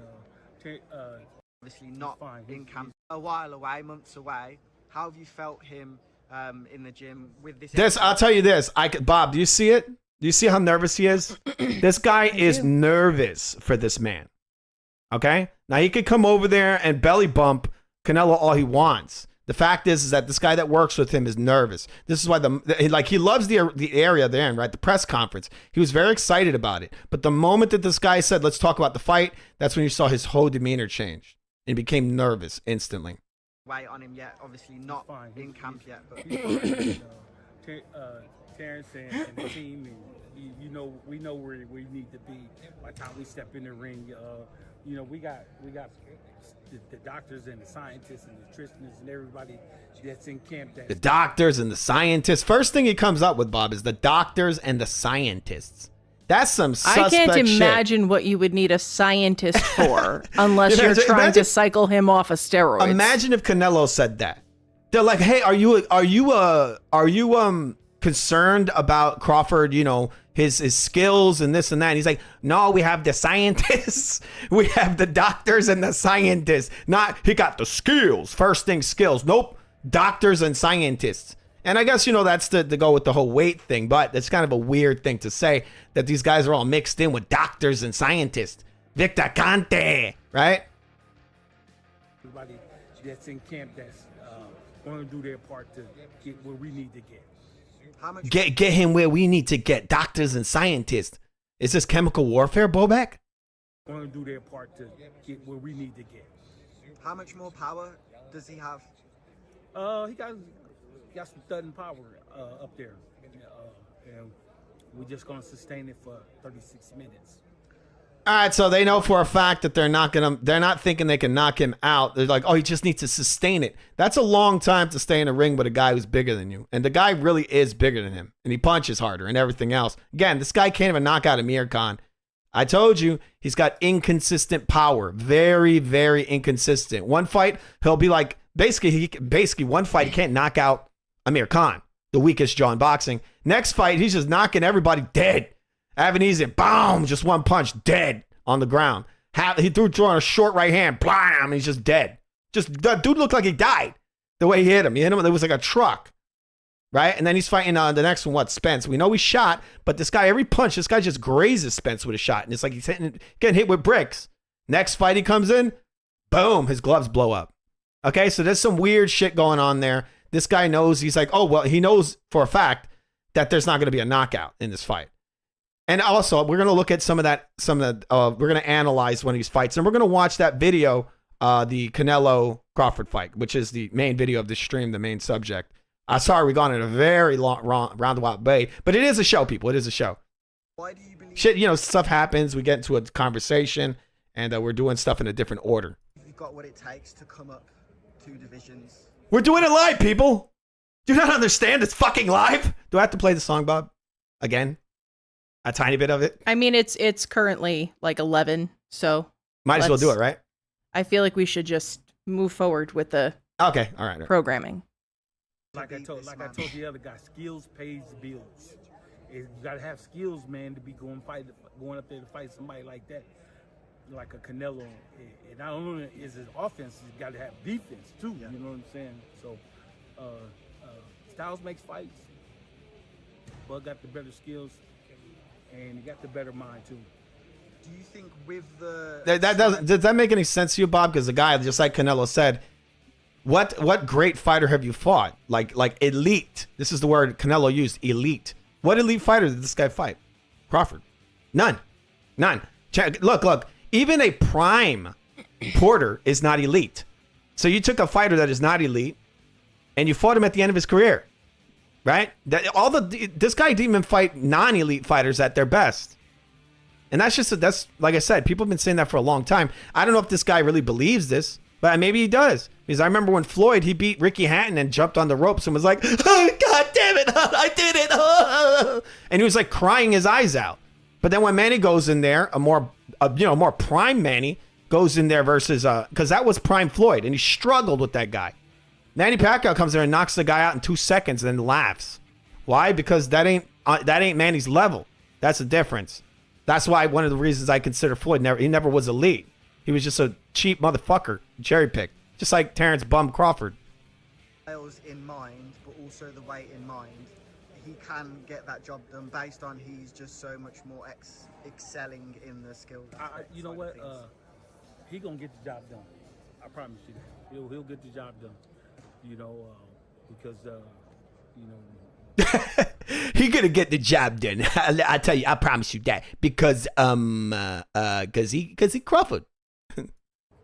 But boxing IQ is off the charts. You know what I'm saying? Next to Canelo, I'm not taking nothing away from you, but just a little bit better. All right, so we'll just cap it off on that. We're gonna watch a little bit of this fight here, just to show off a little bit of Terrence Crawford's amazing skills. You know that? We've got a comment from Goldmember saying that we could talk about caterpillars and he'd be entertained. We're the best duo in the boxing game. Oh, thank you very much, man. That's really nice of you to say. We are the remedy. We really are the remedy. The remedy for bug-eyed showbiz. We hate you. We hate you. Just kidding. I'm joking. But if showbiz ever watches this, remember to subscribe to the Real Food TV, the greatest channel on demand. Look at that, people. They said, look at this showbiz. They said we're better than you. Isn't that amazing, you piece Old of Lizard trash? Eyes is going to cry himself to sleep. You fight nobody. Why'd you say, Bob? Old Lizard Eyes is going to cry himself to sleep. He is. He's going to be like, I need to copy that guy. Showbiz Taco Tuesday. Hercules.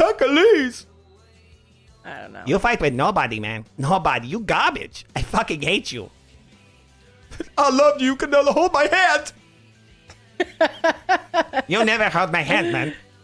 This is why I talk shit to you. Now you talk a lot of shit, man. Nobody gonna beat this Canelo. The only man that could beat Canelo, Bob. You wanna know who? Who? Probably at this point I would say Benavidez. But I mean Crawford is a second most likely. But the Benavidez part isn't a joke.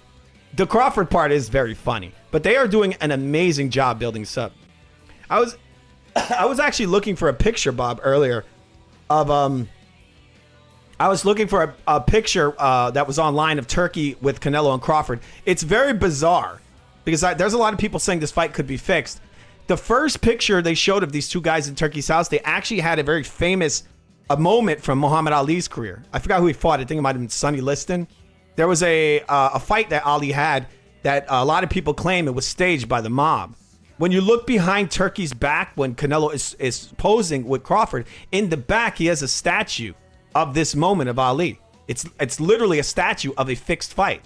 That's very weird, people. I find that's one thing that creeps me out a little bit about this. But if that was to be the case, I think if it was going to happen, they would lean it towards Canelo being the victim of this. But from what I hear, a lot of people actually are picking Crawford, so they would probably switch it to the other foot, right? Because Turkey let it slip recently at one of these press conferences. He says he wants there to be a rematch.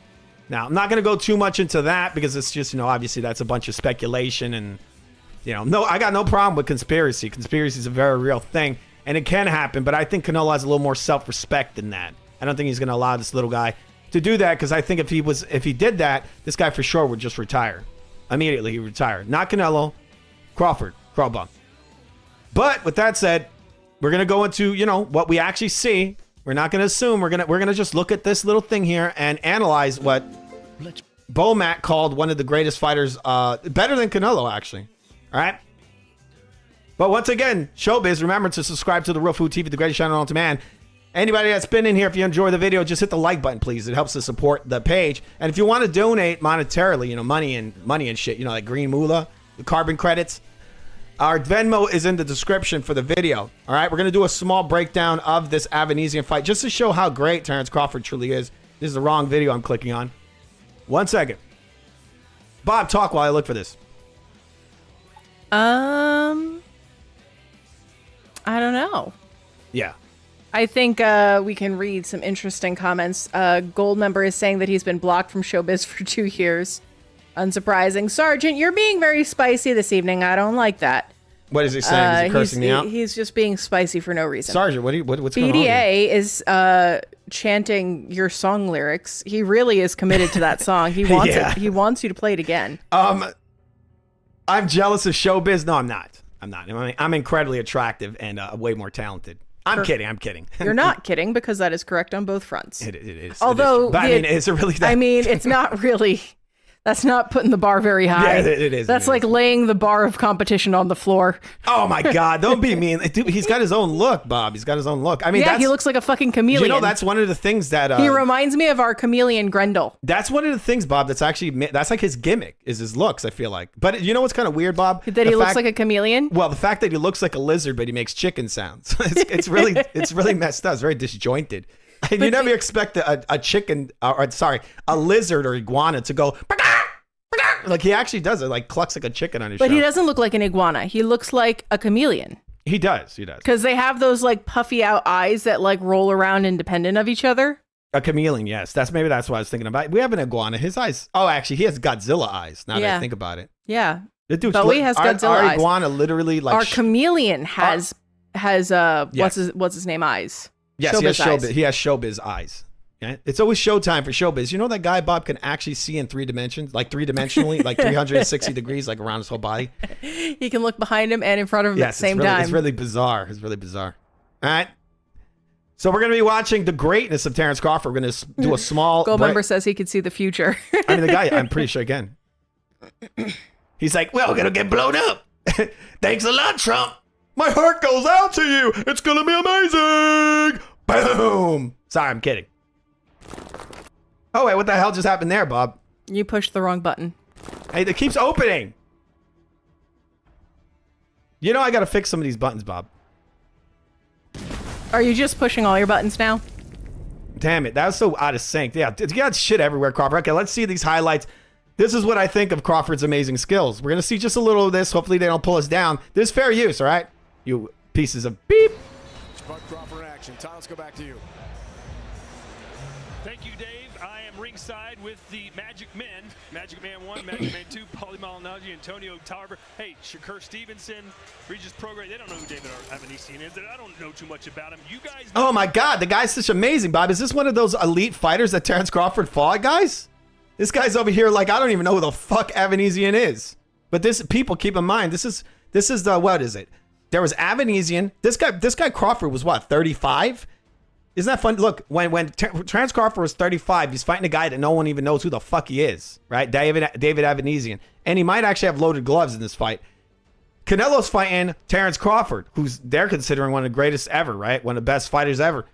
And this is the guy that Canelo fights at 35. So this already shows you the level, right? That's always smaller. But let's just say, look, the motherfucker's a weight bully. He's been a weight bully for a long time, Crawford. Even though Canelo is naturally bigger, Crawford's still a big guy. He walks around like, he showed it before the fight. He's 180 pounds. I know he's trying to sell the fight, but he does it balloon up a little bit. He's not, he ain't walking around at 147.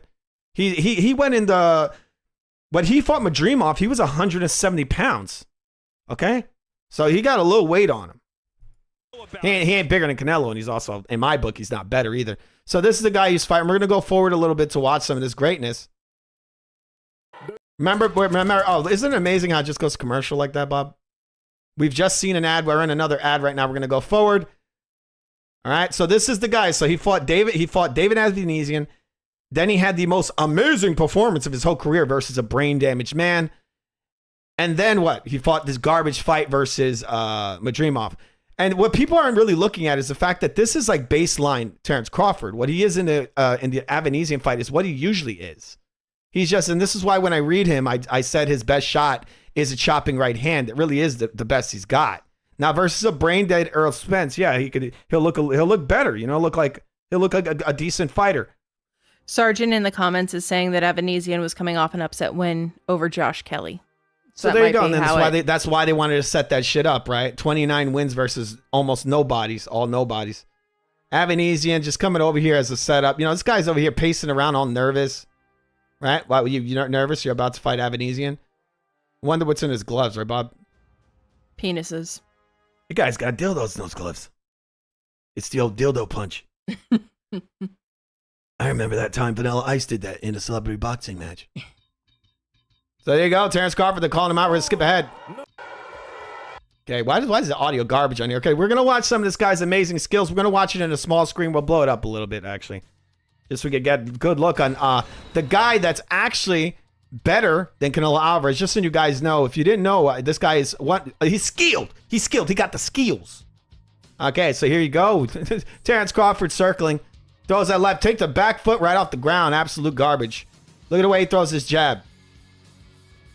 Look how he turns, how slow his feet are. Look, his hand's ahead of his damn foot. I mean, his footwork is kind of broken. Look at that. You know, stick and move people, they try to say, oh, he's going to move like Ali, right? I'll tell you this, heavyweight Ali moved better than this guy does. Isn't that kind of sad? How are you going to say you're a slick, fleet-footed fighter who's going to fight like Floyd when you literally move around the ring like a fucking robot, right? Maybe he is a robot. Look at this. He's just throwing this little touching punch. Now, maybe that shit will work versus a little tiny man, but none of this shit's going to keep. Look, that jab ain't even close to the kind of jab that Floyd Mayweather can deliver, all right? That stab he throws is very slick, very clean. And the way he steps in with it and steps out leaves him out of danger many times. Look at the way this guy steps in with his jab and comes right straight up, back up in the air like that. Canelo going to hit him with a straight right hand, right? This guy almost hits him with it. He parries it off, sort of. Little touch to the body.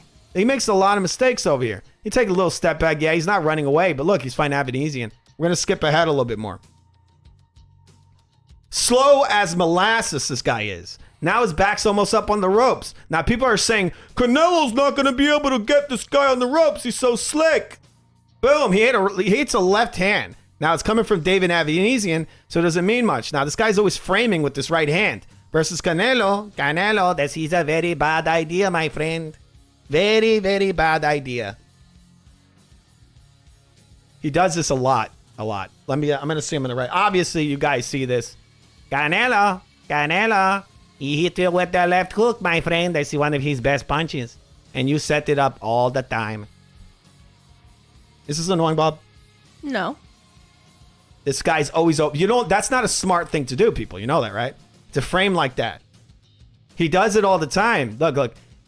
He loves to lead out this right hand, right? This guy's going to lean in. He's stepping in, reaching, right? But it's almost hit the target. Again, we're talking about David Avanesian here, right? This ain't Canelo Alvarez.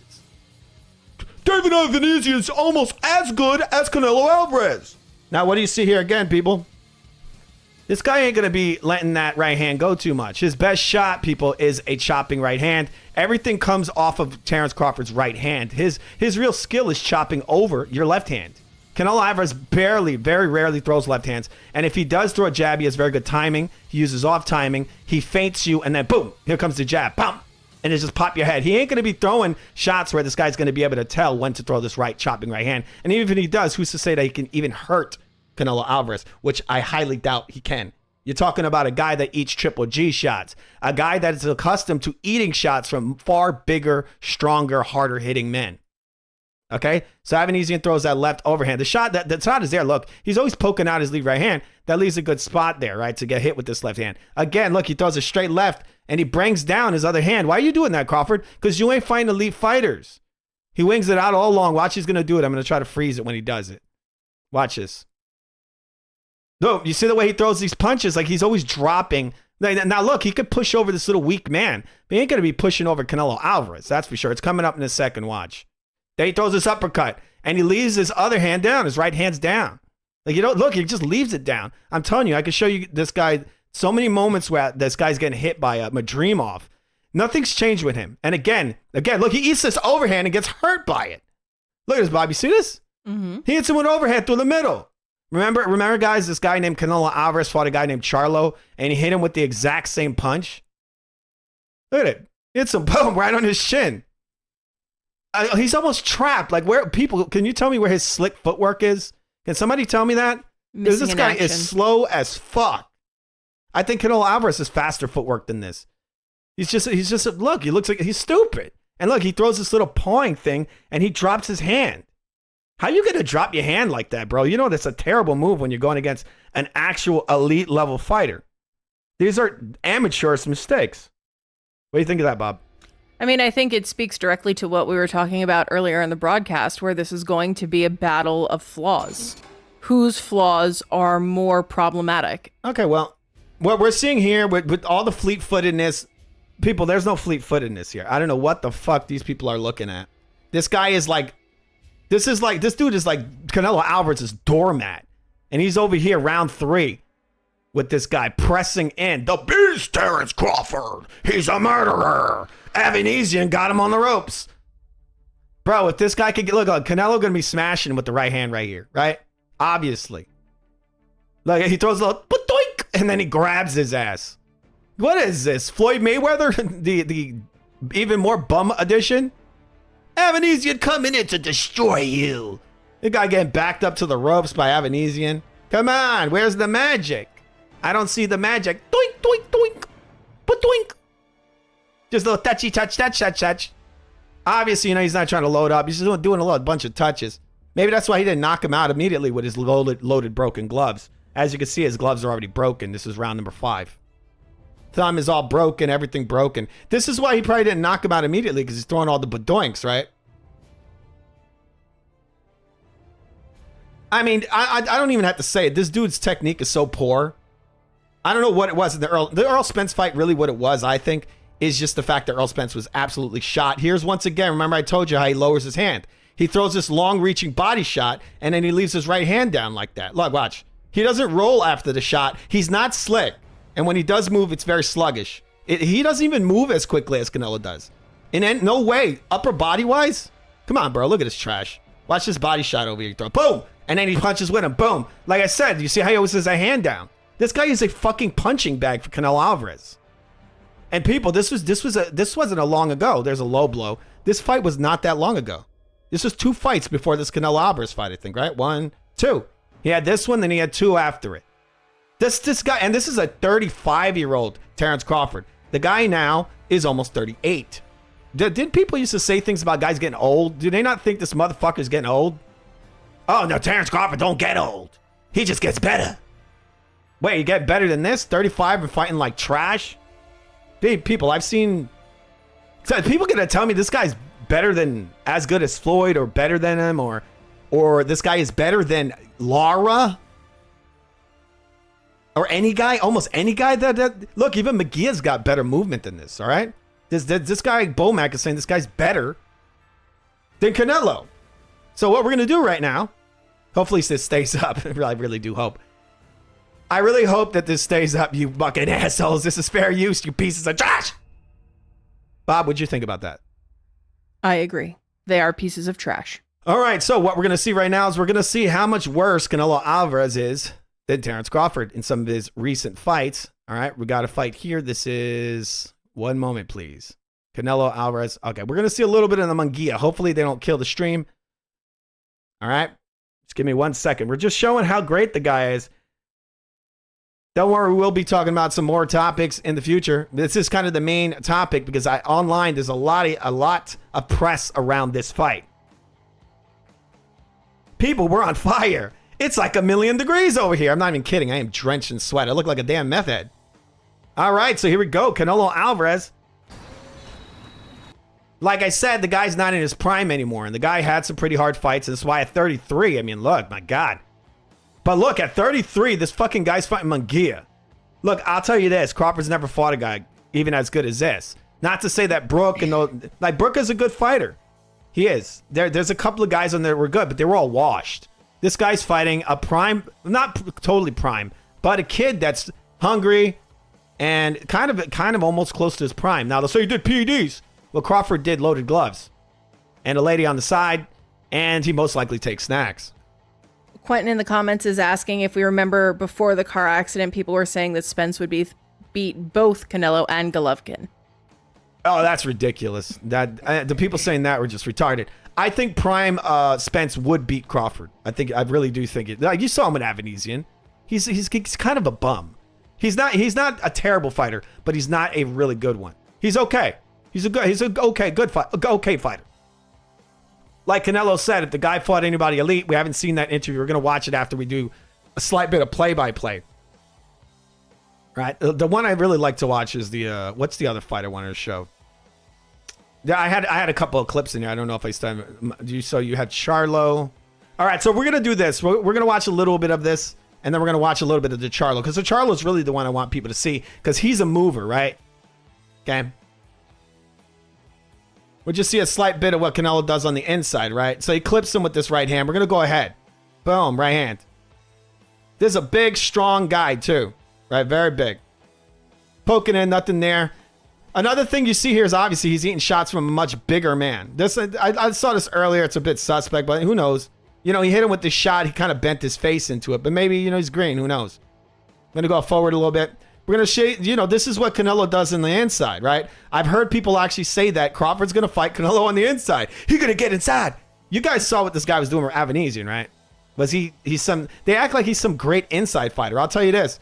Canelo Alvarez, for a bigger man, is on the inside is not only better in every single way, but faster than Terence Crawford is. He's faster, even as a bigger man. And these is the kind of traps that get set by a high-level guy like Canelo, right? This is what Canelo did on Triple G, right? This is the kind of setups he does. This is why I said if Canelo just brings a little bit back of what he used to do, which is what he did here, then he's going to destroy this guy. So when you throw any punch, if you lean in, there's people saying that this guy's going to knock Canelo out. Look, Canelo's coming. Look at his body shot. I want you to hear how heavy this blow is. Now, a big man like this could take this, right? But we're going to see how Crawford could take these blows. Let's hear this.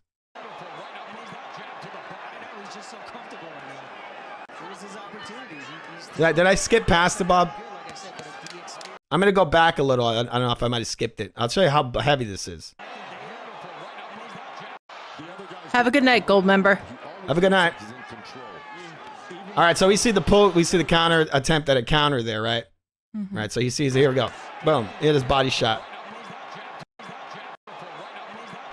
Am I keep missing this shit?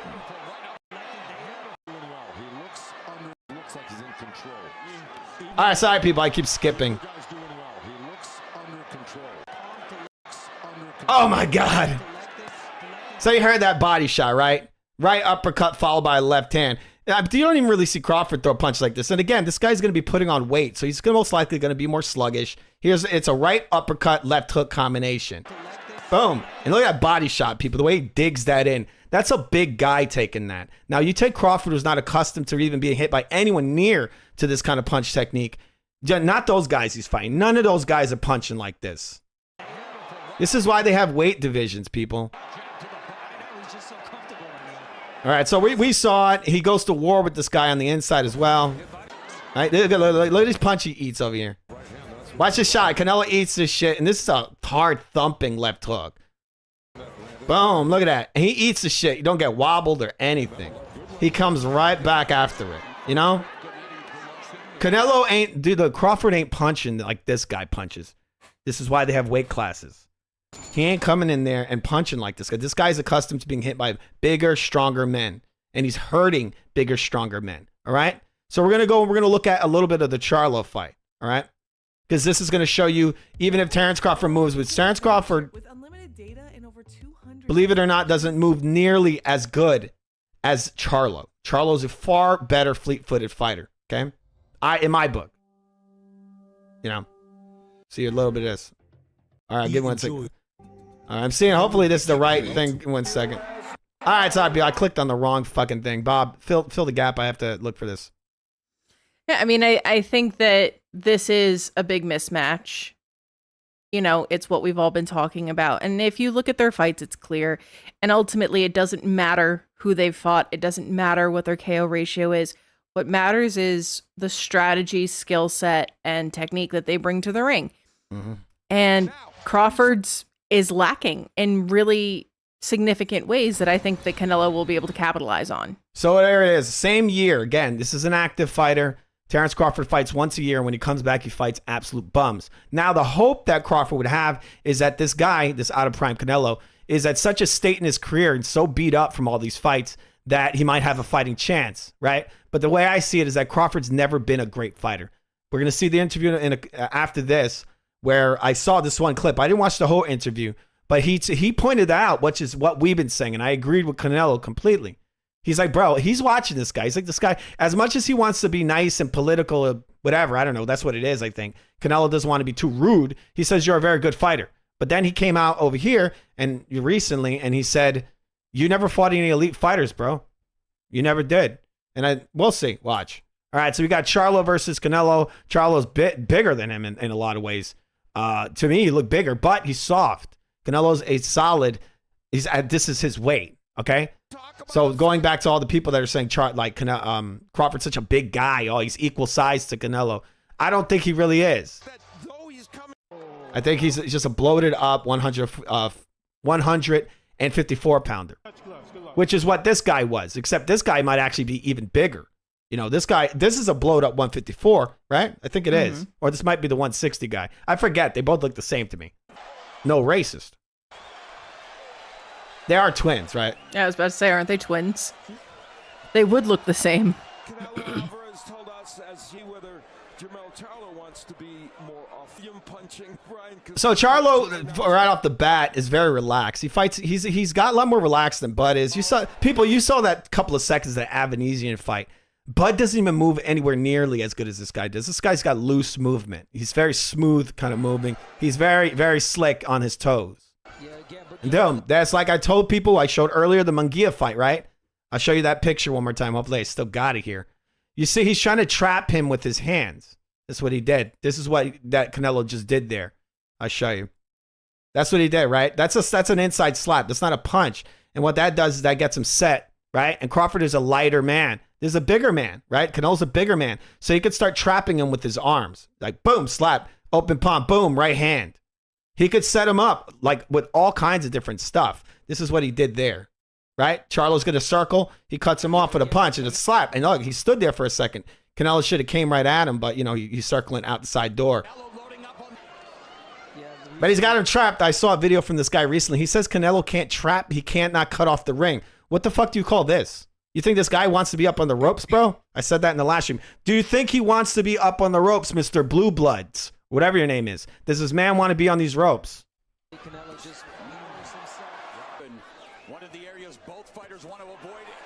Again, obviously, this is a bigger man that's able to catch these shots a lot better than a smaller man would, right? He doesn't want to be caught on those ropes. He's caught up on the ropes again. But he can't cut the ring off, right? Okay, so we saw it. We saw it. You son of a... Well, so we'll just show the knockdown, and then we'll go and we'll watch the main video. We are running a bit late. Sorry about that, Bob. But this is what we do from time to time when we love boxing. Right, Bob? Yep. This is what happens. Sometimes you run kind of long. You sit in a room that's 1,000 degrees, and you sweat your ass off. We suffer for you people. You know that? Do you love us? Did you ask me if I love you?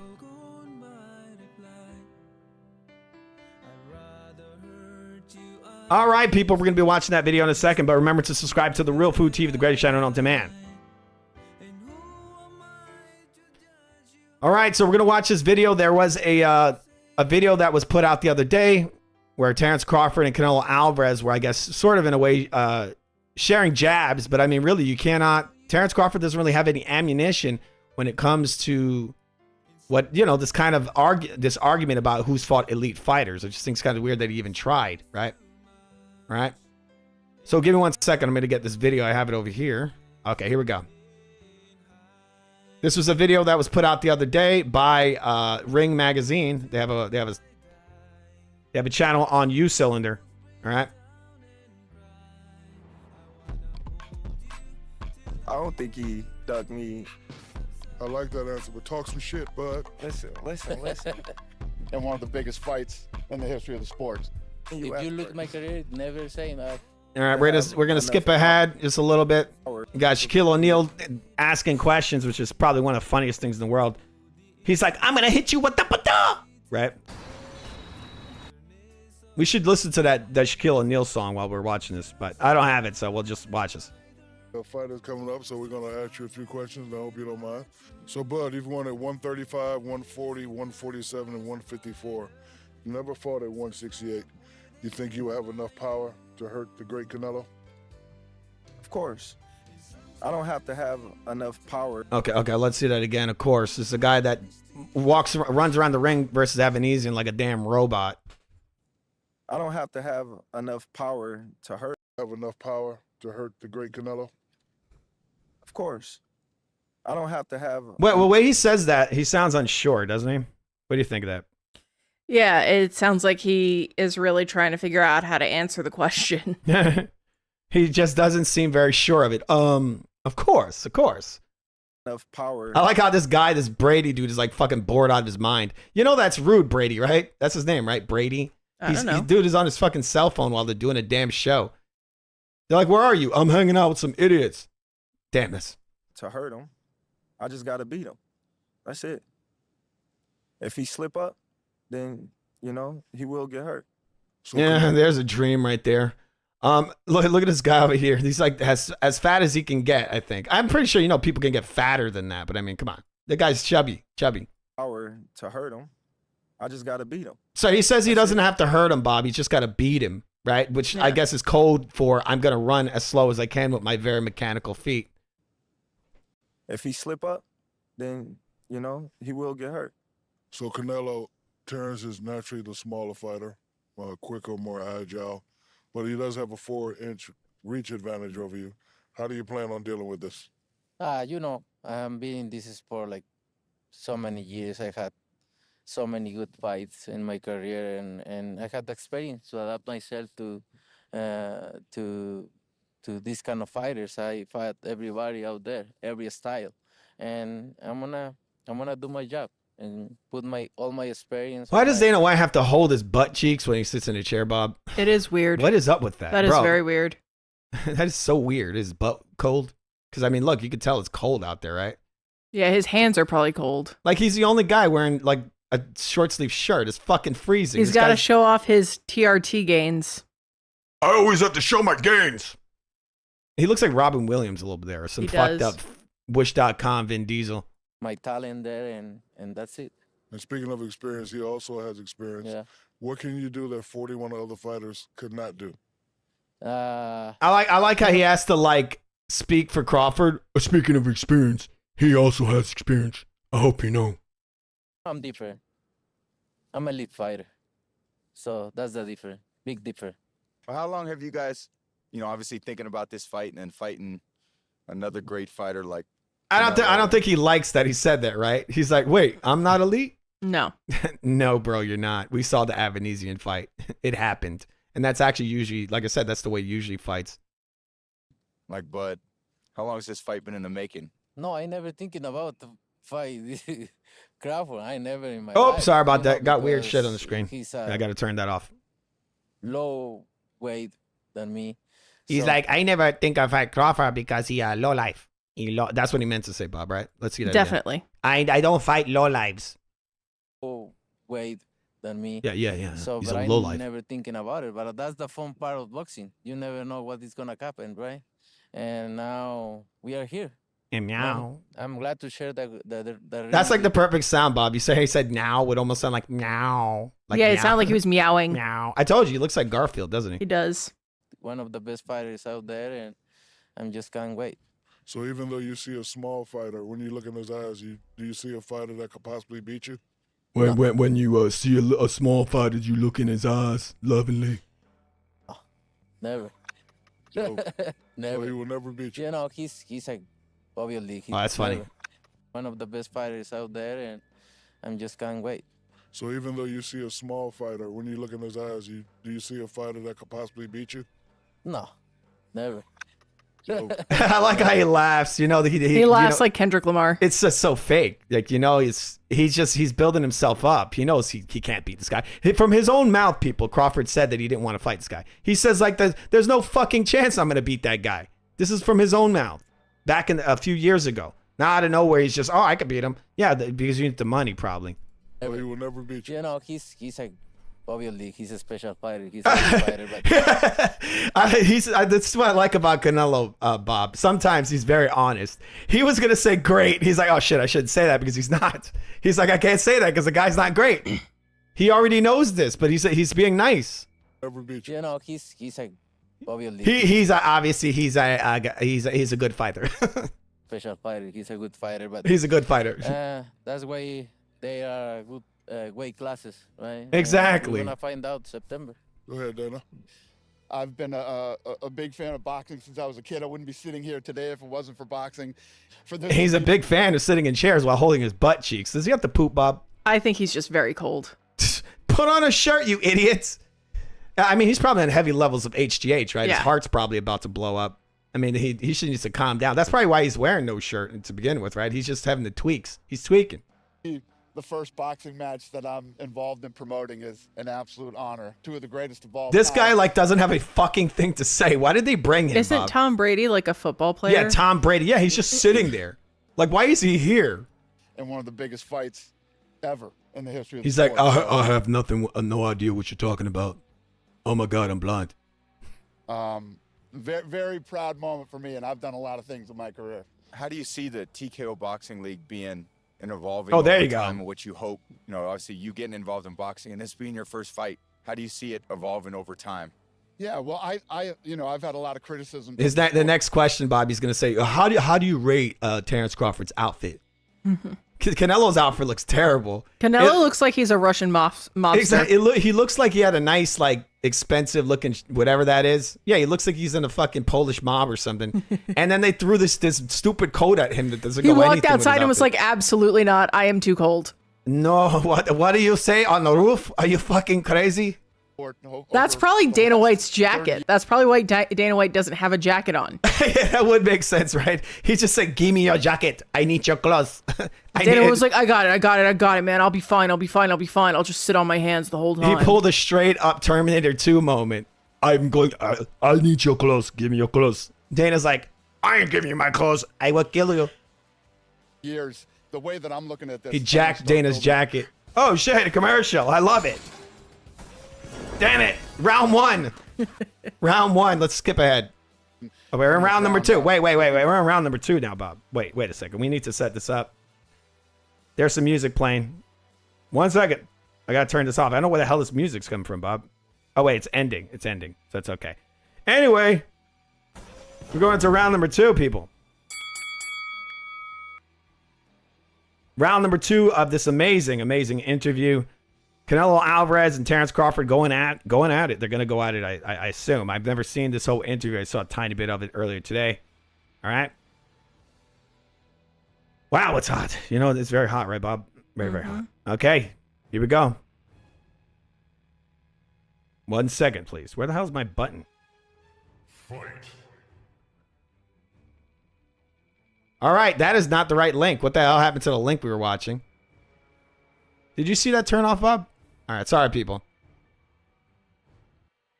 For young talent, up-and-coming guys putting on fights sort of UFC style, from the first fight of the night to the main event, stacking the card, with the best talent possible, changing the live event, changing the production of the show, and Shake Turkey has a lot of things in the works already over the next 16 to 18 months. These type of fights with superstars like these guys. But I'm looking at rebuilding the sport.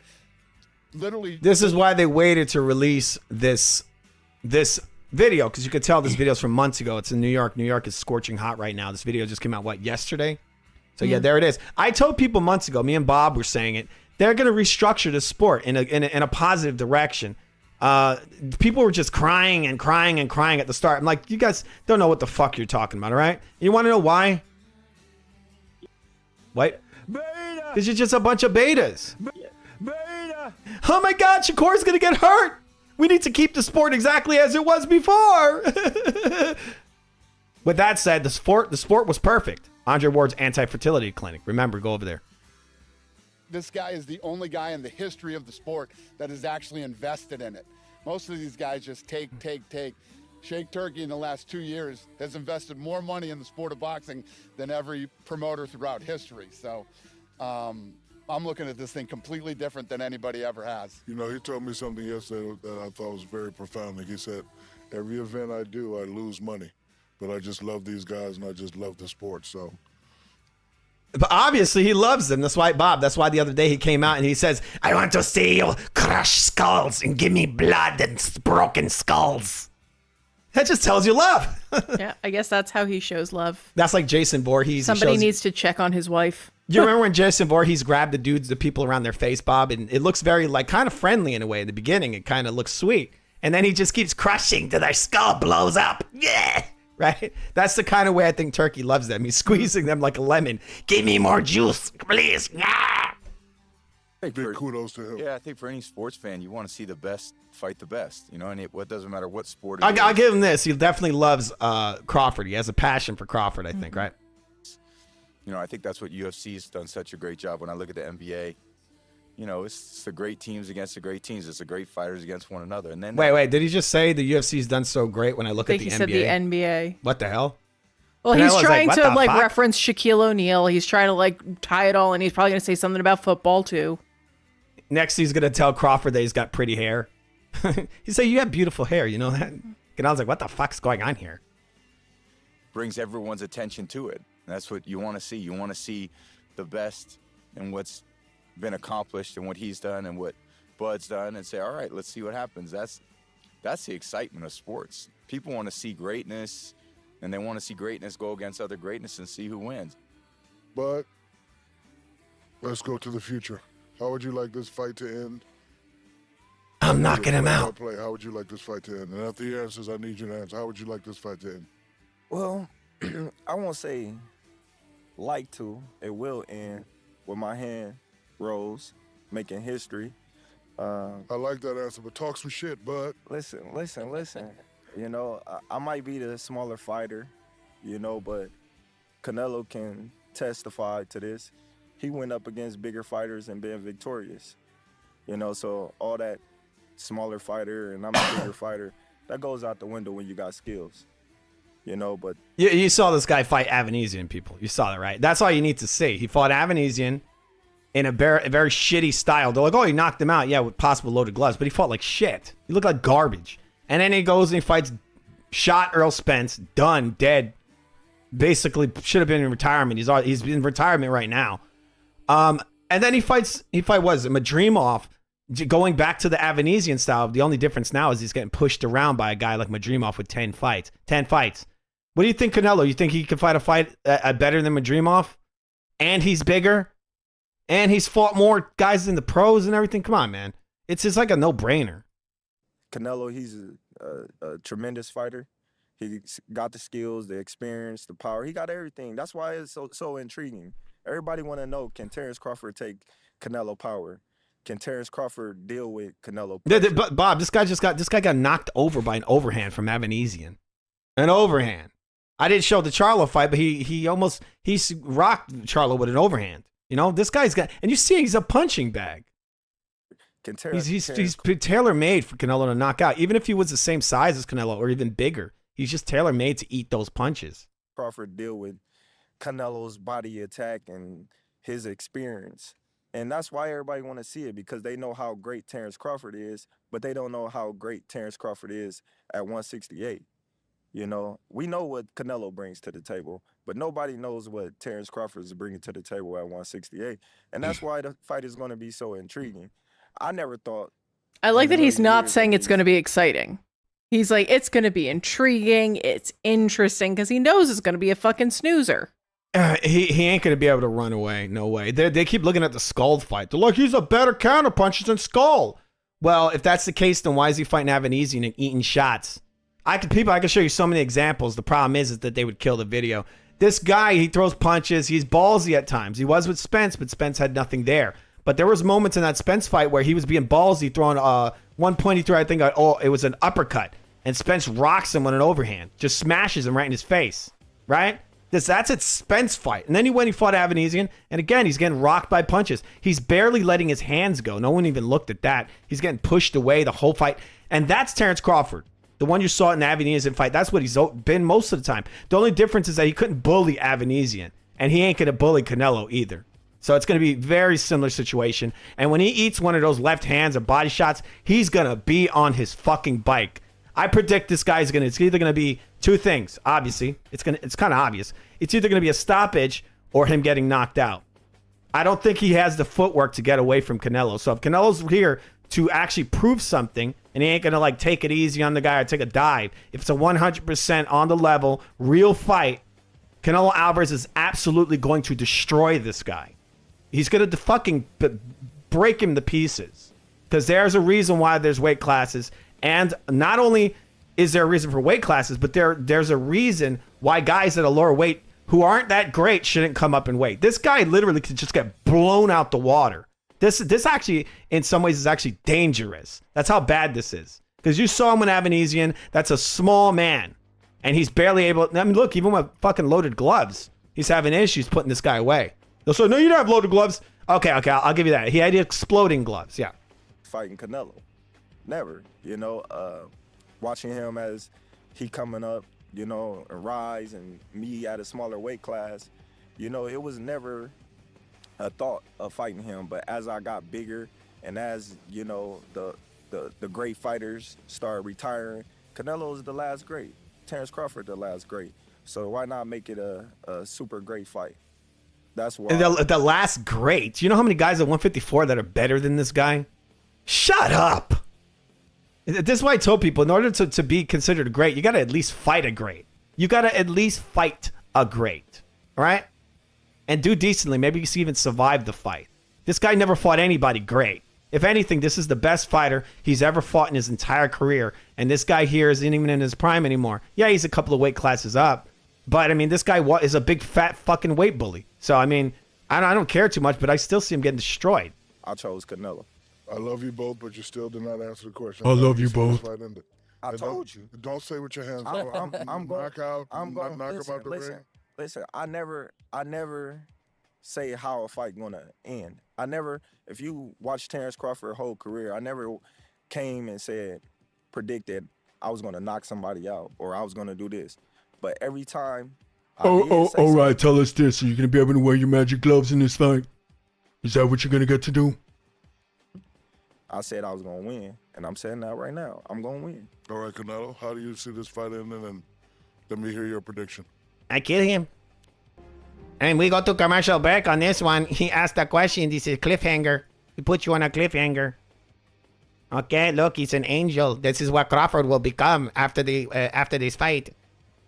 Okay? Spanish first. ¿Ah? In Spanish first. Voy a ganar. Voy a ganar. Esa es la idea, ganar. That's the idea. Always in my mind, doesn't exist. Does he not look like Chucky, Bob? He does. He's like overgrown Chucky. He's like overgrown Chucky doll.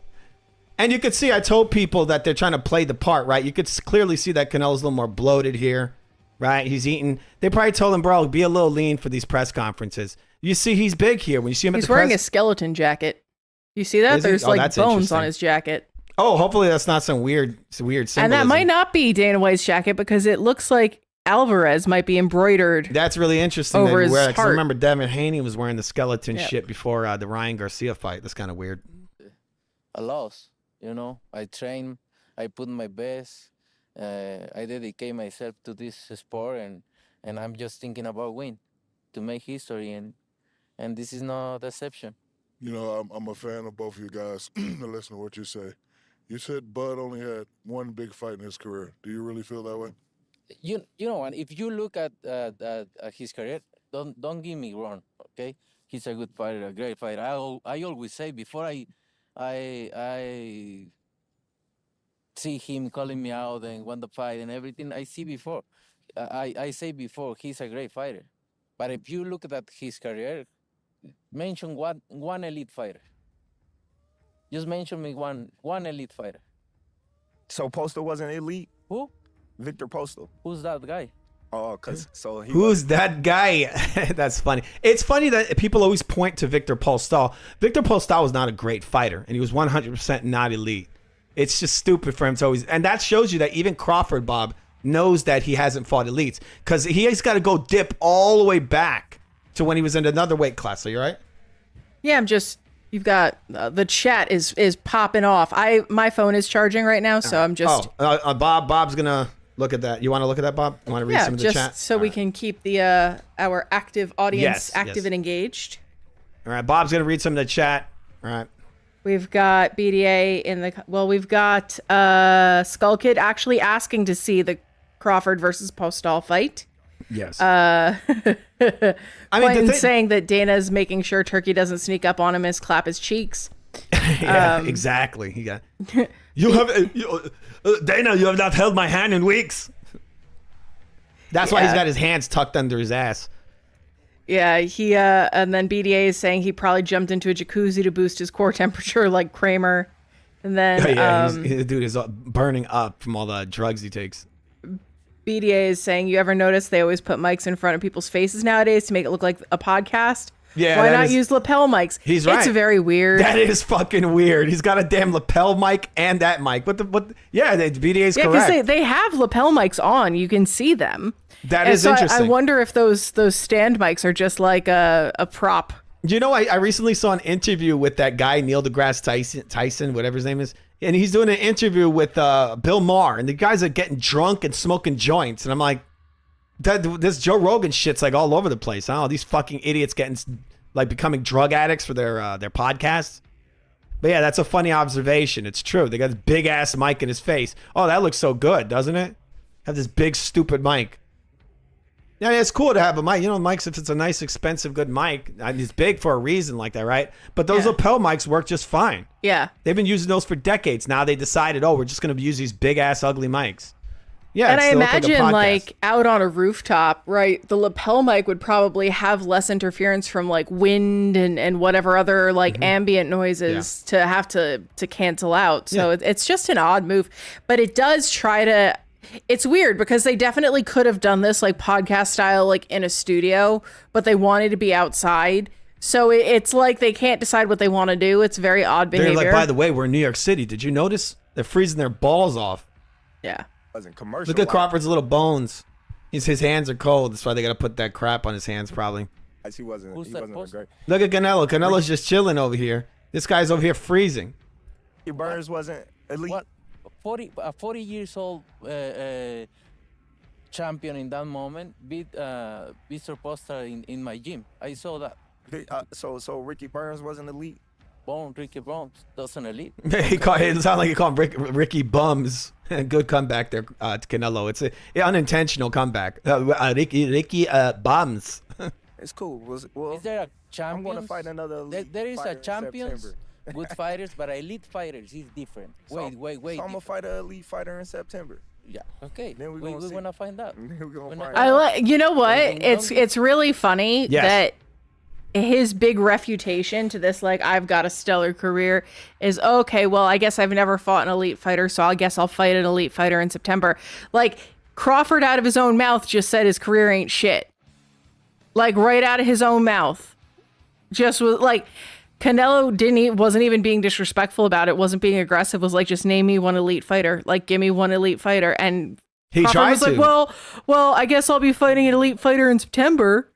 So, like, you at almost the end of your career are, for the first time in your career, fighting an elite fighter. 40 years old. 40. Okay. Almost 40. And he's basically retired. Canelo is like the Ozzy Osbourne of freaking boxers, who's like constantly sort of retired. He's always on his last tour. But none of these people are factoring in the like Canelo's doing, the level of competition. Like I said, these guys, most of the best guys he beat were all B level. At best, they were B level, and they were B level and shot. So you could just lower them even lower. You could say they're I don't know, D level, right? Like I say C level, C minus level. They got no chin at all. They've lost almost all their reflexes. They lost everything. They lost the will to even fight a lot of these guys. You saw Sean Porter. He didn't even care to win. Look, Sean Porter, prime Sean Porter, ain't going to go down and fall on the floor and be like, ah, right? This shit looks fishy, too. It really did. It's another one. The guy's wins are garbage. Crawford, he's smoking mirrors 100%. Canelo had a moment there, in his prime. He fought some very good fighters. I said it many times. It's there. The skill is there. He's been there before. He's fought the high level, the elite, I guess. Elite, obviously elite. He fought Triple J multiple times. Lara, I would say, he's an elite level. He would beat most guys, right? Most of these guys. Terrence Crawford. Floyd is a fucking walk in the park for Lara. Walk in the damn park. And he beat Lara, right? And so Lara can beat Floyd. So what do they have to say about that? Give me ground. You're a great fighter. I know I'm great. You're a great fighter. But are you gonna find out? I hope your uncle Turki Alashi pay you enough money because it's gonna be the last.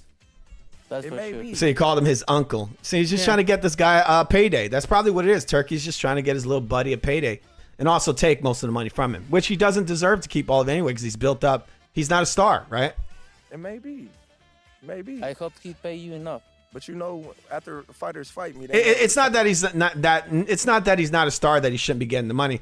He didn't get the money because he lost the man a lot of money, right? This ain't the Bob Arum generation of boxing anymore. He's not going to put all this money into a fighter and then lose all that money because this guy's not generating anything. So obviously he's going to say, well, we're going to put all this money into this advertising, but you're going to make this 10 mil, and that's it. There's none of this crazy shit where I'm the second half of this super fight. Well, Canelo tries to, at least, you got to give him, he tries to bring exciting fights. He tries to fight when he's in the ring. This guy in the last fight is a stinker. He's coming off a stinker. Same, so I just hope your career continue. If you look at my career, never same after me. Never same. But if you had Canelo's resume, you think they would consider you an all-time great? Canelo needs to slow down on the roids, right, Bob? What do you think? Look, you see the finger there? This guy, you see the way Canelo's moving his fingers? Like he's ready to jump up and fight him right now. Yeah. Like look at it. Look at this guy's hand, the way he's moving. It's a lot of nervous, almost like angry energy from Canelo. Great champions, but at the age that he fought him in. Yeah, look at his right hand. Did we hear this? Did I skip past anything? I think it's fine. Great champions, but at the age that he fought him in, they was already on a decline. Some of them. Yeah, you know what's hilarious, Bob? The fact that a guy like this, who all he fights is guys literally at retirement's door, is going to talk about this guy's career. Mm-hmm. Oh, but he fought them when they were old. It's like, are you fucking kidding? He fought Amir Khan before you did. You fought Amir Khan years later, coming off of many knockout losses. Everybody this guy fights is shot and old and wasted and retired. Mm-hmm. The dude they literally are in retirement psychologically before they get in the ring with him. When he didn't, either psychologically or literally in retirement. Earl Spence was in a retirement pretty much. You see what happened. He fought Laura. Oh my God. All right, people. 1 second. We're going to skip past this ad. We're just going to go through this interview. 1 second. But we're going to skip past this. This guy's sleeping. Look at that, Bob. Yeah, I see. That looks nice. He's comfy. Is that what you want to do now? Sleep? It is a bit late, people. It's a bit late. But we're going to get through this. We're getting towards the end of the stream. It is Wednesday. Yes, it is. Oh, that's great. That is great. All right. 1 second. Got to hear what this guy says. Very, very funny of Terrence Crawford to say something like that. I feel like he's just pulling it out of his ass. Mayweather, you see what happened. He fought Bivol when he went up and tried to be great. That's just a stupid thing to point at. We know most people know this already. Guy was drained in the Mayweather fight. It's a fact. Rehydration clause, right? Runner. Guy, right? Yeah, so he didn't run. Yeah, he stood there a little bit, but he had a lot of advantages in that fight. Terrence Crawford in this fight is the one with the one who has no advantages, except he's not being drained like Canelo was versus Floyd. Like I'm doing, and he came up short. When he fought my boy from Texas, they gave him problems, but it is what it is. Look, I think this guy's actually comparing himself to Austin Trout. He's literally comparing himself to better fighters. How are you going to bring up fighters that are better than you as reasons why you're going to win? That's really funny. Got the style. Also, those guys fought this guy when he was at a much lower weight. Got the skills. I got the heart. And I'm not going to sit around and, play no games with Canelo, because he's not going to play no games with me. and it's gonna be a good fight. And I'm excited. I'm excited. How are you not going to play games? Look, from this guy's own mouth, Bob, he just said that he don't have to hurt him. All he has to do is win. So he's literally saying he's going to play games. What he's pretty much saying is that he's going to run around that damn ring and try to win on points, right? Not on hurting him. He literally said he wasn't trying. You don't have to hurt him. He just has to win. That's what he said. Which also makes it kind of, it casts a bit of suspicion onto the fight itself, right? Yeah, what do you mean? I mean, I don't have to hurt you. I just have to win. Like, this Yeah. is literally the sport of punching somebody else in the fucking face. That what is do you mean weird. you don't have to hurt? Like, by definition, your job is to hurt him. Punch hurt him to the point of beating him. He's supposed to, yeah, he's decisively. He's supposed to bone him, like hit him with his bones. Like Bob, right? Like his hands are made of bones. They're hard, right? Hard bones. Right? He's got to hit him with his bones. That's going to hurt. You know what you just did. That's going to hurt, isn't it? It should. It's supposed to hurt you, right?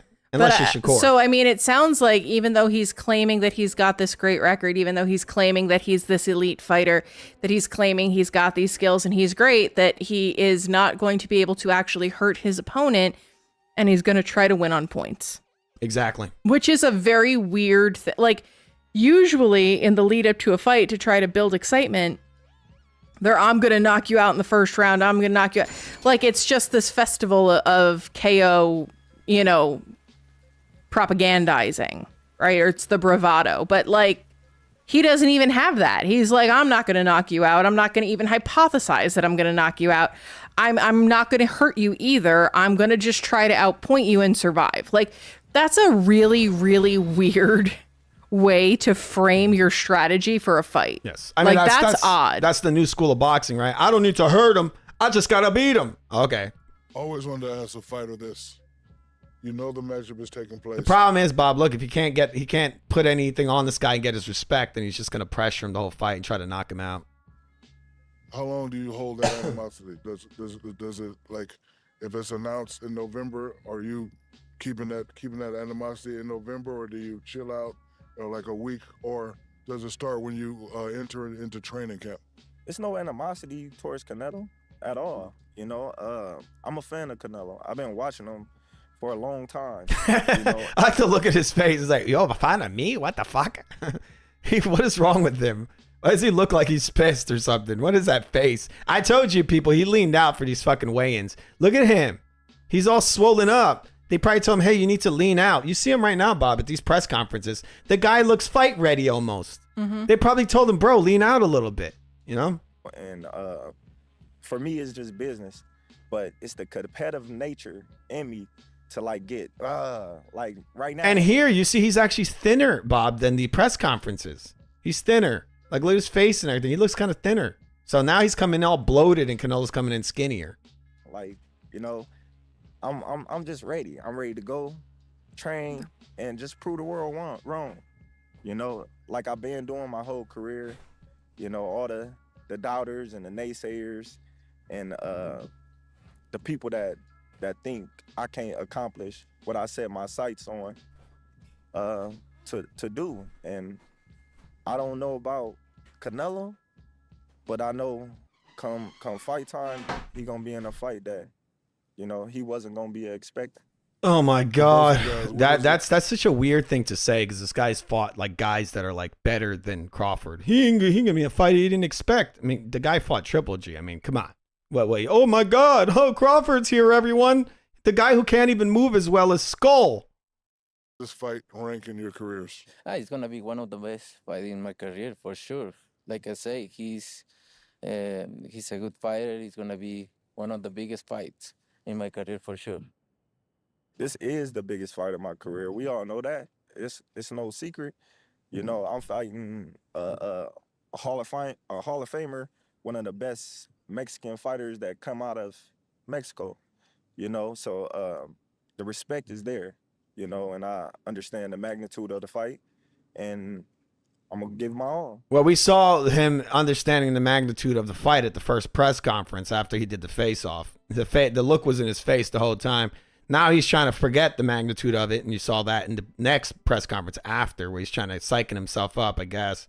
Doing something, I don't know, he'd be smiling and playing games. That's just detaching him from this, you know? That's what it is, because this dude usually is all business, you know?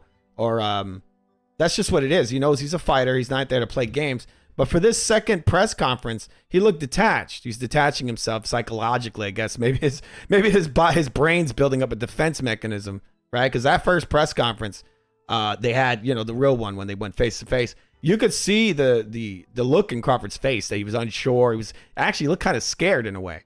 He looked like, oh shit, this is real. I'm actually doing this. Now. So with 6 months to go, like with the training, when does that really pick up and you guys really get to work? I know you got to fight before that, Canelo. What about for you, Bud? When's that? Well, right now, when's the hardcore training start? Well, right now, I'm not training hard. All right, so this interview was actually before the skull fight. Interesting. So yeah, Canelo a little chubby there. Crawford putting on a little weight. I'm not even training, really. You know, I don't want to overtrain because me personally, when I go in the gym, I get my all, and I don't want to burn myself out. You know. All right, so you see what this guy just said, people, right? He's coming off the Madrimov fight. He literally said he's not even training, and this was 6 months before the fight. Wouldn't you think he would need to be fucking bulking up a little bit? So he's actually probably just fat, right? This is why I said earlier, he's probably just going to come in around the same shape he was in the Madrimov fight. Maybe not. He might not even be able to do that because, you know, Canelo, who knows? Maybe he's like, bro, we're going to check you. We already see he's getting blood tested. Maybe he might look like the way he did in the fucking Spence fight. Possibly. But who knows, you know? I don't know. Maybe he was taking sauce. He is a Conte fighter, you know? Save it all for the fight. You know, so I'm just, you know, chilling, doing a little strength work here and there.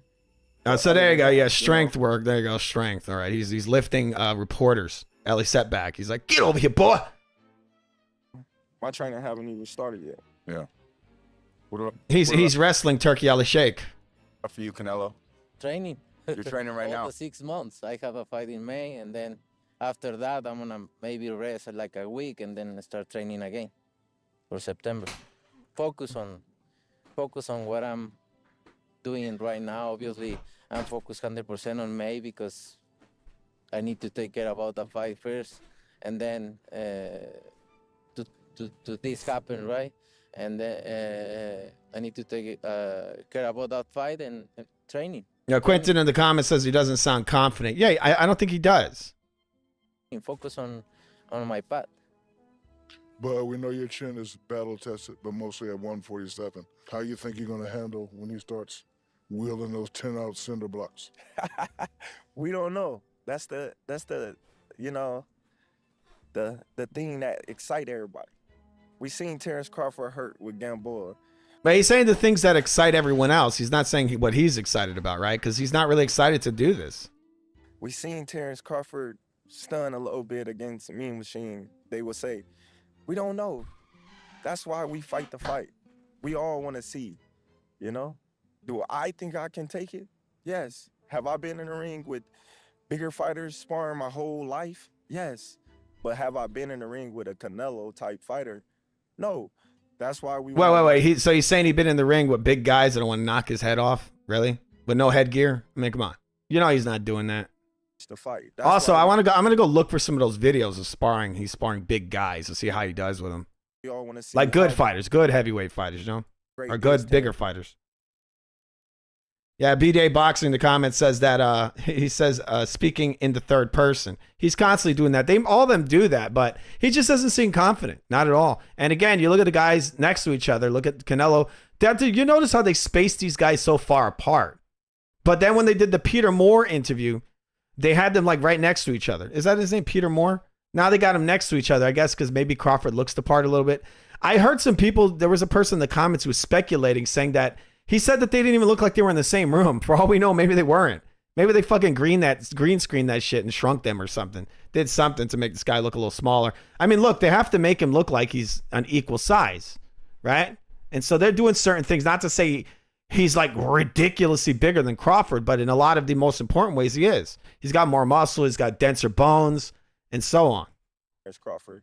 How great can Terrence Crawford take Canelo punch? That's what we want to see it for. That's what makes it so exciting. I mean, that head difference is night and day. Like, look at this guy's head, and then look at this guy's little pea head. I mean, come on. Intriguing because you got people on this side saying Terrence Crawford is too small. He can't take Terrence Crawford power. But then you got people on This guy's so punchy. He's like, Terrence Crawford's too small. He can't take Terrence Crawford's power. This guy's punching himself in the face at night. He's like, damn it, why did I do this? I'm going to die. Saying, oh, well, Canelo is going to have a problem with Terrence Crawford boxing. Oh, my God. People, you just saw the Avanesian fight, right? That's what you just saw. That's Terrence Crawford's boxing. That's how he boxes, right? Oh, but when he fought Earl Spence. Why? Because with Earl Spence is a punching bag. He just steps in with a jab, and also there's suspect gloves and all the other shit that he won't be able to do in this fight. But he looked the best in that fight because that's why you fight the guy when he's fucking shot and broken and done, retired in the ring. That's why we won't fight. And by that I mean he was already a retired fighter having a fight. Interesting fight. I don't think in that way because in his. I mean, look, this guy just fought Berlanga, right? Is Berlanga a guy in retirement? That dude alone would probably beat basically everybody if they were gonna fight at 168. You know, if you take Crawford's opponents, that Berlanga is even a super high level fight. He probably beat every single one of these guys that this guy fought, right? Before, oh. And Berlanga's not even a high level guy. He's not super high level, and he would crush everybody Crawford fought at this weight. 168. Way, and at the end of the day, when you have skills, you don't need much power to handle that, right? And I mean, in his. Is your child struggling with a gaming addiction? Major companies behind games like Minecraft, Fortnite. Is your child annoyed by a million advertisements on YouTube? I think I know what he's thinking, and that's the excited part, right? When I see two fighters doing the same thing in their career, like moving up in weight and try to accomplish the best, and that's why it's one of the best fights out there, Terrence Crawford, with Terrence Crawford, because all right, we both. Sorry, people, it's running a bit long. We really were just supposed to watch that one moment there where he talks about the best fighters. This guy actually had the nerve to say that Canelo. He's not fighting them at their best. He didn't fight Lara at his best. What about he brought up his boy from Texas, which I think is Austin Trout, right? Austin Trout is better than Crawford. People would doubt, there would no doubt Trout. His name was No Doubt Trout. And there's no doubt that he's better than Crawford. He is. For sure. At least Trout fought not a prime Cotto, but he actually, I think, fought a younger Cotto than Canelo did. I got to go watch that fight again. I watched that Austin Trout Cotto fight live. I was in Madison Square Garden. I got to go watch it again because I didn't see it. There was all this stupid camera rigging and all that in the way when I saw it. I'd have to score it. I never scored it to see how that was. But he beat Cotto, officially on the books. He bring me something to the table. But just to say that, look, Canelo fought prime Austin Trout. This guy, Crawford, ain't fighting nobody prime. And he ain't fighting anybody on Trout level, right?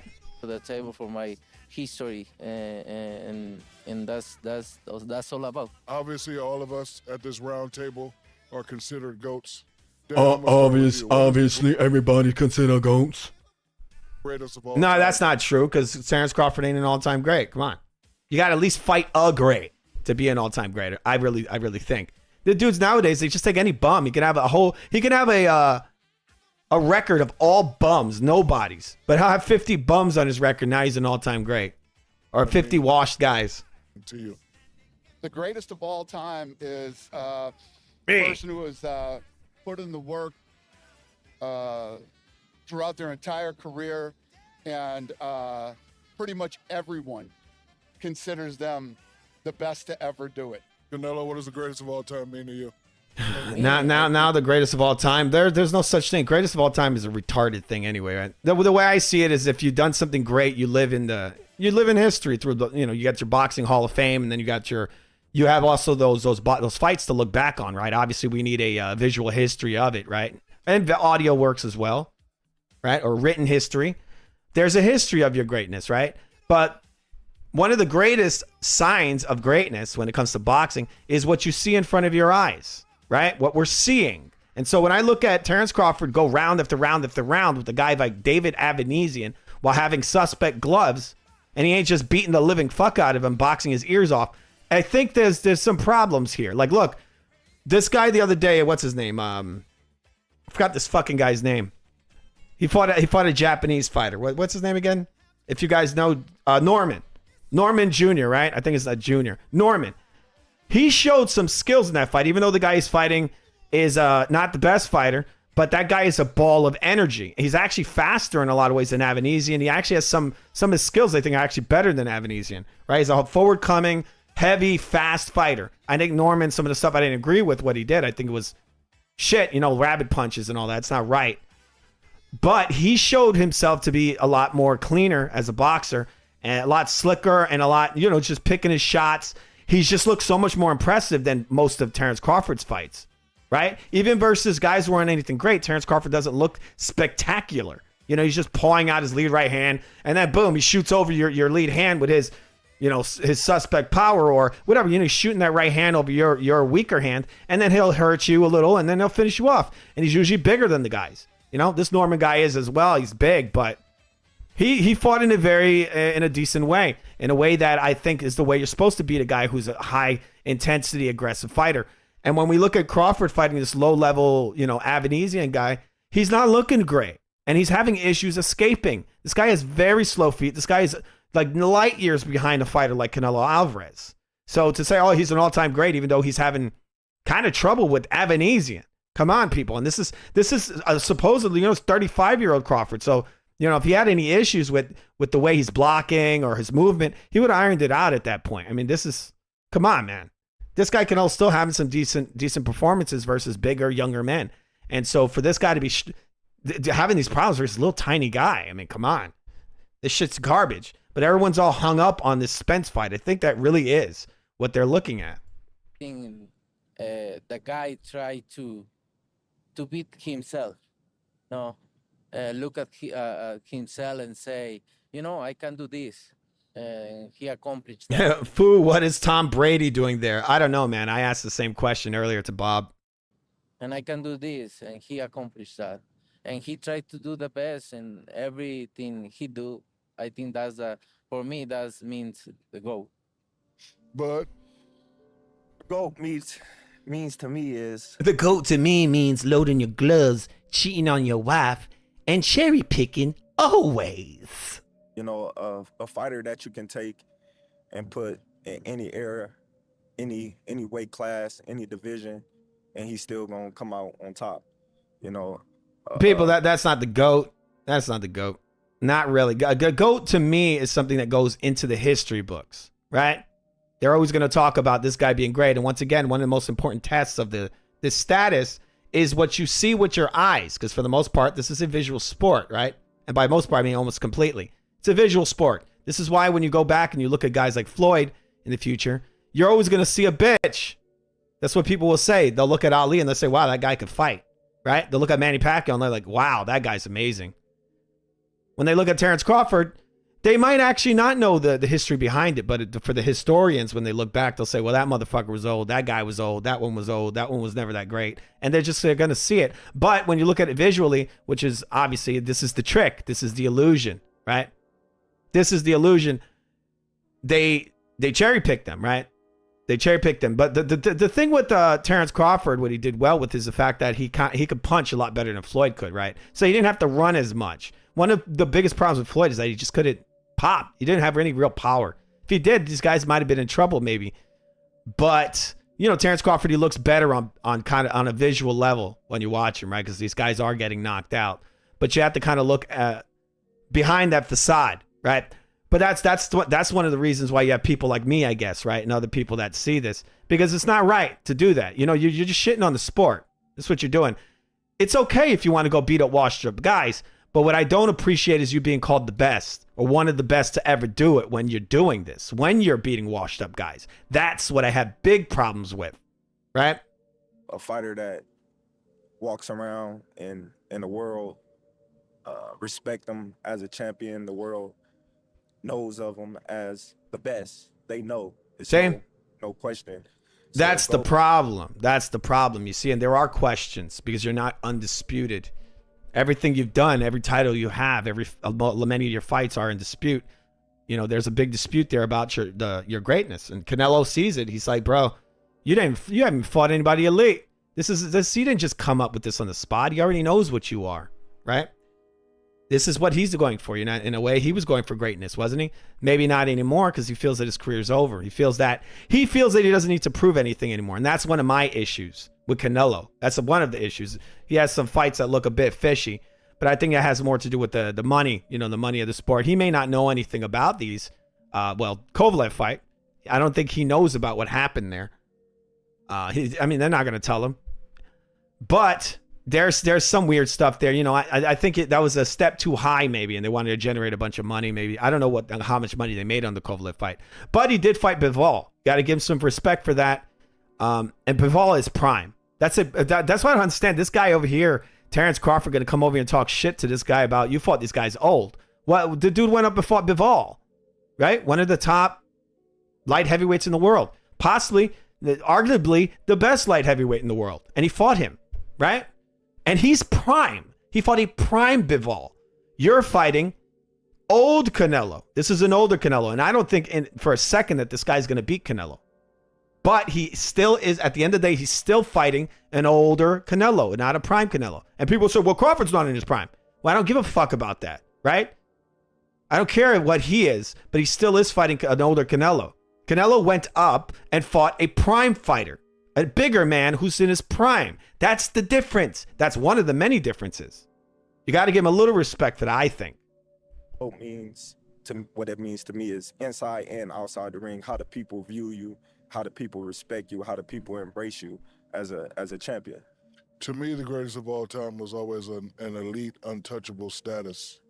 You know, when I was growing up, I was just watching players, and I always wanted BDA, the show's, this is going to be the last video, and I ran extremely long. Be like them. And then my father told me something very interesting. He said, don't be like them, be better than them. So if you're considered... I'm going to end the show with the Foo Sports Live. Foo Sports Live!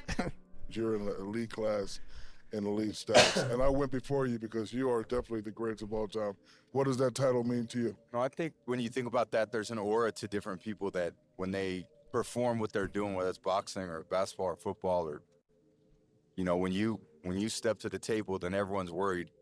And whenever you've got the ball in your hands or whenever you've got the big moment happening, they all know what's going to happen. This guy is having his first Manny Pacquiao moment, Crawford over here, but the guy he's fighting isn't even in his prime, right? I think when you think about certain people, you go, yep, that's the person I want in that. And everyone to think at this level is you're talking about small margins of who's a little bit better here or there, but there's certain groups of people that stand above everybody else. So, Dana, any last words you want to give to Canelo? And Hey, so Dana, any last words if I throw you off this roof? All right, let's hear his last words. I think that, obviously this is going to be one of those massive legacy fights in Las Vegas. We're talking about doing, Raider Stadium. And this thing has the potential to be... It's not in Raider Stadium. I think it's in... is that what they call it? Raider Stadium? The Allegiance Stadium? Is that the one? I don't know. Anyway. Not only one of the biggest fights ever in history, biggest gate, biggest pay-per-view. All right, we've gone to commercial. Oh my God, Canelo's got a gun! Watch out! All right, we're just going to watch the end of this interview. I've ran super long because we're watching this full video, analyzing the whole thing. There's not really a great video, I feel like. Not great, but it is. I do like Canelo's honesty for once. You know, he's going to be like, by the way, I did was not tainted tacos, actually. It wasn't. I did it. No, he's not going to say. I'm kidding. Both of these guys' careers, and they've done everything. They've done it all, fought everybody, and I'm excited to be a part of it. Tom, any last words? Yeah, look, I've been a fan of boxing a long time, and I'm a big fan of Dana, a big fan of Shaq, and obviously Canelo and Bud and what they've done in their career. And I think from someone by a long time, Canelo just said, "You're a fucking poser, man. How long you been a fan? Do I have to grill you? How long you been a fucking fan, man? Let me know." Brady, I don't believe you. Tell me. Tell me how long you been a fan? Give the people the air. Been involved in big events, there's nothing better than having the best meet the best. And then when you look, he's also met Turkey. You notice Dana held Turkey's hand, and Crawford also held Turkey's hand. He's also doing the same thing Dana did. He's got his hands under his ass. these two guys, how they performed over the course of their entire career. And it's always about what the next challenge is. You know, they don't look back and think, this is what I've accomplished in the past. They're thinking, what's ahead? Yes. That to me is what's most exciting about this event. It's going to be in Raiders Stadium, the greatest stadium in the United States. And we're going to see two of the greatest fighters in history go at Wait, it. is he one of the Raiders or something? What's going on here? Are they going to rob this guy? Is that what's going to happen? They're going to rob somebody? Because, you know, Raider Stadium is kind of symbolic in a way, right? What is a Raider? Someone who raids things. And their symbol is the one that a lot of these secret, you know, society people wear a lot. You know, a lot of the gangster rap, weaponized trash music back in the 90s, they were all wearing the Raiders, which is what has it got on? I think it actually has like a pirate or like it's like a very menacing looking, a devious character on that Raiders hat. What more could you ask than that? Where the Raiders symbol itself is kind of a dark look to it, right? Any last words, Canelo? Any last words before I kill you too, Canelo? You don't want to hear Shaq tell you, any last words? Right before I hit you with the pacha! Involved in these kind of fights always Garfield. my whole career, and this is I'm going to be playing Garfield in an upcoming animated feature. They are motion captioning my face. For me, and I'm glad to share the ring with one of the best out there. Bud, the mic is yours. Well, I'm gonna just say, you know, You imagine he grabs the mic and walks away. He's like, but Bud, I was kidding. That's not that's not your mic. I wish you luck in your May fight. Hope everything goes well, no injuries. Everything goes. Look at this. They smooth. try to get this guy off a fucking fight too, right? Just get maybe hoping that something would happen. There's some speculation that this Skull guy threw the fight, but I said it earlier in the fight, earlier in the stream. I don't think Skull, even if Skull fought at the very best, even if I was to give you that you know he threw it or whatever because they had to build up this thing here, this silly fight. I think Canelo could beat Skull even if Skull was 100%. Even if he came in there to knock Canelo out, I think Canelo would beat him because Skull ain't a great fighter. He's not a very good fighter. It's going to be an honor to share the ring with you. I'm looking forward to it. And September 13th, we're going to make history, and it's going to be a mega event. Well, you heard it here, September 13th. The greatest fighters in the world competing. The greatest fighters in the world. Any last words? With that said, people, we're going to be getting the F out of here. I want to thank you all for being here for this very long stream. Bob has gone to bed, and I'm going to do the same. And I want to tell you guys, I want to thank you all for being here. I want to ask you to subscribe to the Real Food TV if you're new to the channel. You've been watching You Fight Nobody, man. You Fight Nobody. The Chronicles of Canelo Crawford. Fatford and Son. Hey. This is Bomac signing off. Canelo is a duck. Canelo lose. All right. Brady never played for them. 19 seasons with the Patriots and 3. All right. So I didn't know that. I don't really know football like that, you know. I don't. I'm not a fan of football really. All right. Canelo by KO. I'm gonna read some of these comments. Damn, it's hot in here, people. Oh, damn it. I gotta plug my phone and give me 1 second. Hopefully this shows up when I plug this damn thing in. No, did it? All right, 1 second. Shit. You know, is this still on? Do you guys see anything? I think I might have disconnected the phone. All right, there it is. There it is. Foo Sports Live. Foo Sports Live. This guy wants to get fired. Why, to make fun of me? I got another one. I got another song you might like. Play the song. Canelo lose. All right, so I'm going to play the song, I guess, some of it. All right, people. All right, so we had Quentin in here, El Pinchy, BDA Boxing came on here. We got Thunderdome Boxing, Night Murph. So many people came in here. We had millions of people. Skull Kids was in here. Thanks a lot, everyone. We got Gold in there. We got Jay Smith. Gold member. Gold member, that's pretty messed up. El Barbarino was in here. We got a lot of people in here, people. But once again, we're going to be getting out of here. All right? 1 second, please. And see if I can play this intro. People, I got a song over here. We made some. Tell me what you think. You probably hate this. This is a song that I made for the show. It's kind of like a joke. It's a joke song. I don't know, people, if you know it, I'm a musician. It's a fact. It's an effing fact. I have another song here. BDA Boxing in the comments wants to hear the Foo Sports Live. We're going to hear a different song. People, I made it very fast. I literally made like 5 songs yesterday. All right? Give me 1 second. 5 of them. These are kind of like rough drafts. They're in many ways, they're kind of they're comedic. You know, they're not intended to be like perfect studio tracks. They still need some work ironing out some of the audio levels and some other stuff, and possibly the voice. All right, let's hear this. It's very sad. That's the Foo Sports Live. Give me 1 second. I have other ones. I'm going to click these quick. This is sort of like my attempt at Tim Scold. If you ever heard Tim Scold music, here it is.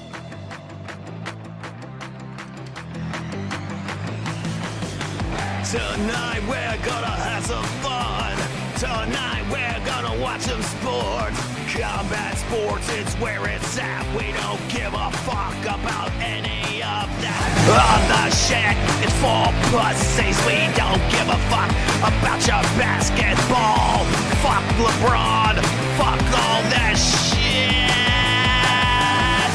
Welcome to Food TV, the real. Welcome to the real Food TV, the greatest channel known to man. Oh, the greatest channel known to man. Whoa. We're gonna have some fun. We're gonna do play-by-play. We're gonna tell you what we say. We're not gonna candy coat this shit. We wanna call all of it Real Food TV. We're gonna watch you punch his cock off once again. We're not gonna candy coat any of this shit. Corruption on full display. It's sad, because it's so common. Welcome to the Real Food TV. Whoa, welcome to the Real Food TV. We're gonna give it to you raw.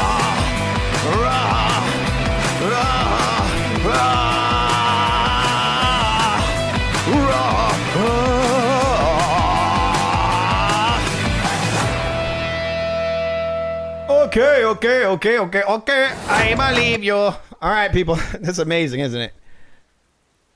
I'm going to commission one from Foo. All right, that's BDA Boxing in the comments. These are just some of the rough drafts, people. I made them yesterday. I don't know if I'm going to put these into the show. I was thinking, because I see a lot of these guys on YouTube, and they have like intros, you know, sort of like musical intros. I have music, you know, I play music and all that. I've been making music for a very long time. But I don't put it on here. I'm going to be putting out a music show on this channel. I've been thinking about it for a while now, almost a year now. I actually got a bunch of equipment ready for it. I'm going to do like live sets and film it live, you know, Food TV live, the real Food TV, you know. I should just put a live on it because most of the shows I do are live, right? 1 second. Oh, man, I'm hot. Super duper hot. Play the Foo Live one, Foo, which the one I played earlier. This is great. BDA, you need to have an intro like this or outro. Oh, yeah, you're going to commission me? I'm not kidding. Yeah, it sounds like sports. These are catchy. Play Foo TV Live. Far better than that rap crap. Play the Foo Live one, Foo. Wait, do you mean the one that sounds like Depeche Mode or like some weird 80s thing? Foo TV Live. We're live. Play it. I won't ask again. Do it. You can do it. Okay, we're going to play the Foo TV Live track. People are going to love this. They're going to be like, dude! They're going to say, damn it, man. Look at the Foo TV. Man, you sound like wait, let me see this. You sound like an absolute beta. I'm not a beta, people. Not even close to a beta. And we're going to beat up that woman beater. Oh, well, wait. I haven't hit Bob. I haven't hit her yet. Just kidding. That's a joke. Bob would get that reference. Wanted that gold medal. I know it's emotional. People hate to lose. All right, we're going to play the song the guy has requested, one of the greatest songs known to man. I actually have a song about pay-per-views, about shitty pay-per-views as well. All right, let's look around.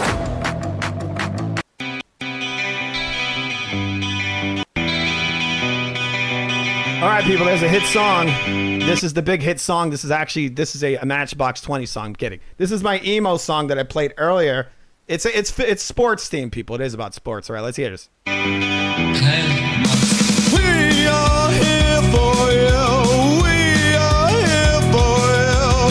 Hopefully you are entertained.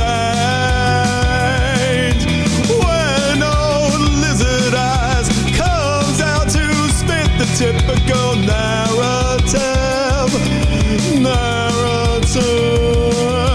Foossports Live, Foossports Live, we're live. Foossports Live, Foossports Live, we're live. Foo and Bob are here to embrace you, to keep you safe from lizard eyes, Yeah, showbiz. Oh! If you couldn't hear it clearly, Larry, I said, yeah, showbiz. All right. We're going to get canceled for this. Showbiz is going to call up his contacts at the Zone.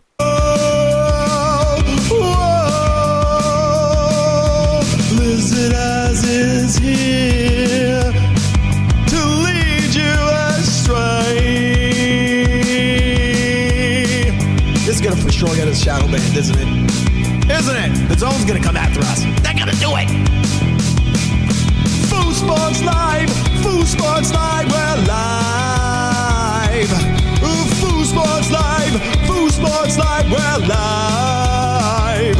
You're watching Foossports Live, Foossports Live, we're live. We're live, you idiot. We just want to hold you in our arms. We'll hold you in our loving arms. Audio arms, you know. Foossports Live, you're watching Foossports Live. Foossports Live, you're watching Foossports Live, live. Foossports Live. You're watching Foossports Live. I hope you know that. I said a lot of times. You're watching Foossports Live. Foossports Live, Foossports Live, you're live. Foossports Live, Foossports Live, we're live. Foossports Live, Foossports Live, we're live. Foossports Live, Foossports Live, we're live.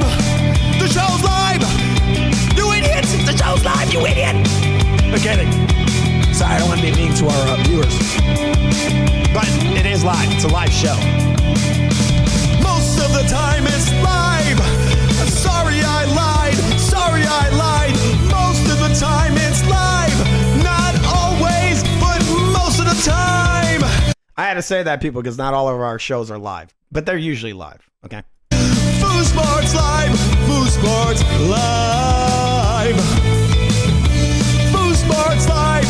We're live. Right now we're live. We're live now. We're live now. This episode is live. Okay? All right, so just so you know, people, this episode is live. This is a live episode. You're not talking to a pre-recorded thing. This is actually happening right now. I don't know if you knew that. Definitely is effing live. All right? Are you happy that it's live? But it's been on for a very long time. We're going to get out of here in a minute. All right? We like to give it to you raw, people. We do. Remember to subscribe to the Real Food TV, the greatest channel known to man. It really effing is, people. It really is. The Raw is sports show on the internet. Well, we don't just do sports here, people. We are a variety channel. We got some new episodes of Food Gaming coming out. The next one that's coming out is going to be a live stream. And remember, we're mostly live. I'm going to be playing a game called The Hatred. It's a very dark game. It's sort of like a mass shooter simulator. You could call it that. That would be kind of the perfect thing that the media would call it, right? It's some guy. It starts with a guy who basically hates the world, and so he goes out in a mad murderous spree, and you control the crazy guy, all right? It's a very controversial game. It came out about 10 years ago. I never played it. I just bought it the other day. It's kind of interesting. Actually, it's pretty good graphics. Just gotta say it. 1 second.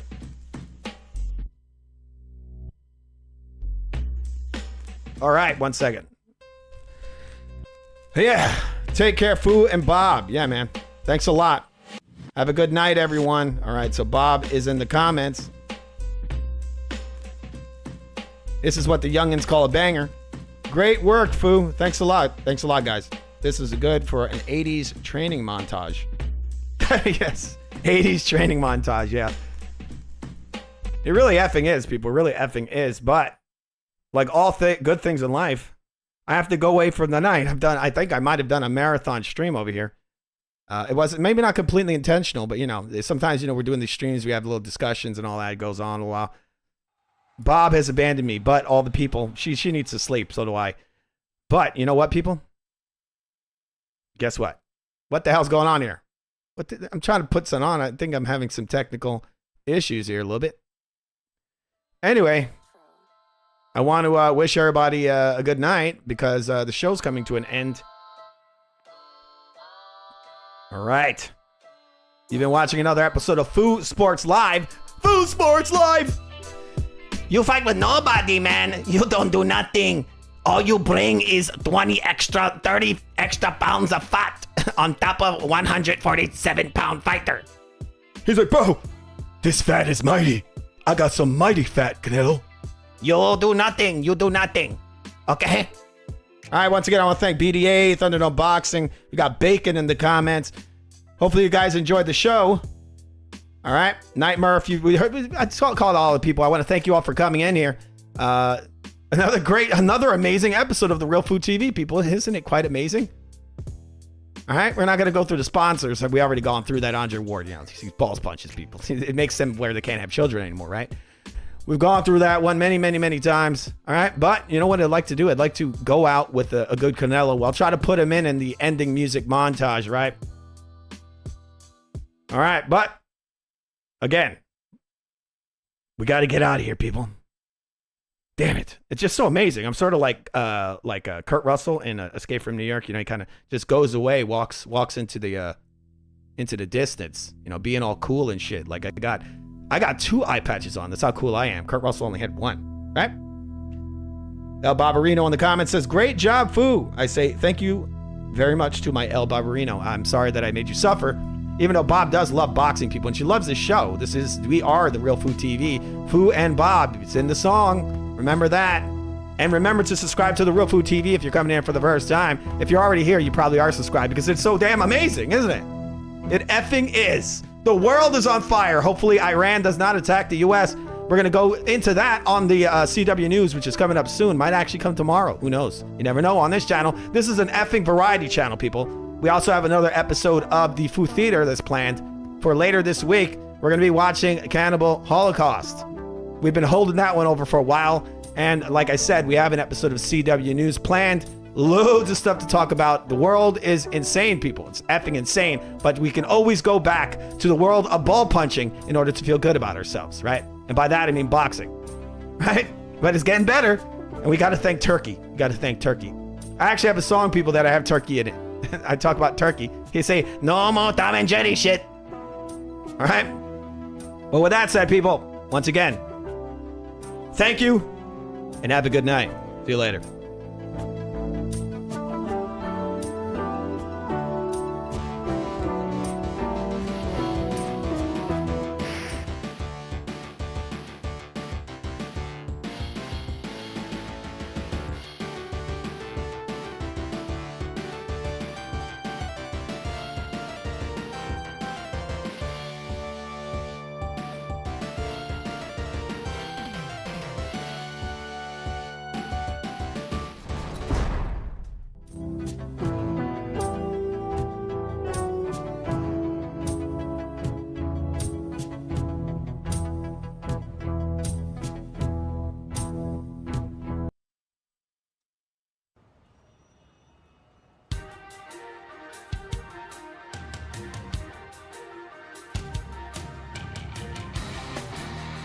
I was taking it all in. All right, secondary question.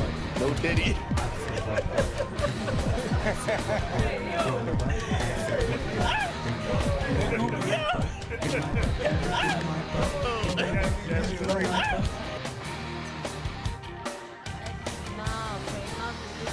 You are beautiful. What? But am Everyone. You're not a lady? What are you? A lady boy.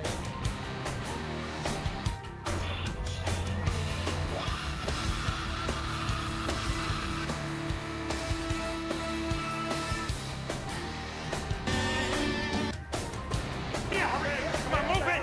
Let's go get that drink! Hang on. What the fuck did I do wrong? Came out of okay, bring him down here! Come on, move it! My booty all brown.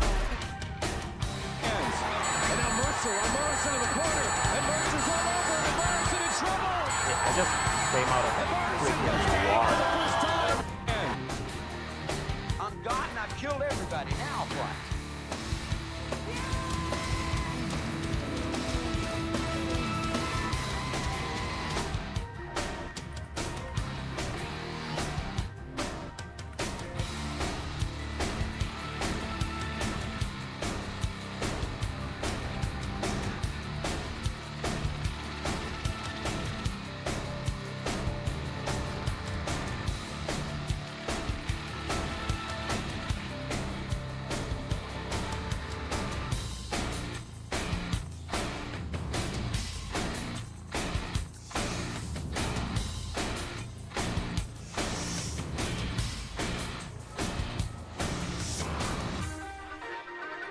Coming this summer, Bomac, the Nutty Professor 3.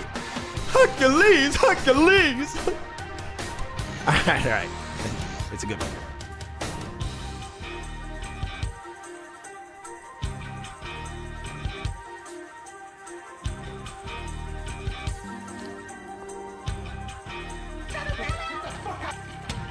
When I fought with Miguel Angel Cotto, I have everything, law. That's how you say that. The cup. Yeah. Good afternoon, everyone. Well, it's a special week, isn't it? Mexican Independence Weekend, and of course, Canelo Alvarez. I'm excited. You know they just want to fuck each other. Fuck me. I mean, this table's about to jump up in a minute. That's got me really excited. Oh no. Wait a minute. Not to be diabolical, but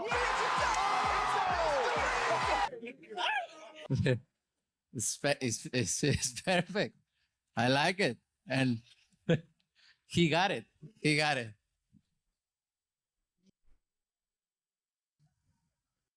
Put out that thing. You know? Uh-oh. And I said, help me. And he put out that thing. It's perfect. Now you need to do it at me. That's fucking illegal. You need to do. He was the one that started the the whole justice thing, you know what I'm saying? And he was like, I feel like he was just inviting me to his private part downstairs, you know? So I started going back to him, doing it back to him, and, you know, like, I was just inviting him to like. We want to thank you. Come here. Don't sit on the bed at night. No homo. I don't mind talking. Out of all the fighters in boxing, I don't mind talking about.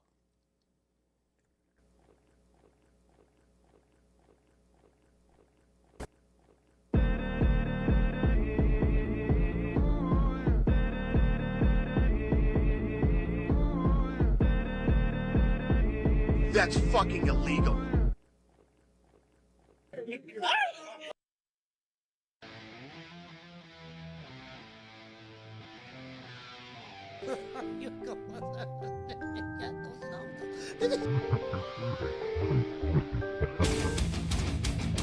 maybe you can handle yourself one of them.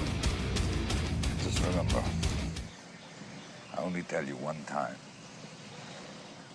Fuck me, Tony. Fuck me.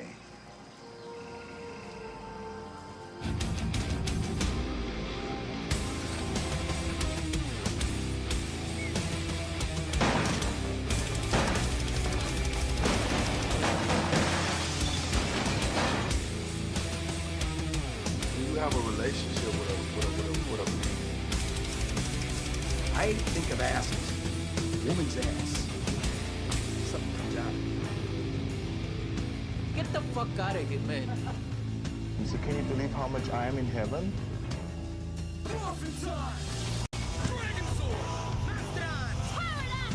Triceratops! white pussy. Scared of the real man. I'll fuck you till you love me, faggot. I'm gonna fuck you.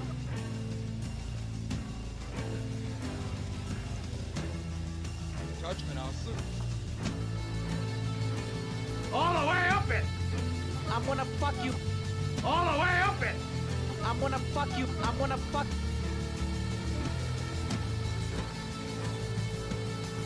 Great ass.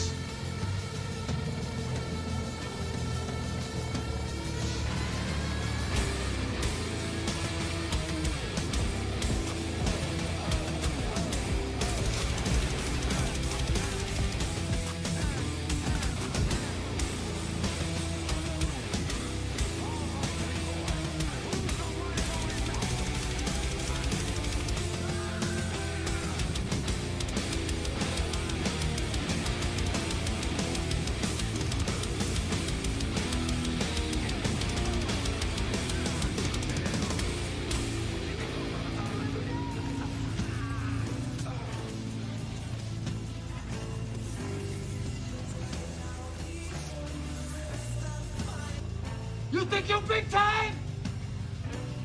You're gonna fucking die big time! Great ass! You think you're big time? Well, what about it?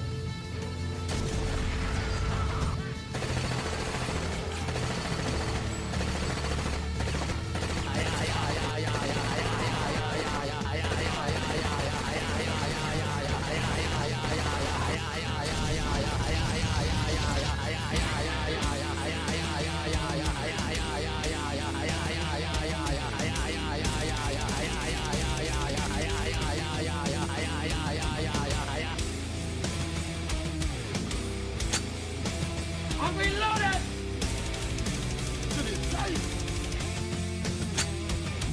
I'm reloaded! Payday, payday, you want payday, I know that. Payday, payday, you want payday, I know that. Payday, payday, you want payday, I know that. Out of the cage, man! I don't care! You gotta go down! Vaya con Dios.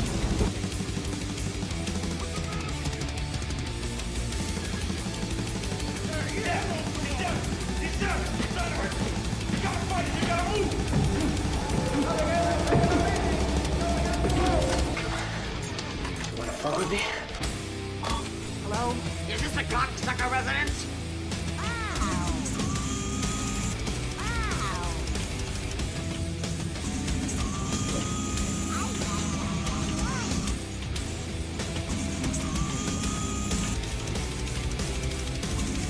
See, that's hip-hop keto, and that's what it's all about.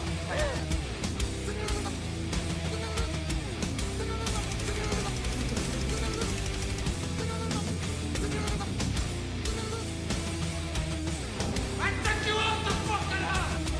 Here comes the pain! What are you doing?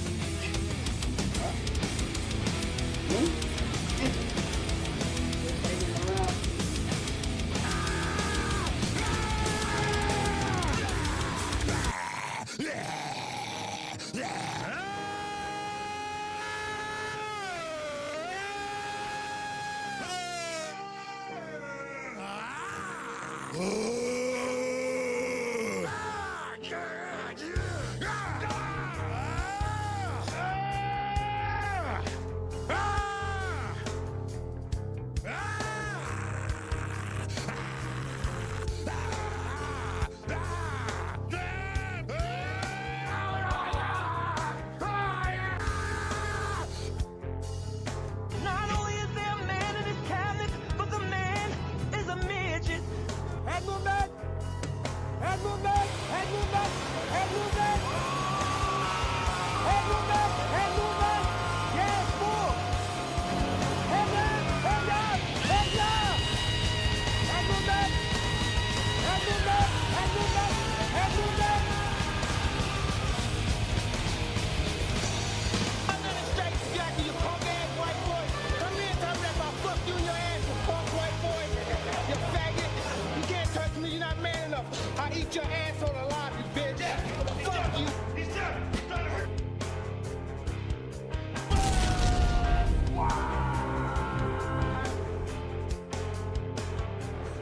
broke my back.